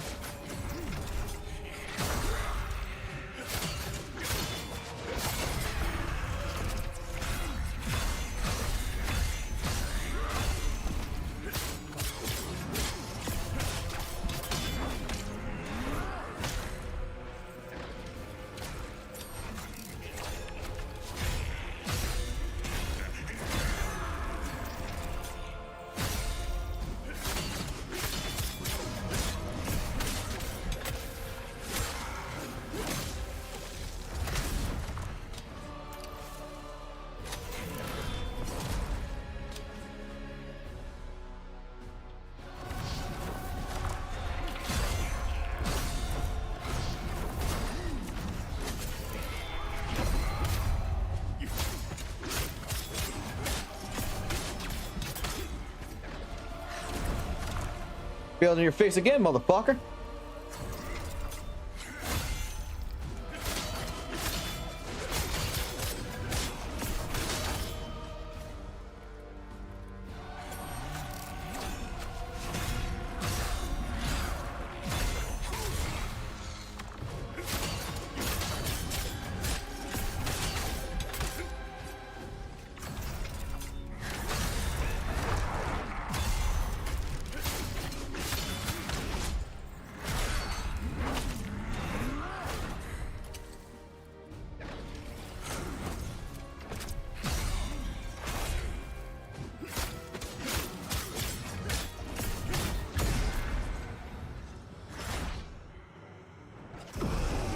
He got passive there for a second. I was just like, what the fuck are you doing, bro? Not gonna lie, it kind of freaked me out there for a minute. I'm like, what the fuck is he planning to do? I knew he was about to die. I was just like, when are you about to die? Masters. You need my body, but I need your strength. We don't need to be enemies. You see what I mean? I swear on my honor. In some cases, these fights, they're not played the same way sometimes. We can work together. Cooperate. They delay shit sometimes. I help you. They change the tempo sometimes. It's just like, you know, you're expecting, you're aggressive, you're ready to fucking parry and such, and they're not doing shit. And all of a sudden, they're just all on your ass.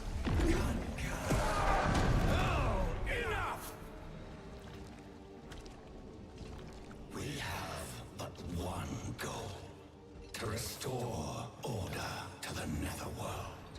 So that's a complete level 1 with 2 deaths. And I will help you do this.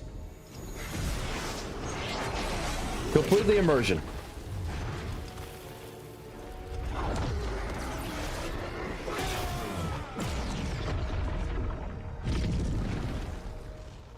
That's pretty cool. Alliance is formed. How long it lasts is up to you.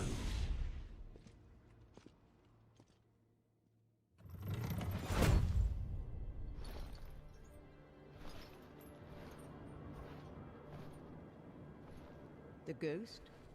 Did you purge yourself of it? No.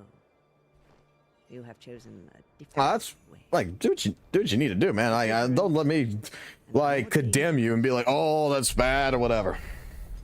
As long as I get my revenge. And that is all that matters. I just like to make sure that my first playthrough of the entire full game is straight up, like, I'm not even gonna load anything from the demo. I'm going straight into the new game, delete the demo, redo all this again, and play it normally. Your guide on this new path you have found.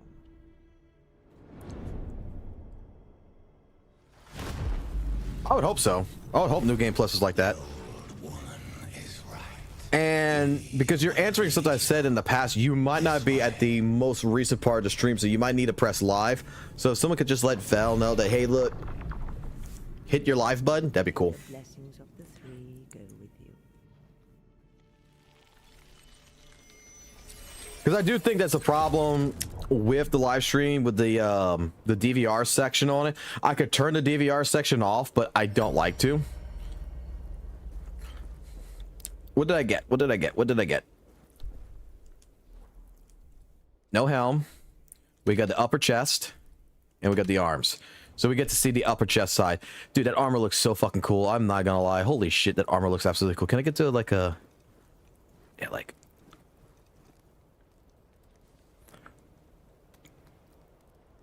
Dude, that armor actually looks really fucking cool. I'm not gonna lie.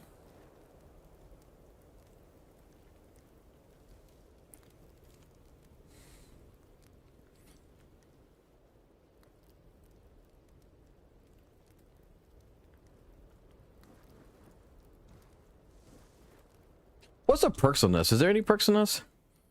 Stamina's at 100. Enemy defeated gives you a 5% health recovery?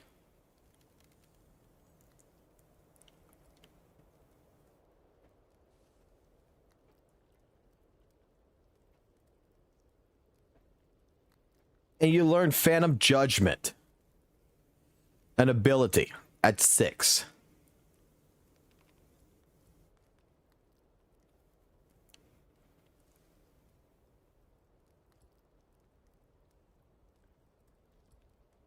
Bro, just knowing that I'm going to have a heal factor from killing enemies with an armor set is actually pretty fucking dope. Brutal attack, it's going to be increased by 15%. Enemy fatal, the enemy fatal attacks are going to be 20%.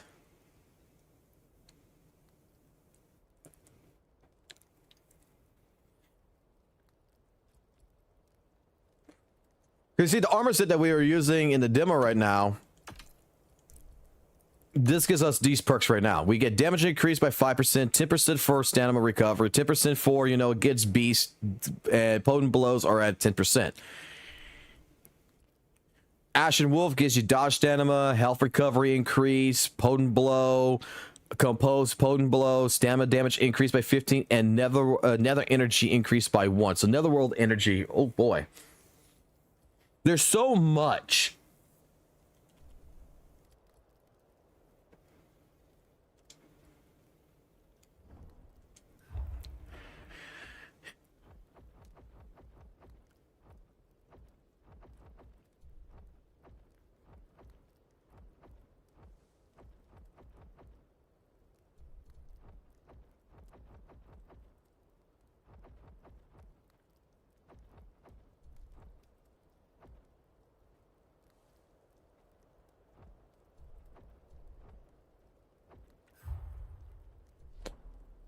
Now, DT.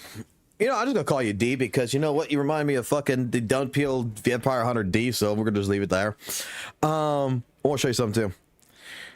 We actually have status effects. I haven't seen this in a long fucking time, man, since playing Weathering Waves. But we have status effects, man. We have Flame and Burn. We have Frost and Frostbite, where you know you're actually gonna get side effects from this. You know, Electrocution, Perilous. You know, Heth and Petrification, Poison, Venom, the Plague. You know, if you get plagued while, you know, he loses all his stamina, all actions will be canceled, and he will vomit blood.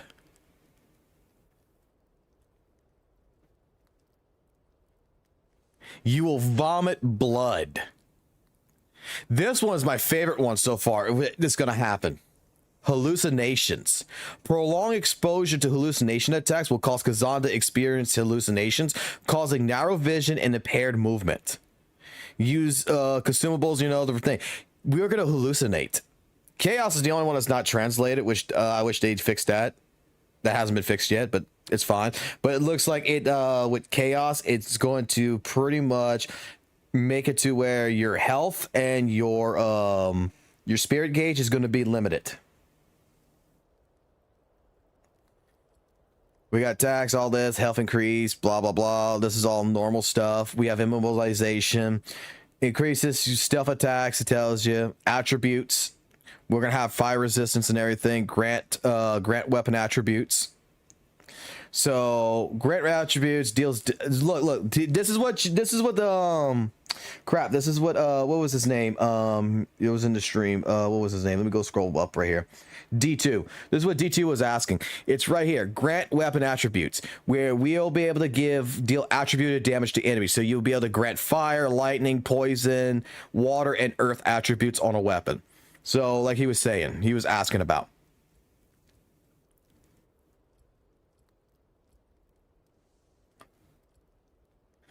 Reduce visibility, active lantern effects.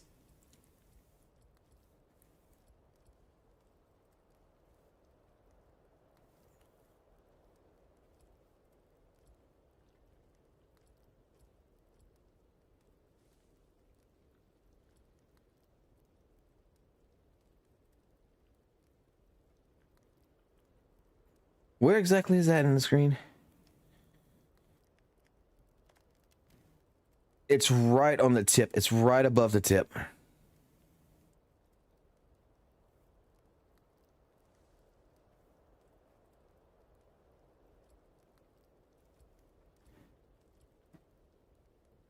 Did you hit live?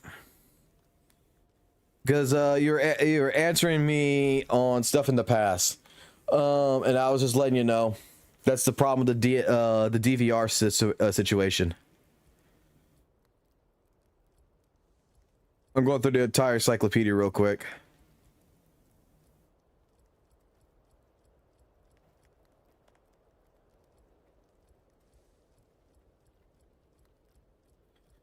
Jesus. They got encyclopedia for every single thing.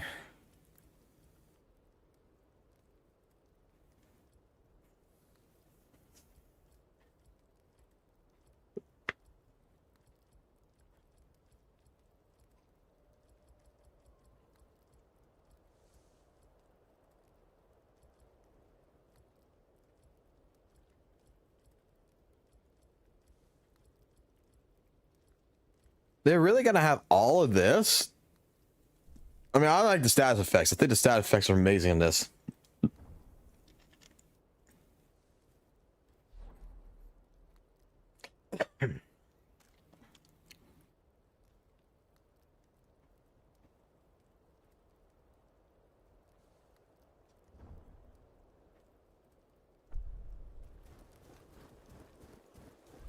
Like, it's gonna be a hard month.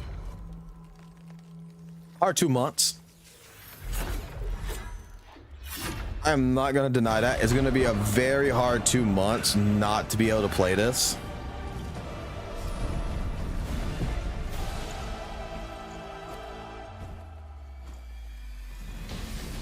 I want the full game so bad. This makes me want to check something though. Because I know they've been working on this stuff, but I want to see.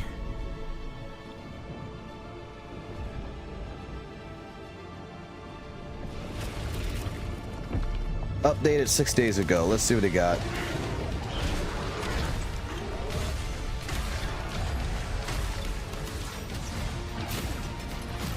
Mostly localization changes.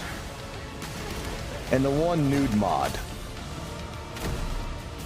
So, to alert you, if you are playing this on Steam, they have mods that you can go look at, and one of the fucking mods, fucking hilarious as shit, is actually Big Dick Khazan mod, where he's completely fucking butt-ass naked.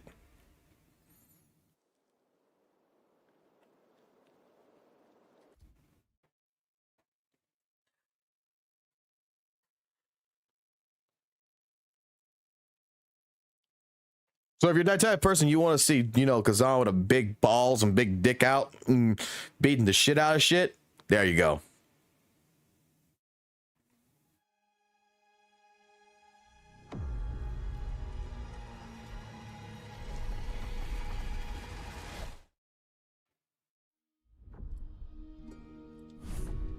I'll do one more game. I'll do one more and I'll call it after that.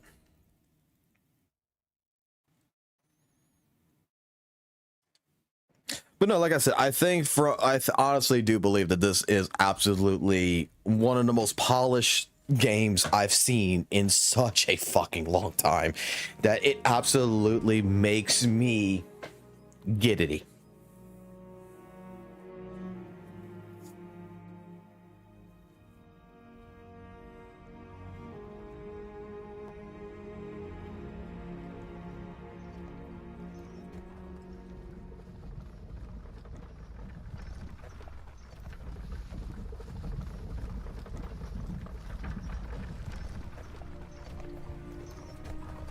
I was telling the wife this, like, you know, I was telling her, you know, like, with Weather and Waves and everything else, Weather and Waves was not a bad game at all, but coming back to playing a mainstream game that is not based on live service and monetization, it feels different. It feels, you know, actually much better.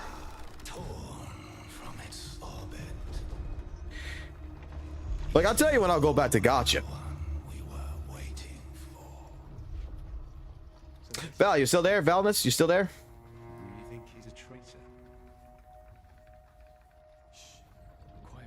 Because I know Val's new. I'm not sure if Val knows anything about Gotchas.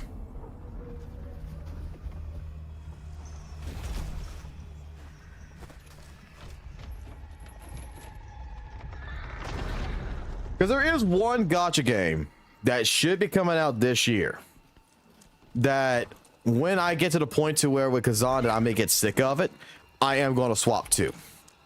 And I already got a plan with another friend of mine on how we're going to handle that entire situation. Because we ain't going broke. Either one of us is not going completely broke on that game. We're going to share an account. We're going to have our free-to-play accounts, but we're going to have our whale account. And we're going to share in that one. And that's with Unending Dawn. Because basically, we're going to get a Soul-like game, which is going to be Unending Dawn, that when that game comes out, you know, it's going to be also another action-style Souls experience as well. Just in the Gacha format.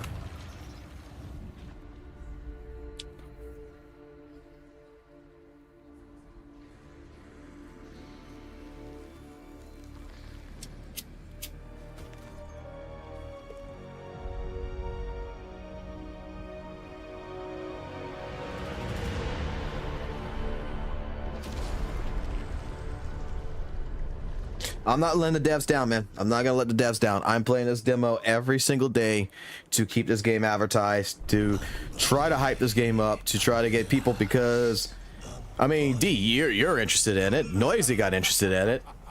And you know what? That's two people that I sold this game to. Noisy already pre-ordered it. I know that for a fact.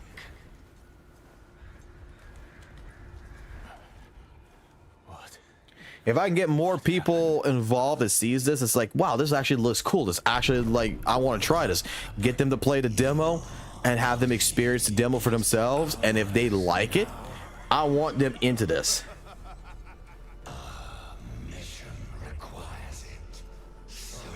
You haven't heard about Unending Dawn? Hold on.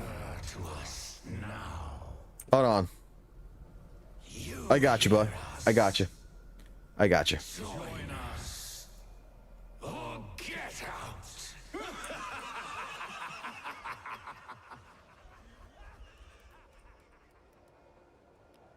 I got you. No. Stop. Let's do this one. This is the latest trailer from them. We're waiting for more information, but this is what's coming out. This is the next gotcha. 光的预言，无信者的傲慢，将命运引向黑暗与绝望。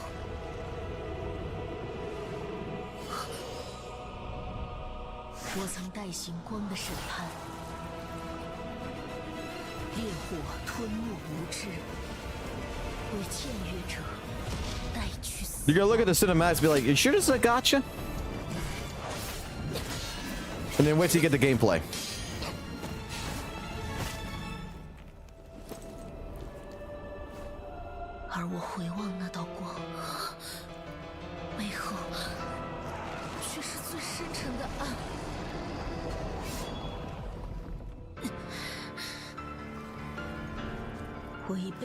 Bitch lost her arm and is restrapping her leg back.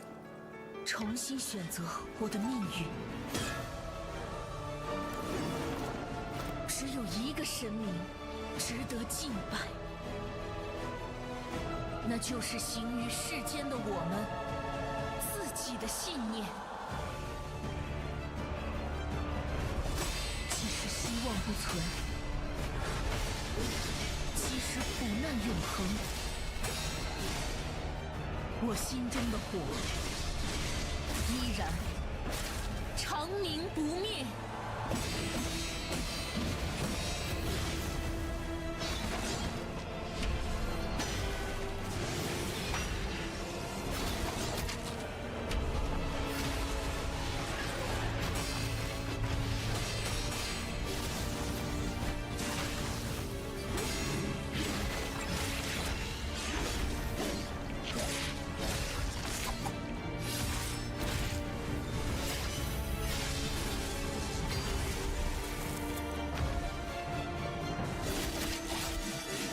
Been waiting 2 years for this as well.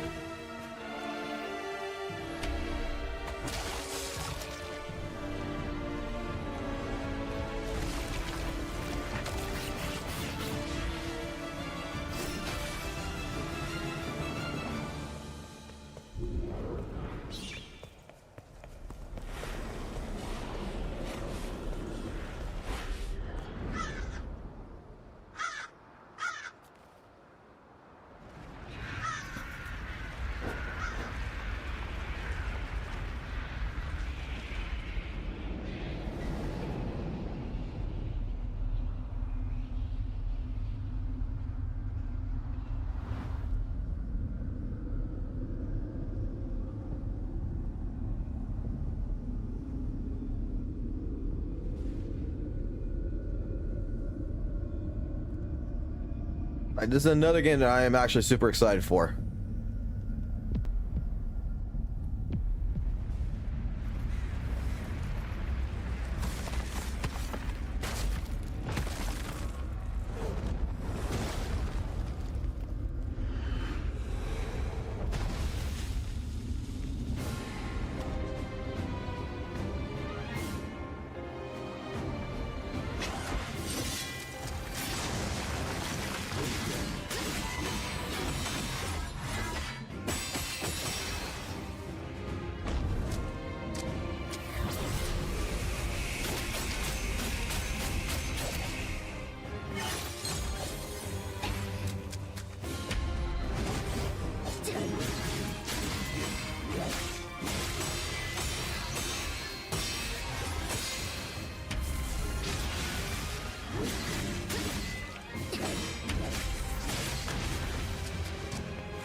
Oh, I know.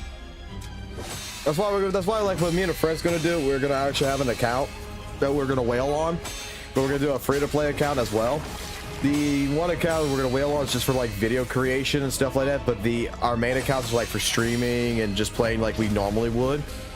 And like 1 month he will be doing he'll be purchasing, doing all the content on the whale account. 1 month I'll be doing all the purchasing and content on the account, and just rotate it back and forth like that. That way we don't have to break our banks in a sense. I think that's the smartest way of handling that. Now watch, I'm going to show you like another thing, which is like the exploration, because you're going to probably also be wondering, well, how would the exploration be like? This trailer I think showcases the exploration a little bit, right? Yeah. This one right here showcases like the exploration style what they're trying to go for. Completely Elden Ring, Dark Souls. Completely open world.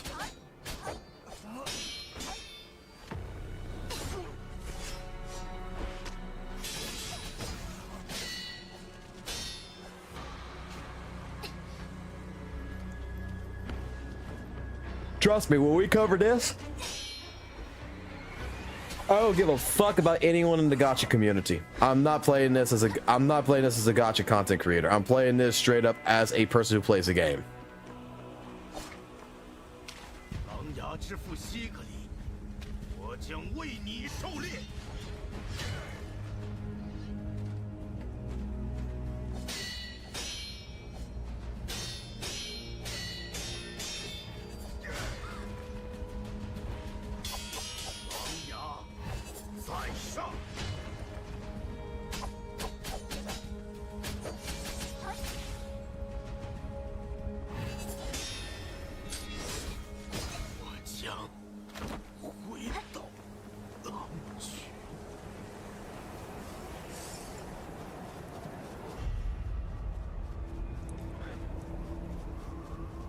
They got a 16-minute video, I believe it is, that showcases more of the exploration. But like, this is the idea of exploration.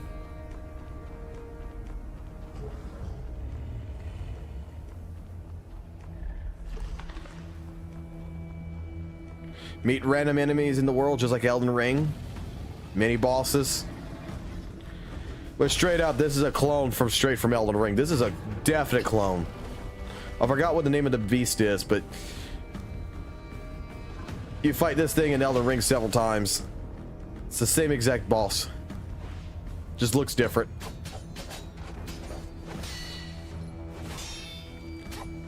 Like, that's a blatant ripoff, and China don't give a fuck.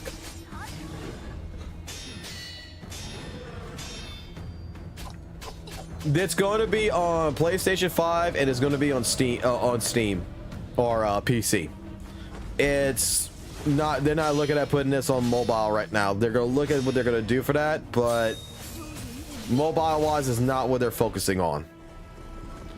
From one of the interviews that I've read, the devs don't think that, you know, for a game like this, that it would be suited for a tablet or, you know, mobile phone purposes. That's why it's being built in Unreal 5.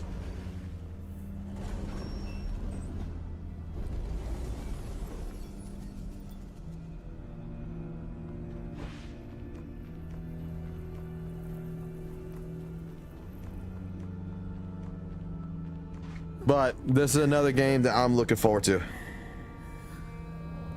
Woo, you got to him again. That's nice. Kick his ass. One shot his ass.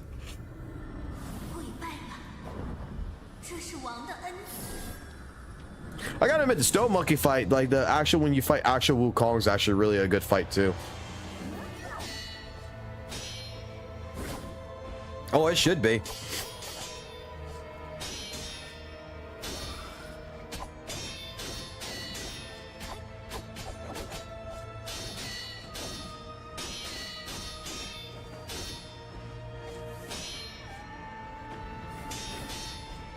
People are like, oh man, this is some clunky combat and everything. Dude, this is how Soul games are, man. I don't think this is clunky at all.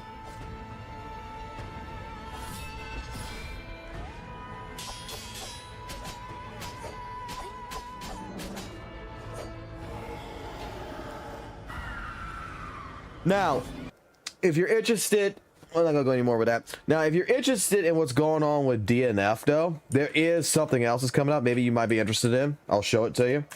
There's another game that I think is gonna be also coming out this year. You can take a look at this trailer and you can see if you like it. There's another project that they're working on. They got three projects. Khazan's one. This is another one they're working on. But you should see this also on Steam.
Like, if anything, I think it's the year of DNF, to be honest.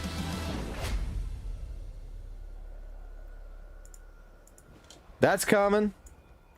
And then I gotta mute this one.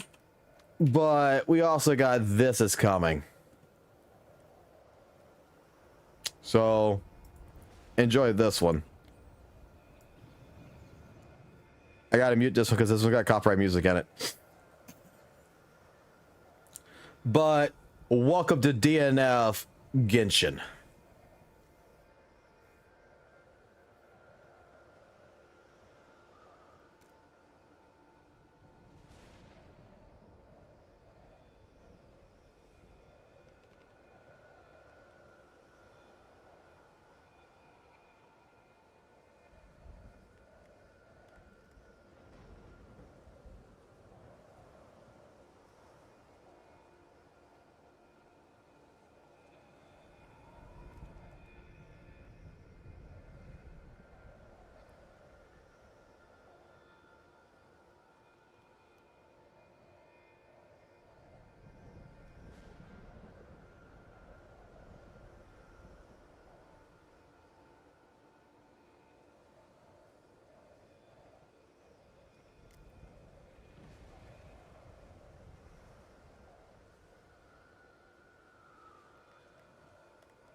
I'm gonna assume it's gonna be gotcha.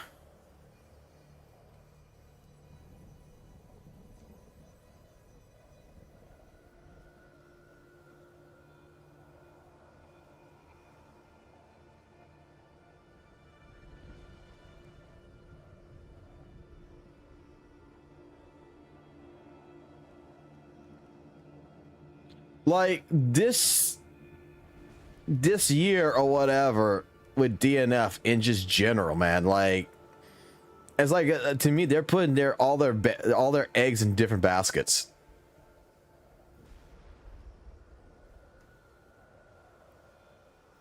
If anyone's wondering, the planned platform's PC, console, and mobile, so it's going to be an F2P gotcha game. Most fucking likely. I mean, compared to what DNF is right now.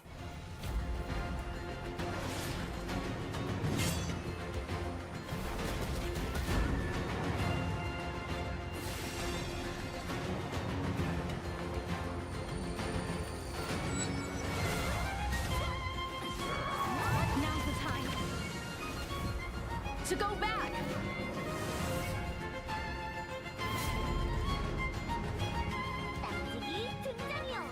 Hey, this is current DNF online. I never got into this.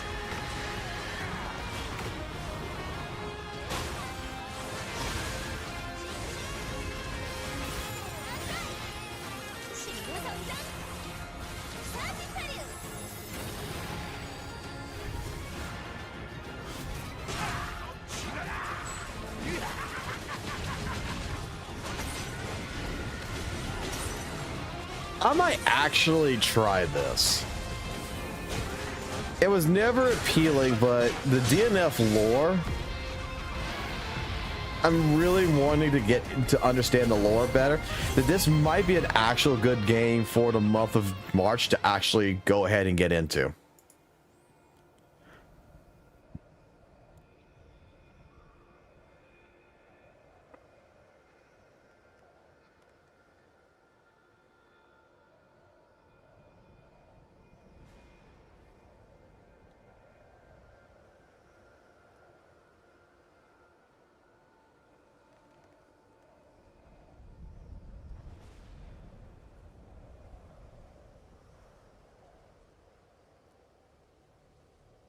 I'm really, like, in all honesty, I'm really just trying to stick away from anything gacha related for a while, to be completely honest.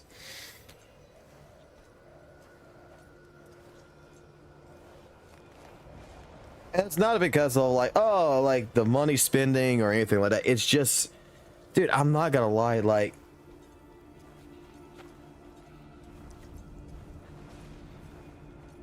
gotchas in general, I'm sure they're all like this. Like, Weather Waves has taught me anything, I'm sure every single gotcha is like this. Is that the game's fun at first. Like, don't get me wrong, it's really, really fun. But you hit a mark in there, whether, even if free to play, I mean, people argue with me all the time on this. I got a free to play account, and I'm doing the same shit that I'm doing in the free to play account that I'm doing in my main account. But the thing is that in general, when it comes to gacha, it's just the beginning. I feel is a like it set you up, man. It's just said that the beginning is a fucking lie to the actual game. That's how I honestly feel. Because Weathered Waves, when you first play it and you find the level 120 bears and stuff like this, the game is absolutely challenging. The game absolutely feels more compelling. And then the more you get stronger and stronger and stronger with your characters, you ascend all this other good whoppity-doo bullshit. All this stuff that you faced, it's like, oh, I could breeze through this with no problem. But there's no longer a challenge. It's no longer a ceiling to upgrade. Now I'm just basically on the screen watching my favorite characters pretty much, you know, do their shit.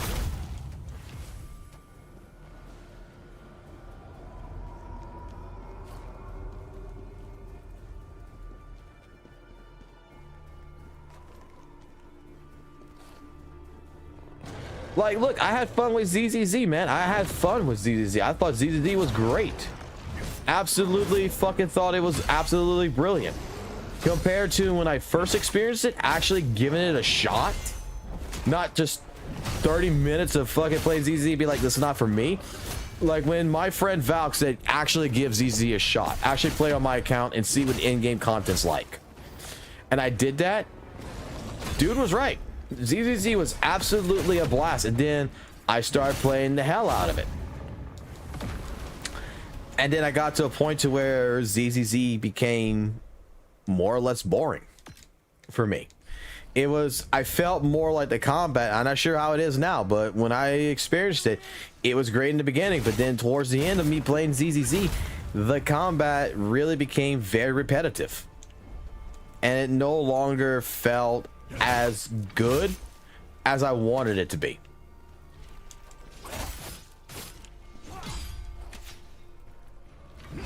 If you get what, if you understand what I'm getting at.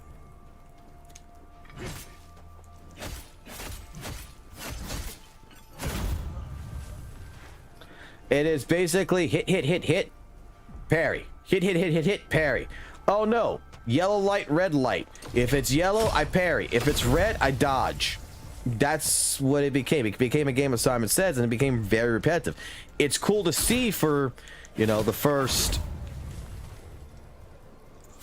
like couple of days, and you're loving up your characters, but otherwise than that, it's just, it became more or less like not my thing anymore. That's why I kept up with Weather and Waves. At least with Weather and Waves, I feel like, you know, everything has a value.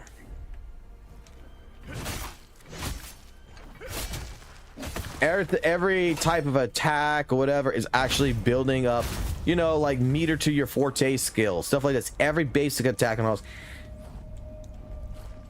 I think that like the elemental system in ZZZ though is a hell of a lot better than Weather and Waves. And then when you got people who's comparing, you know, like, oh well, you know, ZZZ's battle system is better than Weather and Waves, and you got people arguing Weather and Waves battle system is better than ZZZ. It's like, dude, they're two different fucking games, man. In their own respect, they're both very good. I just if you say to me like, hey, I find that Weather and Waves ZZ's battle system is more repetitive than Weather and Waves, I would have to reluctantly agree. I have to say, yeah, I think you're right about that. That's about it. To say like the combat system's better in one and not the other is the stupidest argument I've ever heard of.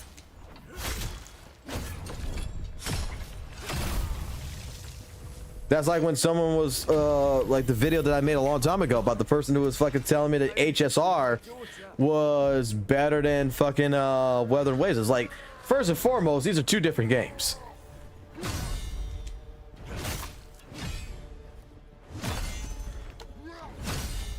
How the hell can we compare the combat system in that regards with two different games?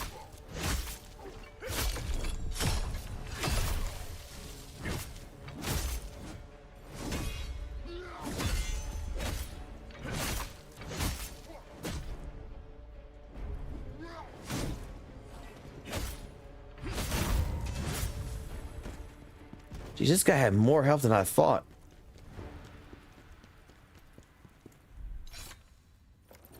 Should have actually did a charge attack like I normally would.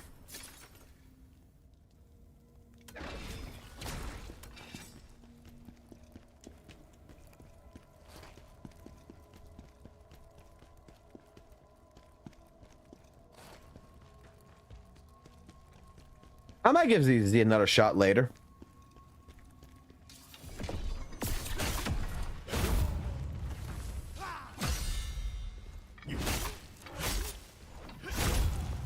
I'll be honest, I haven't added a character in there that I really like except for Lighter, and I completely missed Lighter.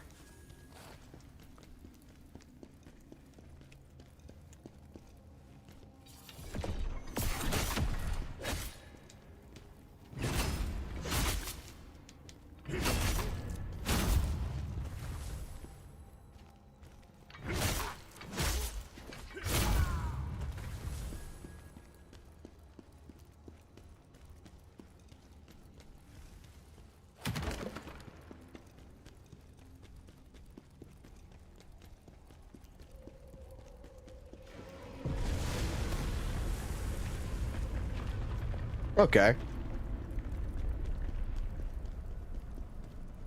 But you see, I'll say it like this. What you're explaining to me, I have not heard this from another CC. Like another gacha content creator. All I've heard is, you know, ZZZ bad, Weather and Waves better.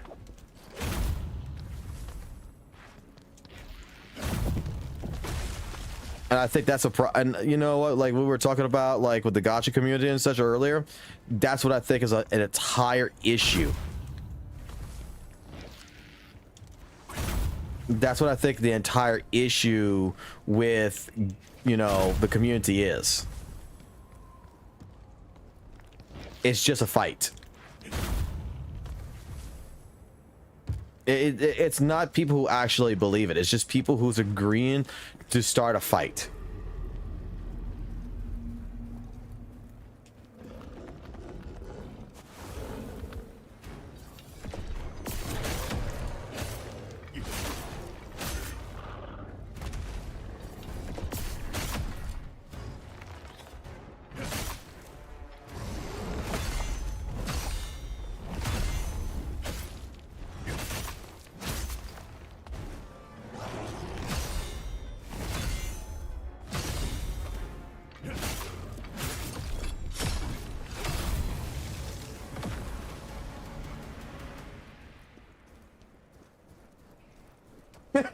You're shitting on the fake Buddha at this point.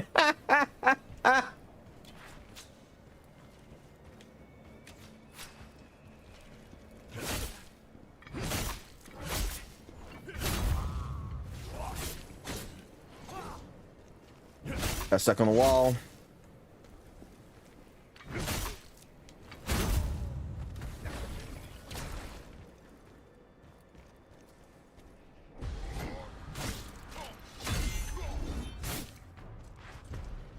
Does Wukong have immersion mode too, like this, where you can take off the HUD and everything? I forgot. Did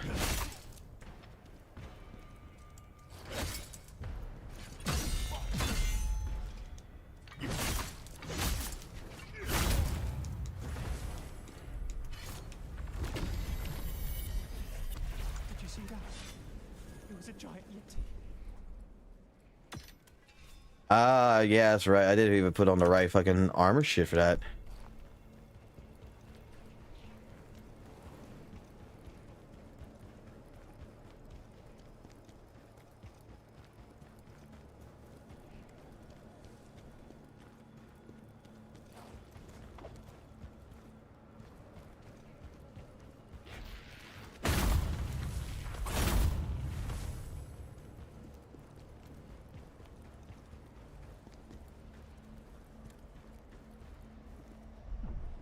And that's why I say start a fresh playthrough.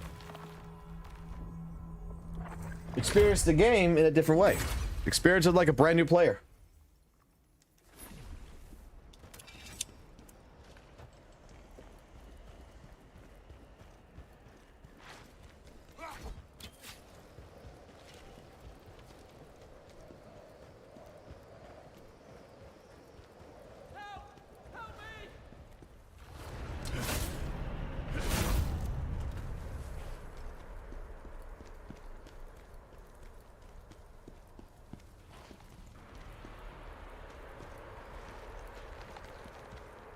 I forgot what chapter was after the Buddha.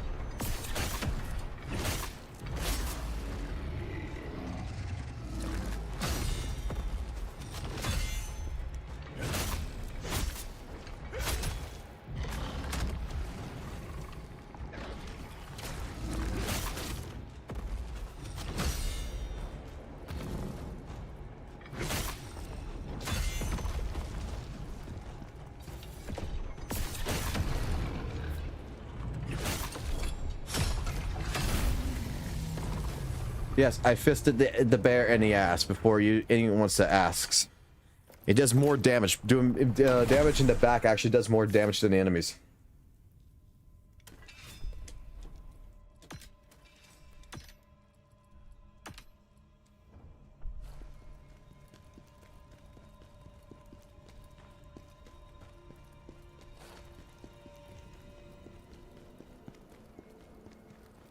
Oh, the spider fucking bullshit. Yeah, I didn't like that fucking section either.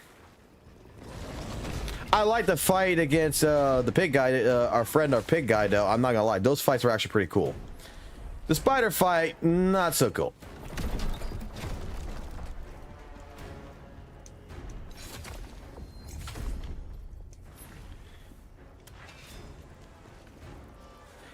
You know what the coolest? You know, actually, it was another cool, another good chapter that I actually did really like. I'm not gonna lie. The more I think about it now, I forgot about. That's the one with the Ox King's son. The Devil Kid. That fight, that boss fight in particular, gave me Metal Gear Rising vibes. I don't know why. For his second phase.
I love his armor too. I actually ran that armor for the longest.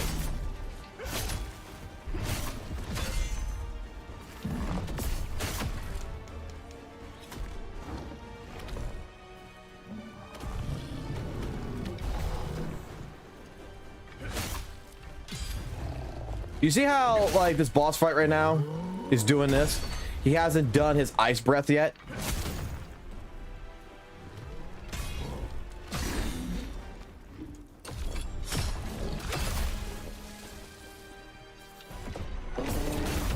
That's why I say, like, these bosses do weird things in each playthrough.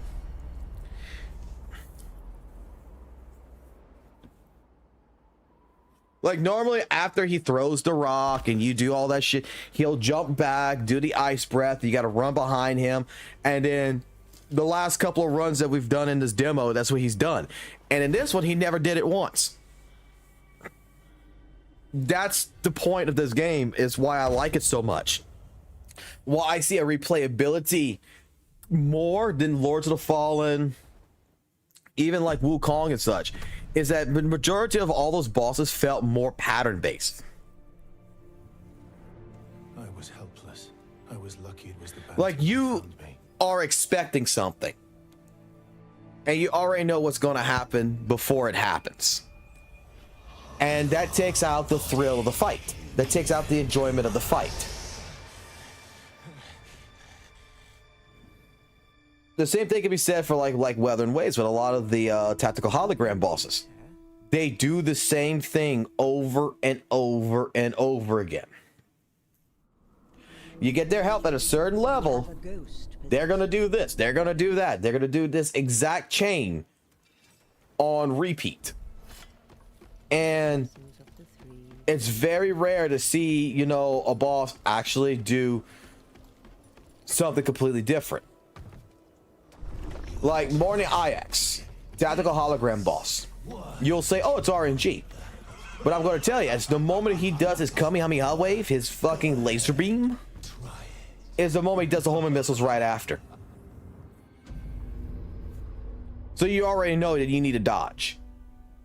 He doesn't, you know, automatically decide that he's going to do his lunge and grab you and throw you into the fucking ground. Fucking the Fergarian monkey bullshitter with the fart monkeys in for the tactical hologram boss. Again, first thing he's going to do, he's going to jump at you. He's going to do his 3-hit attack. And you got to dodge either to the left or to the right to go ahead and bypass the fart monkey that he's going to fucking initiate.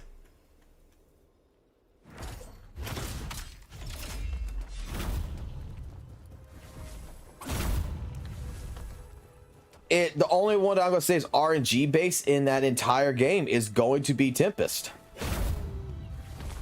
You don't know if Tempest is going to teleport. You don't know what the fuck Tempest is going to do.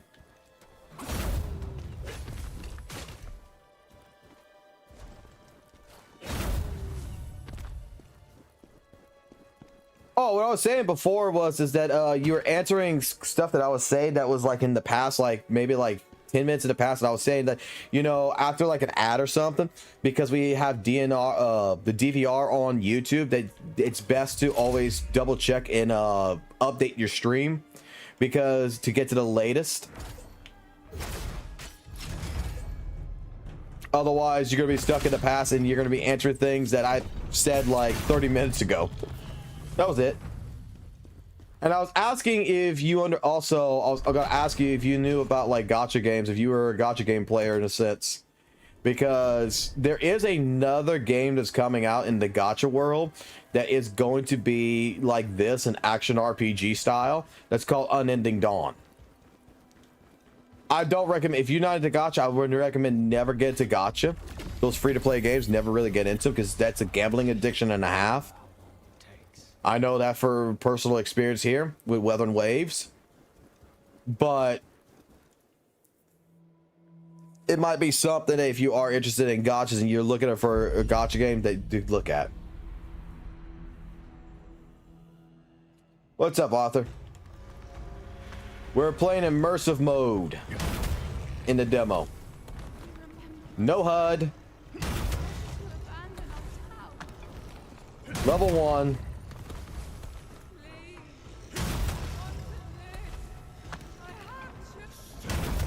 And trying to be completely badass as possible doing this. Because why? Why the fuck not? We got something new that we're doing.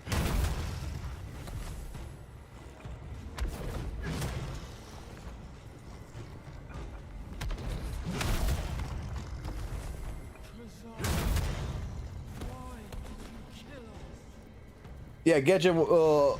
That's good. Like I said, there's another one. They're doing a Souls-like one, and it's called fucking thing. It's called Unending Dawn. It looks really good. I'm not gonna lie.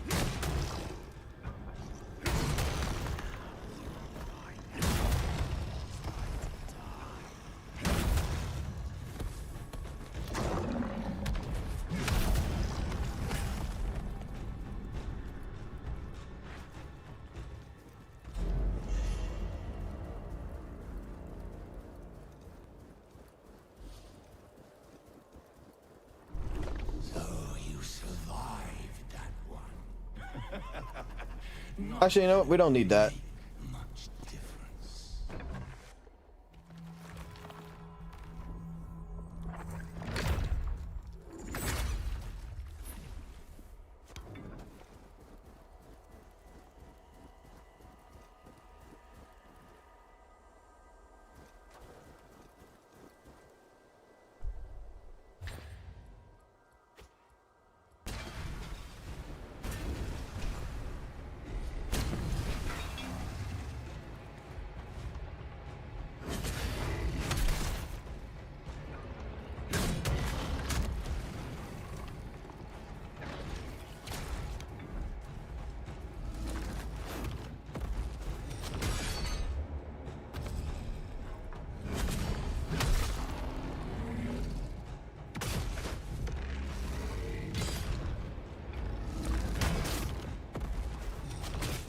Bear's gonna kill me. I knew it. Because I'm not looking at... I can't see my stamina. I can't see my health. I can only predict. And I knew I was gonna fuck that up.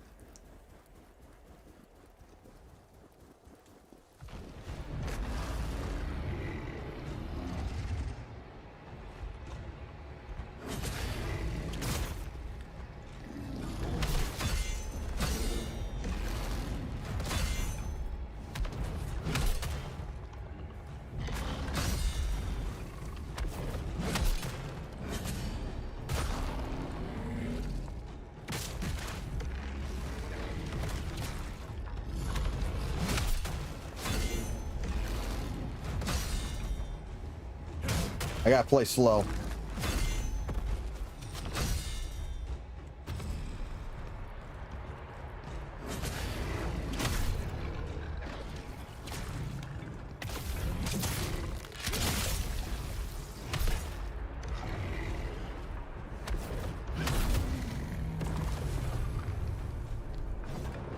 Dude was supposed to marry a spider.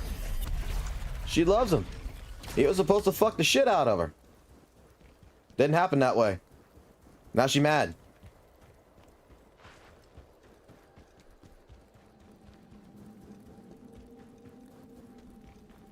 I mean, I think it's pretty reasonable story.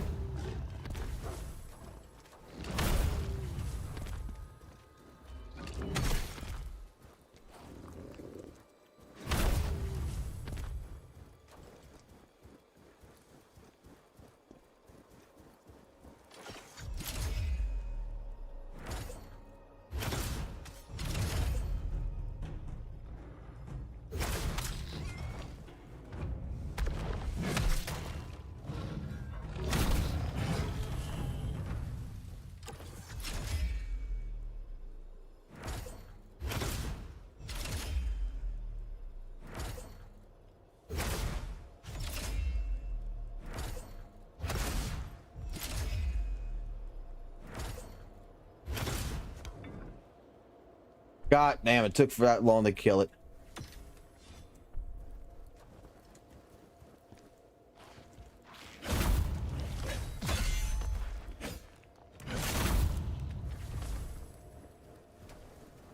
Without a crosshair, I can't tell you how far my spear goes left or fucking right.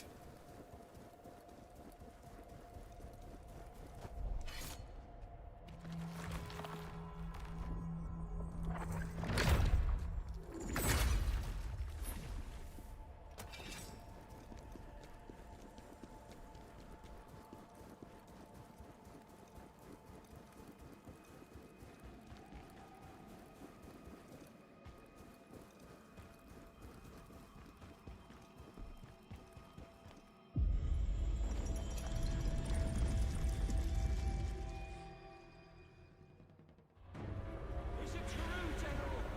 Are you really a traitor?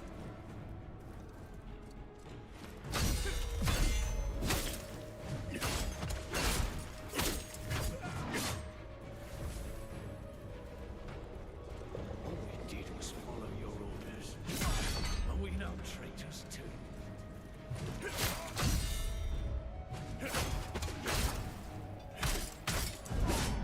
Good fight.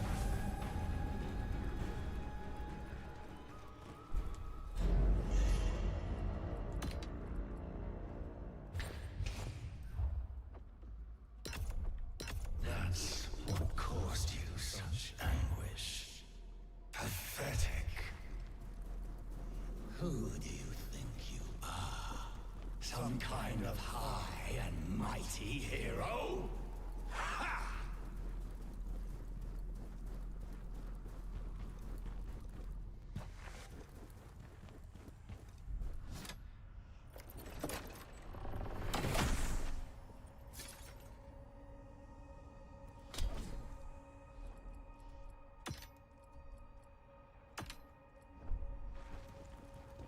All right, we should be good.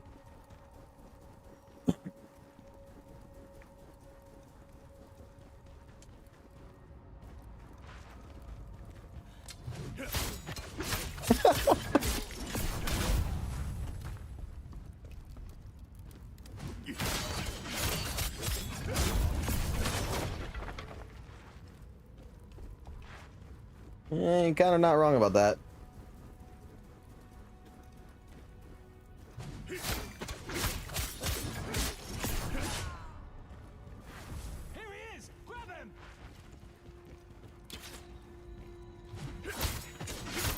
You know what's funny?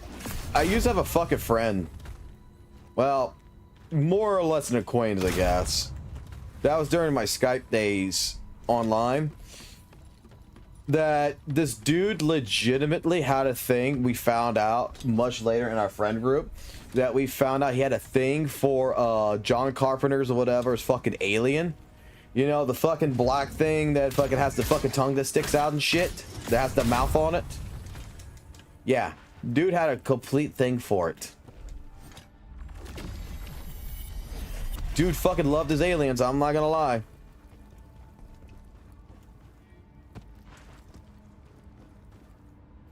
We would get to Skype calls and like some of the things that he would just say is like, yo, what kind of head do you think that would be like? You know, getting double mouthed. Like, what the fuck, bro?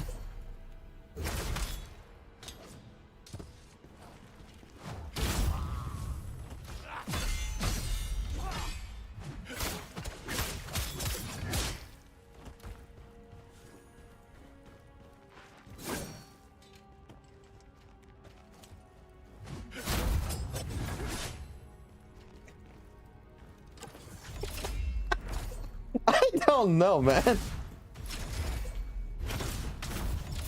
But that's how some people are just weird, man.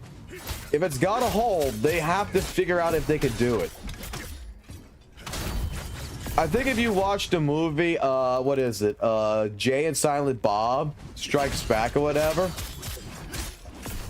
Like, there was one scene in there where Jay is talking to Silent Bob, and he's like, you know what? I want to be an astronaut. And it's like, yeah, be an astronaut. It's pretty cool, you know. He's like bobbing his head, and now I'm gonna fucking discover an alien race, and then I'm gonna fuck it. And the guy just looks out like he's fucking weird, and everybody's gonna know me because they're gonna be like, yeah, that's that guy that fucked that blue alien that one time.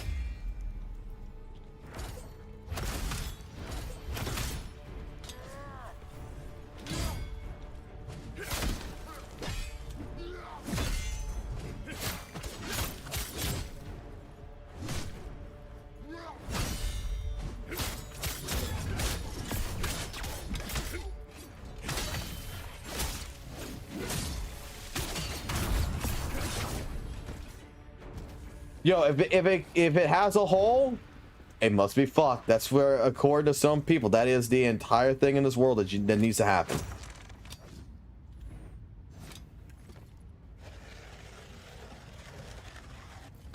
Why? I don't know.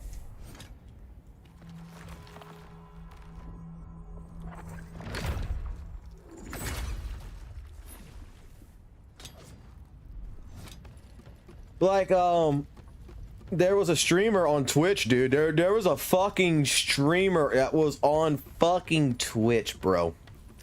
That fucking, like, the, chick from Mortal Kombat, what was her name? Not Melania, Melina or some shit. Fucking the purple fucking, Katana's fucking sister. The one that has the fucking Barack mouth. The one with all the fucking teeth and shit. And dude straight up wanted to fuck it. Fucking fully admitted it on the fucking live stream in the streams, man. Like, dude, I'm gonna fuck that. Dude got banned from fucking like some tournaments and shit. Your friends, all of it gone. Because he was harassing all the fucking goddamn cosplayer girls for that shit when they were dressed up like her. Because he just wanted to fuck them.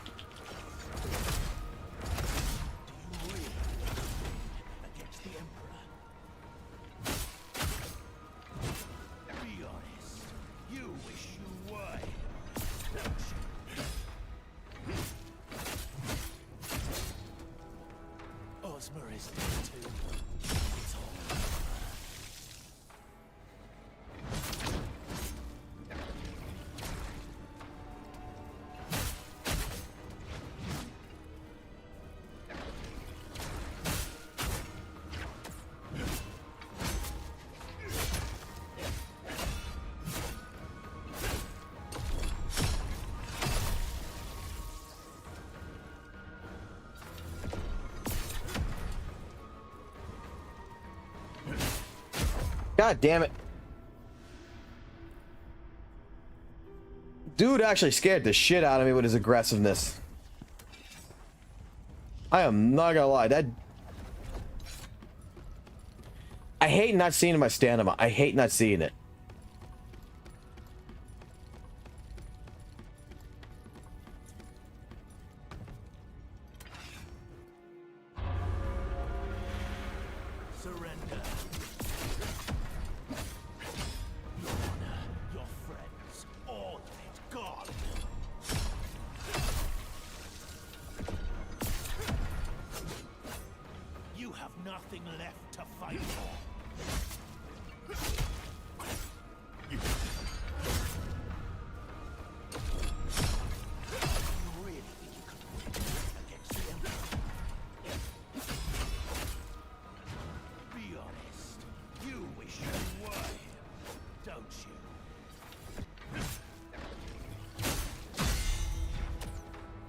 Is dead too.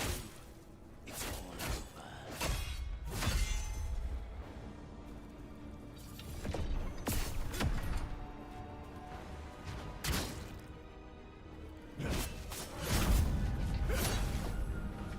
Let's see this. Watch chapter 2, favorite. Oh. Oh. The head banging motherfucker.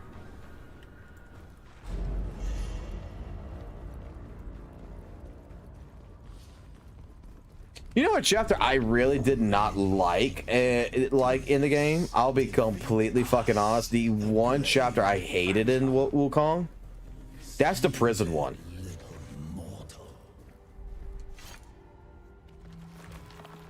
I won't deny that. The prison one is absolutely garbage to me.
I'm fucking everything up right now. Hold on.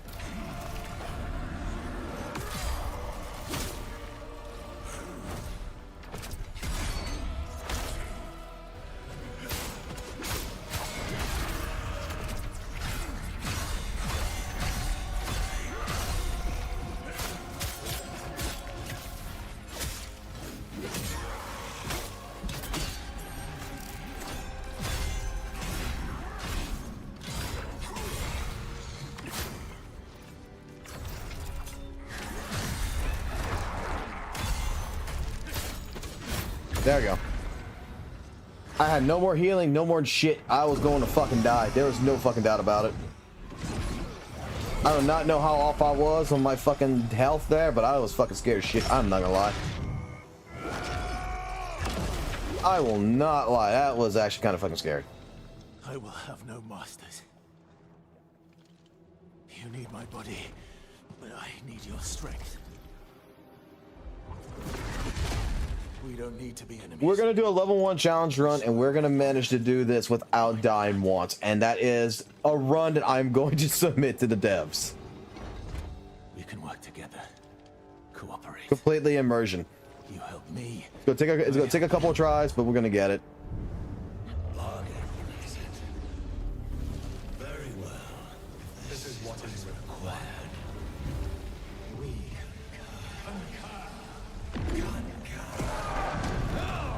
enough! We have but one goal. To restore order to the Netherworld. Then help me. And I will help you do this.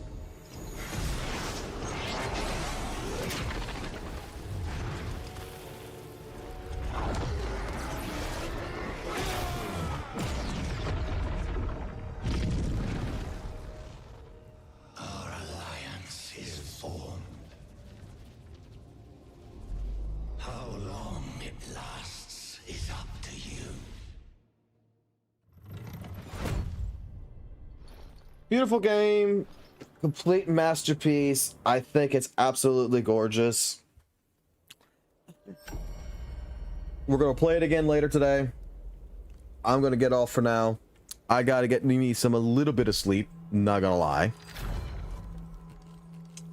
Because I do have to go make a trip today to my mother's to go fix her computer because, of course, you know how it is with old people and technology. So I gotta go take care of that today. That's a 2.5 hour trip. Then I come back. And we could play Khazan all weekend after that. Not much to do after that.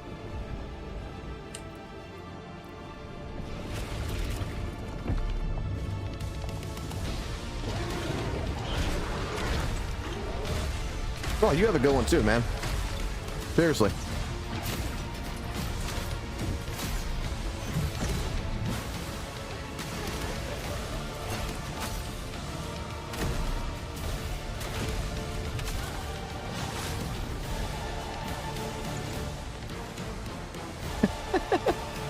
Not a problem. You all have a good one.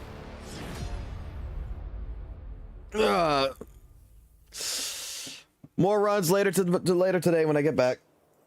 Adios, and see you on the flip side. Peace. Doing 5 hours of a fucking demo. Holy shit, man. I'll set up some content for today. I'll actually set up like actual real content. Like, I'll set up a platform.